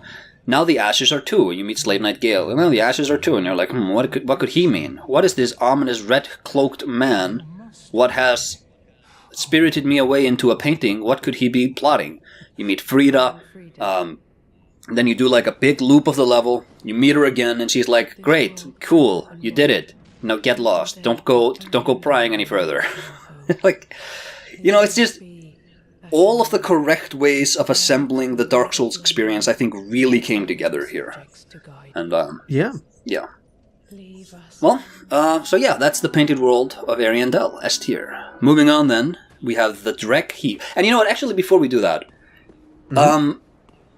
so the Painted World of Ariandel, I think there's another way we could have ranked this, where if this area was... because this is the Painted World of Ariandel is, by a pretty blowout margin, the largest area that is contained within a single ranking here. Because we could have separated this as the little township massive. Plus the church, or split it down a bit. And if we had have done that, maybe this part would have been S tier, this one maybe a bit further down. But right. I think this is a great package area that works really well together. So I feel like it is warranted. Like this isn't Irythyll and Anor Londo, where I feel like we need to split it up. I think this is a contained package experience, which I can't say for the Ringed City. So I'm happy that they did split it up into the Dreg Heap and then the Ringed City. So now moving on to the Dreg Heap. Where are you at with the Dreg Heap? I'm not in love with the stay away from the angels sniping you sort of thing. Okay. Like, it's an okay gimmick. I do, there is a coolness to it, though. I like the descending verticality, the dropping into, like, the miracle ash pits where you don't take fall damage. Smashing through windows of collapsed smashing through windows. Collapsed you know buildings. what? You know what? There is really cool shit here. I got to gush about the Earthen Peak showing up again. Yeah. Because to me, that is I was complaining so much about Smoldering Lake being like a retcon. This, to me, is not like a retcon, but it's like an adjustment to Dark Souls 2 in a very satisfying way. And I don't know if other people have a different justification in the lore or like a disagreement. To me, something that was very fascinating about Dark Souls 2 is that when it came out, people debated, like, where is this in the world? Is this a different landmass? Is this some of, like, what happened here? And, like, yes, it is supposed to canonically be, like, not Lordran or whatever. Clearly something is going on, though, because in the Earthen Peak in Dark Souls 2, outside the entrance to it, you have a side cave area with a sunlight altar statue. And I do not accept the idea that someone recreated the broken statue the same way, especially when you consider the fact that the staircase and the circular, like, terrace is inside that cave, which in Dark Souls 2 doesn't make sense at that time. But, like, it's not just the broken statue, but you can look embedded into the cave walls. There's that circular railing copied out of Dark Souls 1. It is the landmass from Dark Souls 1 in Dark Souls 2. I love that. And again, some people get, like, a little weird about that because they're like, Dark Souls 2 was supposed to be somewhere else. But it's like, look, Dark Souls 3 shows up and says converging lands, like, is a concept. Here, the rate at which it happens is, like, highly accelerated as, like, the flame grows more and more desperate, right? Things are turning to ash more and more, and you're really trying to pull, like, all of these, like, Lords of Cinder together. Yeah. But the idea that a less accelerated version of that was already happening between Dark Souls 1 and 2 is awesome. So Dark Souls 3, again, I don't know if I'm just drawing too many connections here, but, like, it follows up Dark Souls 2 perfectly here. Because I think they're saying, why would you choose the Earthen Peak of all places that you could reference in the Dreg Heap when you could reference any other Souls area getting pulled? And what they're saying is, like, look, there's a reason that the Sunlight Altar was there in Dark Souls 2. That was the first sign of the converging lands being a concept in these games. Whether Dark Souls 2 really meant it, or whether we retroactively, kind of fixed it, it works beautifully. And the thing that's crazier about it is, in Dark Souls 1, the Undead Parish is near the original Firelink Shrine, right? Yeah. So if we're saying that the Sunlight Altar made it into the Earthen Peak in Dark Souls 2, now here we're seeing the Earthen Peak pulled out of wherever it wound up. The original Firelink Shrine is down in the boss fight of the Dreg Heap. Oh, yeah. So the original Firelink Shrine is still near the Earthen Peak. So I'm like, hey, they did it. They did it again. They made it all work in a way that makes sense in my head. The converging landmass thing, in a very subtle way, saying, like, you don't get to see the Sunlight Altar again, but it was next to the Earthen Peak in Dark Souls 2. Now we see the Earthen Peak again, and now we see the original Firelink Shrine near that. So the original Firelink Shrine was, like, part of a converging landmass that was near the Earthen Peak the whole time, revealed in Dark Souls 3. I'm super into that. I love that.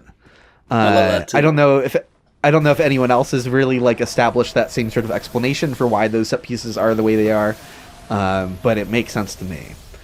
I would have thought that the thinking was, we have a swamp, and we need to pull something from Dark Souls 2. Well, we're gonna have a swamp, we could use a swamp. No, you know what the connection was? They were like, okay, we have the Dreg Heap, and then we move on to, like, this swamp area. But these are so different areas. How do we glue two completely different areas to get... good old Earthen Peak. Good Earthen old Peak. reliable Earthen Peak. Hell The yeah. glue for two different biomes. I love it. It is like the best Dark Souls 2 reference they could have pulled for the Dreg Heap, in my opinion. So that is, it is a joy seeing it show up here again. You know, in a way where, like, you know, in the area that, like, I was just kind of, like, a little bit more ambivalent about within Dark Souls 2 itself. Yeah. But yeah, they pull that, and that the hype levels go through the roof a billion times more than having, like, a Siegmeyer clone. Sorry, Siegward. Sigurd, yeah. When I first played the DLC, the Ringed City DLC, I hated the entirety of it. And they have fixed most of the issues I had with it, because pre-patch, my experience was make it to the Dreg Heap, and now I'm getting lasered by everything. Yeah, you're just running through it. You just run through it. But they reduced the damage, so now it's not nearly as bad, but it was, you run through it. And then you make your way to the Ringed City, and now you're just being pelted by arrows, so you just run through it. And then you have the lower levels, and they're just summoning these miracles to try to, like, glue you to the... I don't remember what those turtle Beyblade boys do, the miracle, but it's like, you can't stand still, run through it. And then you walk down, you meet with... yes. You meet with the lady who talks about Medir, and the three giant concave head boys, they show up. It's just like... And then you have the swamp, and then you have Medir himself, and it's just... The entire design of this entire DLC is just run through it. Don't stick around. Don't take any of this in. And the moment they patched it and lowered the damage values of all of that, I feel like they really, really salvaged this DLC. Yeah, I remember Gary and Kay of the Bonfire Such Chat podcast had a basically the exact same reaction. I mean, it's been a long time since I'm listening to it, so I can't really remember if it was just one host who had that opinion more. But they felt very much the same way. Kind of annoyed with the DLC, the pressure to run through it, which is not design they were vibing with. And I totally get that. The Dreg Heap was largely saved for me with, like, the weird Dark Souls 2 converging landmass. Like, the thematic execution on the converging landmass was, like, nailed. I think they did a really good job there. It kind of makes me like the Dreg Heap more than the Ringed City. I like the Dreg Heap more than the Ringed City, too. Okay. Visually, I like it better. Patches' quest starts here, like the lap quest. It ends in the Ringed City, but I like lap that. is fun. Also, I talked about Bodhisattvas earlier, about how, like, they teach you to escape the cycle. That's Patches' quest in this. He's somebody who sticks around in the world, and then you get stuck on that loop at the end, and he literally kicks you out of the cycle in order to help you overcome it. Like, I don't think... And he talks about how, like, men are contained within the world because of their greed, but I don't have any wants. And it's like, that is another, like, and he's bald, like, he has this sort of Buddhist look, and it's like, again, I think it is a fun, deliberate play on the Bodhisattva idea. But yeah, so the Dreg Heap, visually interesting. There's the Lothric Knights, probably the best enemy types in this game. You fight a lot of them here. It's great. I don't love the shadows that sort of come from the ground. Again, another enemy that kind of urges you to run everywhere. Yeah. But, you go to Earthen Peak. I like the swamp area afterwards. And after they changed the damage values, I don't even dislike the laser beam angels anymore. I kind of like them now. And the boss, I think, is fine. The boss, I think, is fine as well. It's not my favorite duo boss fight, but it's not terrible. I feel like I'm coming out on this being like a B. Yeah, I could see that. I think. I was gushing before about, like, the nailing the thematics of the converging landmass. I feel like I'd feel a lot worse about it if that weren't the case. It's a good boss fight. It's a good boss fight too, though. Yeah, I think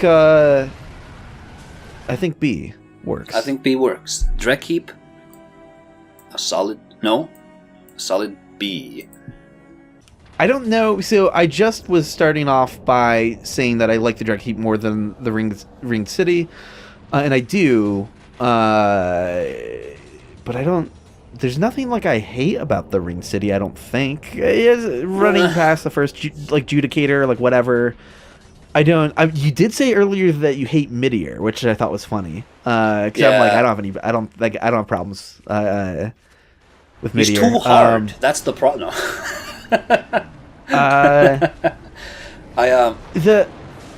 There is cool stuff happening. The weird like multiplayer boss stuff is happening here again. I like Midir in the levels. I think the boss fight is kind of the boss fight suffers for me because I think it takes way too long to reach it. It's very just get on an elevator, roll, and then you just drop. It's a boring route to the boss. And I think it's one of those bosses that he's not dynamic enough, I feel, for how long the boss takes. Because it's like a 5 or 7 minute fight. And it's just, to me, it's just roll, stab. Roll, stab. Then he flies across the map and you just go, okay, now I need to go there. It's just like compare him to Calico in Nightreign. And that's a dragon boss where you really get a sense of just dynamic, good back and forth between you and the boss. With Midir, I feel like that's almost completely missing. But like I said, I like him in the levels where he's swooping down with fire. That's great classic FromSoft shenanigans. When he's on the bridge trying to punch you, great From Software shenanigans. I wouldn't even call that a callback. It kind of is a callback, but I that's just a fun way of designing this sort of an encounter. Yeah. Now that I'm thinking about it more too, though, like, it's hard to know how I feel about the Ring City because there's some elements of me where, like, again, my initial gut reactions to say is like, oh, I don't care for it that much overall, because by this point in the game, it feels like a little bit of a chore to get through. Mm-hmm. And not even because of any like particular difficulty, but just kind of like I'm done with the game at this point. But like. I don't know why I feel that way, because there are individual elements that are fantastic, and it's like I was almost judging it on like the first 3/4 of the area immediately in my head, but I'm like, but hold on. We have Slave Knight Gale. Yeah. We have Philanor's Egg. That rules. That rules. I'm like, hold on. Like, Philanor is holding a Vagrant, I guess? And something related to the Vagrants and also related to Crystal Lizard simultaneously with its interior is Crystal Lizard parts. I don't know what is going on here, but it is wild that something holding on to time is related to like interdimensional like Crystal Lizard Vagrant beings or something. Like, I don't know what the connective tissue is here. It's very bizarre conceptually.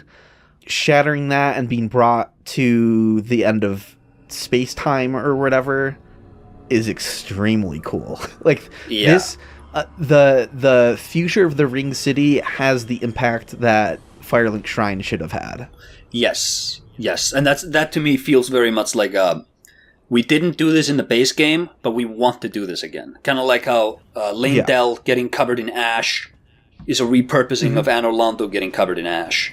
And like the Erd Tree, and then if the Erd Tree burns, it's kind of like in this game you would have the this game even pulls at this, because Bloodborne you have the moon and then you have the red moon, and that was supposed to change all the levels, and they bring that concept back here with the eclipse. You have the fire is still on, and then the fire fades, and then that changes the world. They don't fully pull it through.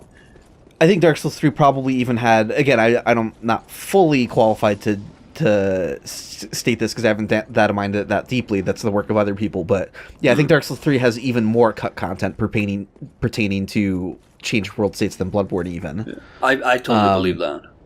Yeah, so, because that was supposed to be like a whole thing with like all the different like map events or whatever. And Elden Ring brings it back. You have like the burning of the Erd Tree. You have the killing of Radon and the collapsing of the stars. We had way more of them. apparently, the land masses were supposed to be much more changeable with your progression routes through the game, but they had to cut back on some of that. It is an ambition for these games that they never have enough time for. It's an idea they've had, again, even World Tendency with Demon Souls, like, it wound up just being like, oh, unlocks little side nooks, but, like, the developers aren't stupid. They definitely would have been like, man, if we had unlimited time and budget, like, we would have gone way harder with World Tendency. Of course they would have. Totally. World Tendency never changes the skybox anywhere in that game, but that's kind of like, they would have wanted to. I like World Tendency because if you suck at the game becomes harder.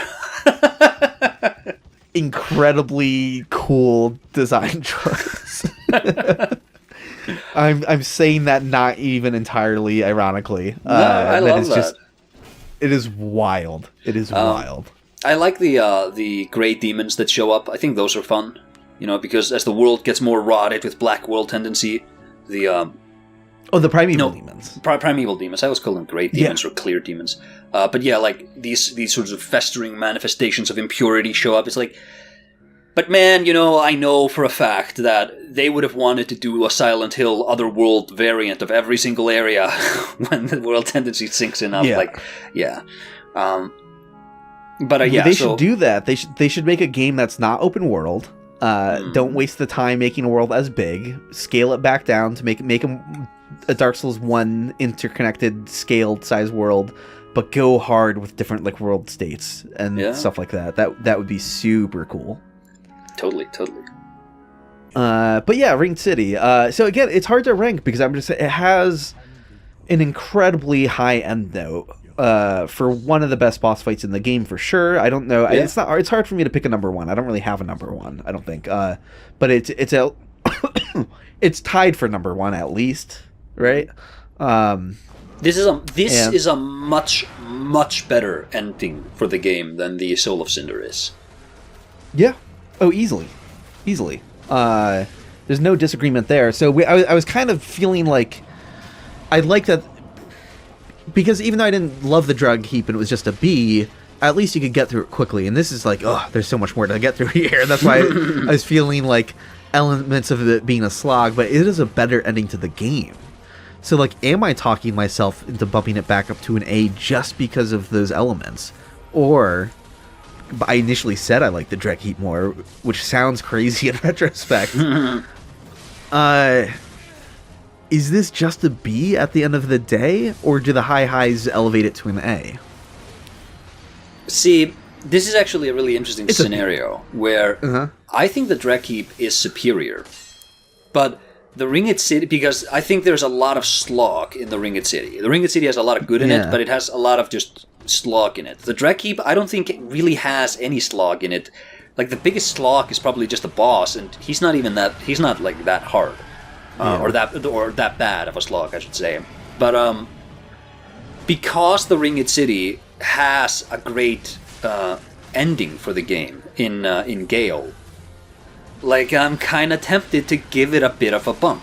So even though I think the Dreg Heap is superior, I can see myself ranking the Ringed City above it just for that. Yeah, no, vibes matter. Vibes are a thing that definitely matter. And an elevation in vibes might bump it into an A. Because I'm looking at these other areas and I'm like, with the way it ends and provides a better ending to the game, I can't in good conscience have it be lower than the Grand Archives? No. No. Lower than Archdragon Peak? I don't think so.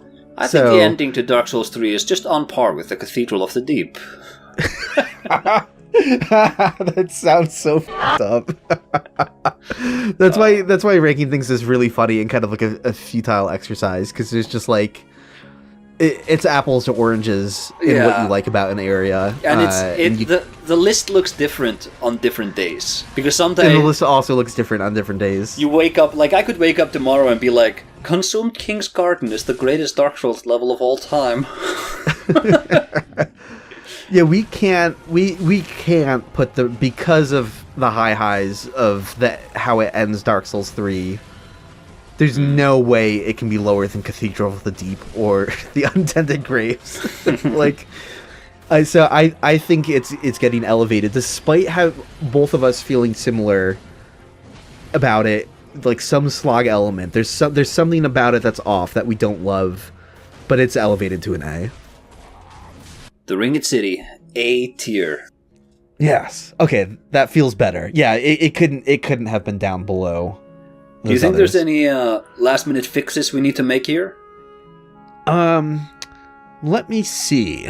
I say as the stream drops again to like 140p and I can't read any of the text. I'm just like pulling the cords on my router to try to like shuffle things around while you're trying to look at it. It is. I have to send you a screenshot actually because you're gonna understand. I'm not exaggerating. In fact, you should like you're gonna have to like video. You have to put this in the video. This is what it looks like to me right now. Oh no!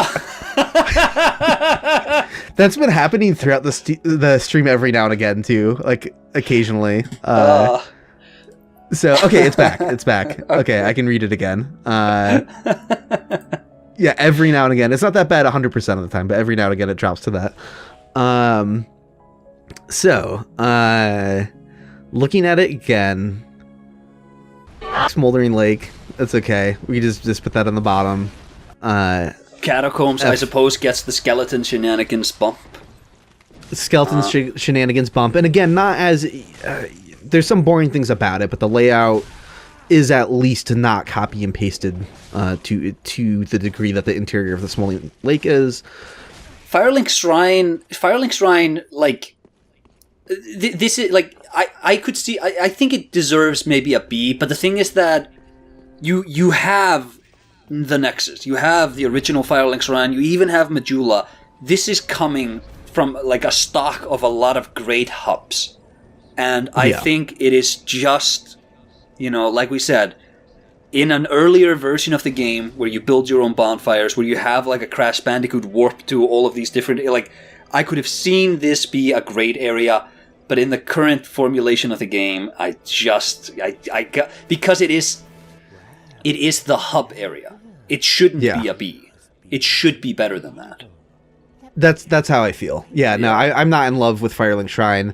We talked about it a bit, I think, about like sending NPCs back here, but it's just kind of like going through the motions of there's a shop in this corner, there's a shop in that corner. It doesn't, like, Demon Souls did the same thing, but there was somehow more impact, or I don't know, you had like NPCs who hated each other in the Nexus. You could have a murderer show up in the Nexus and kill NPCs. Like, there's more.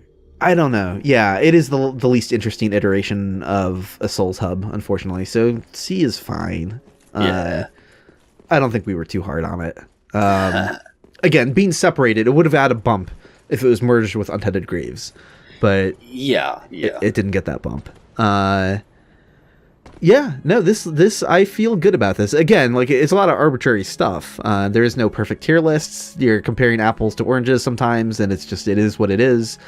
Maybe if there were three of us, one of us would have brought up like, hey, what about this part of Irythyll Dungeon? And we'd be like, oh yeah, wait a minute, that's actually supposed to be an A. But it's like, I was gonna say one vibe thing here is I kind of like Irythyll Dungeon more than the Grand Archives.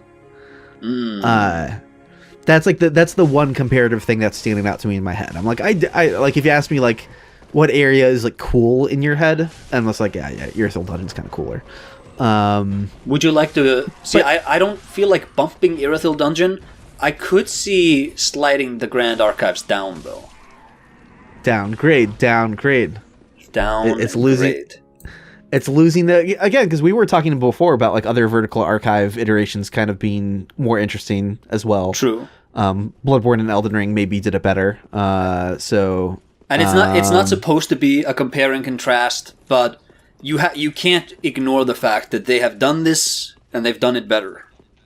Yeah. But I don't know. I like the Grand Archives. I think this is a B is not a bad place to be. Yeah. B is not a bad place to be. I don't know. This looks good to me, I think. I think this is really funny because now I've done Demon Souls and the Dark Souls games. The tier lists sort of balancing, they all look different. So for the Demon Souls tier list, every level was S tier except Dragon God, which I put in the F.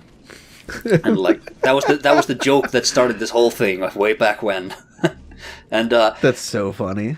I like how Dark Souls 3, it's really A and B, like it's really A and B heavy. There's a but you know, actually C is up there too. It's a very balanced game. I don't think it has a lot of standout areas. It's just consistently pretty good. And I think this would be a good moment as we're coming to an end of this discussion to sort of like wrap up my thoughts on this, my evolving thoughts on Dark Souls 3. Mm-hmm. I was more down on Dark Souls 3 when it first came out. Yes, me too. I think I would have said it was my least favorite Souls game. Okay. And that I liked Dark Souls 2 more than it. Over time, it has aged very well, where not only do I like it as much as Dark Souls 2, I might like it more than Dark Souls 2 now. It's complicated. I don't know. Ask me again on a different day and I might feel differently. Because I am not a Dark Souls 2 hater. There's a lot of criticisms that I agree with and understand. It is still a very cool game, though. But I'm just like, the more distance I gave myself with Dark Souls 3, and the more I've replayed it more recently, I did a Sorcerer-only run, I did a Pyromancer-only run, I did a Soul Level 1 run. I didn't finish the SL 1 run, though. So that's I kept referencing the fact that I did that. Yeah, you keep saying you did a run. You didn't do a run. No. You did I didn't do a run. I did an attempt. I should go back to that file. I was doing it on PlayStation. I should go back to this video and just say attempt every time you said attempt. Run. You just put like put failed attempt in big text every time I reference it. Like, Illusory is a liar. He didn't complete this run. He's a liar. He also lied about the red salamander. He also lied about the red salamander. He knows it's in the cut content, but it's just hoarding. Why is he keeping the red salamander from us? But yeah, no, Dark Souls 3 has grown on me a lot. Again, it was some bad taste about the presentation of callbacks. Something wasn't quite right, and I'm not totally sure what it was. Design-wise, it's a lot more polished and realized than Dark Souls 2. I think Dark Souls 2 is just, they threw everything at the wall. It's so many weird experimentations. They bring back mechanics from Kingsfield into that. Like, it's ridiculous. Why... Mm-hmm. Yeah, what was I going to say?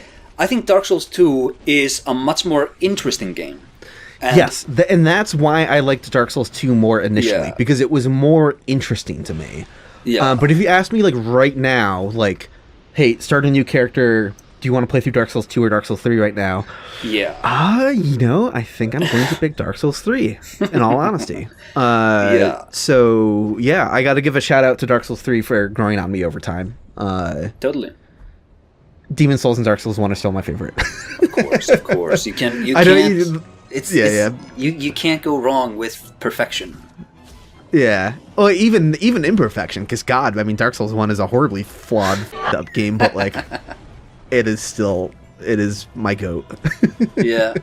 I think, Dark Souls 2 had a lot of interesting ideas also about what to do with this license moving forwards.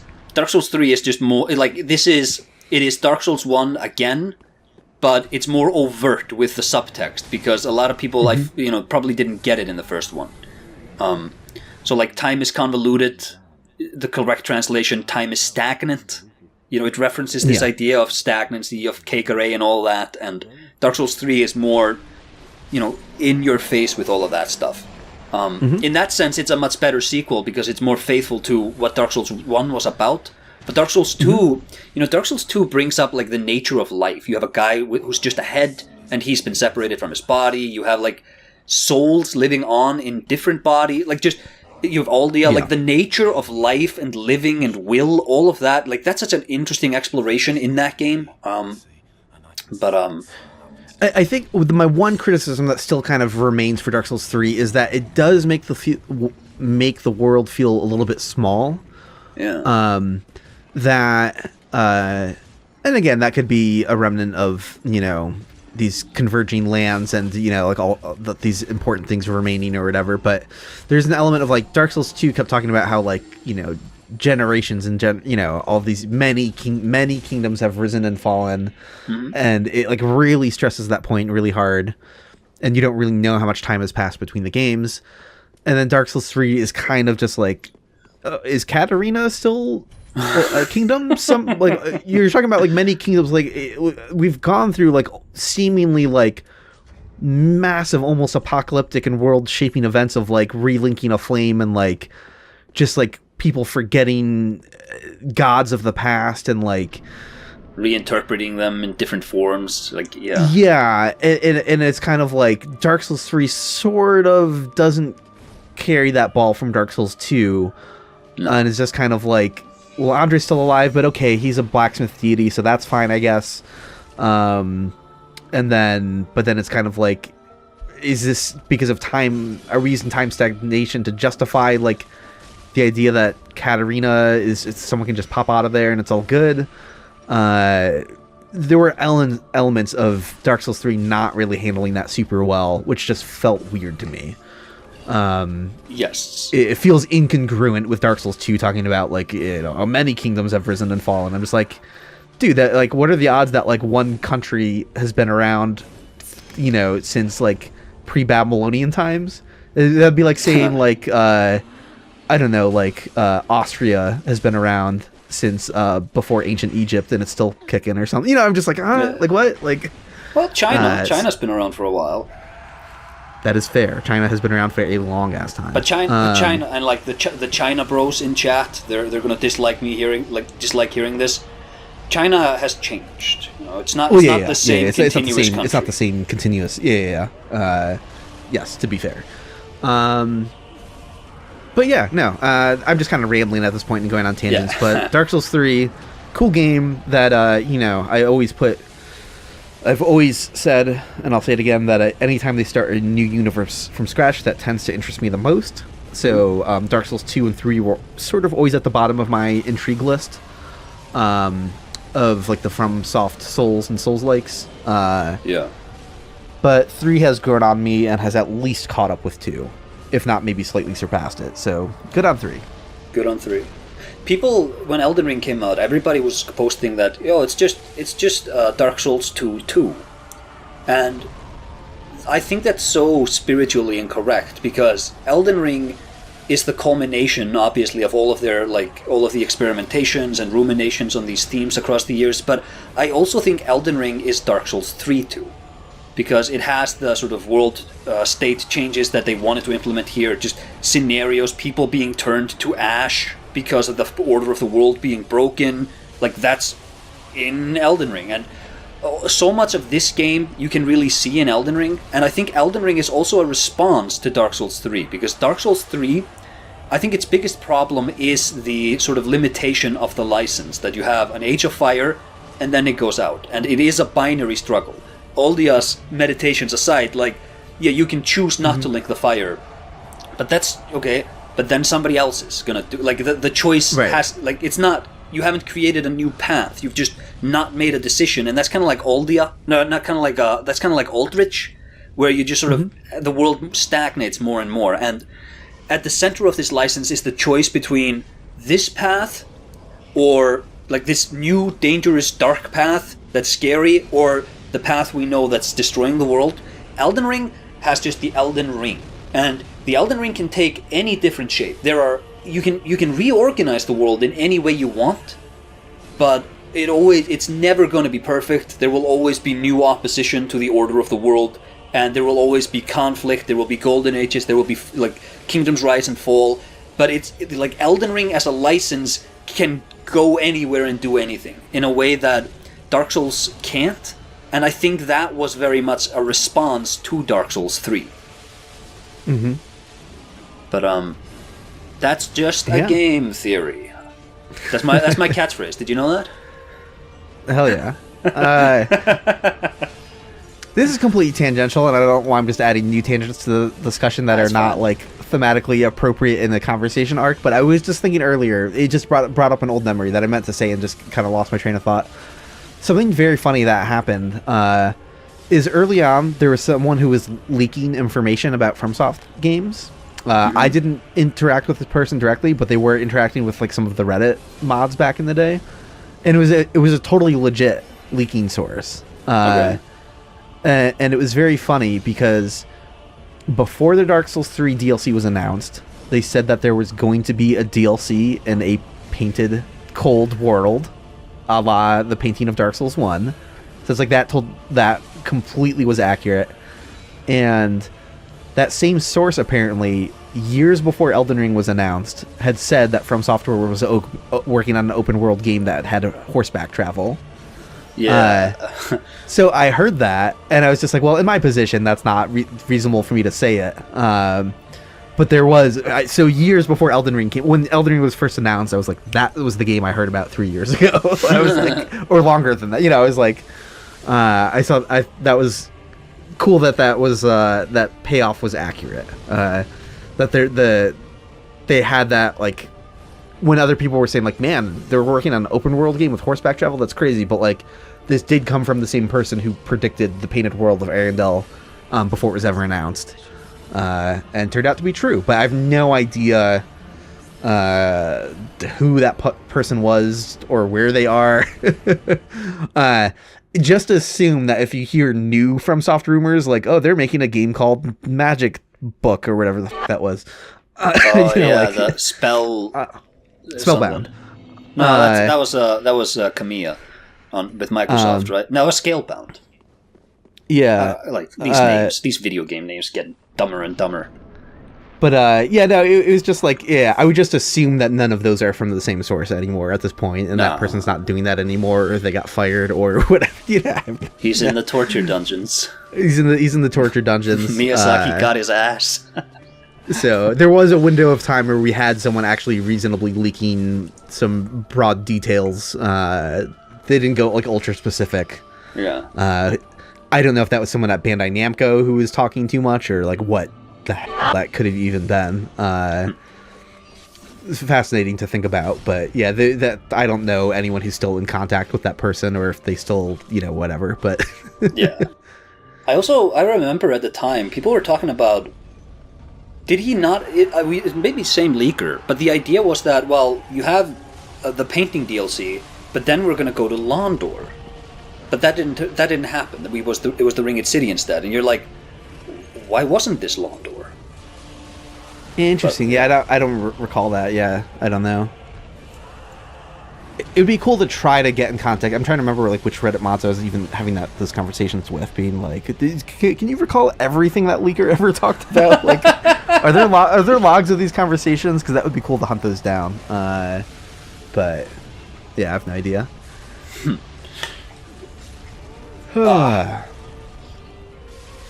We did it. We did it. We did it. We did the thing. We did the thing. It was great. Thank you so much for showing up again. Do you have thanks for having me on. And sites for people to visit you on? Sure. You can find me on youtube.com/IllusoryWall. I think, most of the viewers probably know that I make Souls content, but more recently, I started live streaming. It's a completely new thing for me. I recently completed a Mapless Run, I called it, of Dark Souls 1, where the map and objects were de-rendered, so it was just enemies floating in a void. Getting through the game was incredibly difficult and excruciating. And then more recently, I've been working on a Spawn All Vagrants run, which is currently ongoing. Currently at the time of recording. This is currently at the time of recording, a month or something. Gotcha. How long will it take me to finish that run? That run will probably still be happening. I've got, I have like 92 things I need to see across the whole game. But yeah, I'm going through Dark Souls 1, forcing vagrants at every spawn location they can possibly show up at. And it's been wild because people in chat are helping. If you have Dark Souls Remastered on PC, people are showing up to die twice and lose a bloodstain with 5 humanity to spawn evil vagrants, or they're dropping certain items to spawn good vagrants.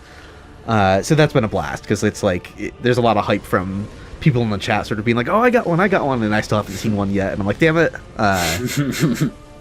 So that's been fun. That's like just a ridiculous project of playing through Dark Souls 1 in a fun way. So yeah, if you're interested in any of that, hopping over to my channel. I'm generally streaming twice a week now, if that interests you. So, right, everybody check out those links on screen and in the description. thank you so much for watching. Thank you so much for being here. And, yeah, you know what? Actually, I'm doing this out of chronological order, because Bloodborne should have come first, but I guess Bloodborne will release after this. And I'll see you all then. Cool. Have a good one. Have a good one, everyone. Bye-bye. I was gonna say, I love you. And to your audience or something awkward. I don't know, but just cut the video right there. No, you know what? I'm gonna take that "I love you" and I'm gonna superimpose that over every time you swore, because you swear so much, and I try to keep it clean. I should have asked. God damn it. It's fine. It's totally fine. I have to go over all of the audio anyways. It's just like marking. It's no big deal. Gotcha. Sorry for the extra editing work. You got to bleep those out. Yeah, I got to remember to not just do that sometimes. Yeah, in my videos I don't curse. I do let some F-bombs out in my mainline videos every now and again, but in my live streams it's just I'm cursing constantly. I think I've cursed twice on the channel before, and both times were on live streams. I think one of them was when who's that moron who runs Gearbox? He was He was like, I think it was that time when they were doing the Borderlands movie, and he was holding everyone hostage in that behind the scenes showcase. I was like, this fucking idiot. That's so funny. I don't know. That's like completely out of my realm of knowledge. I don't know anything about that, but that's funny. And the other time was just, I think I died at some boss and I accidentally let it slip. But gotcha. But yeah. Yeah, for me, accident is the right word. More like it's just an ongoing pattern of behavior that I can't help.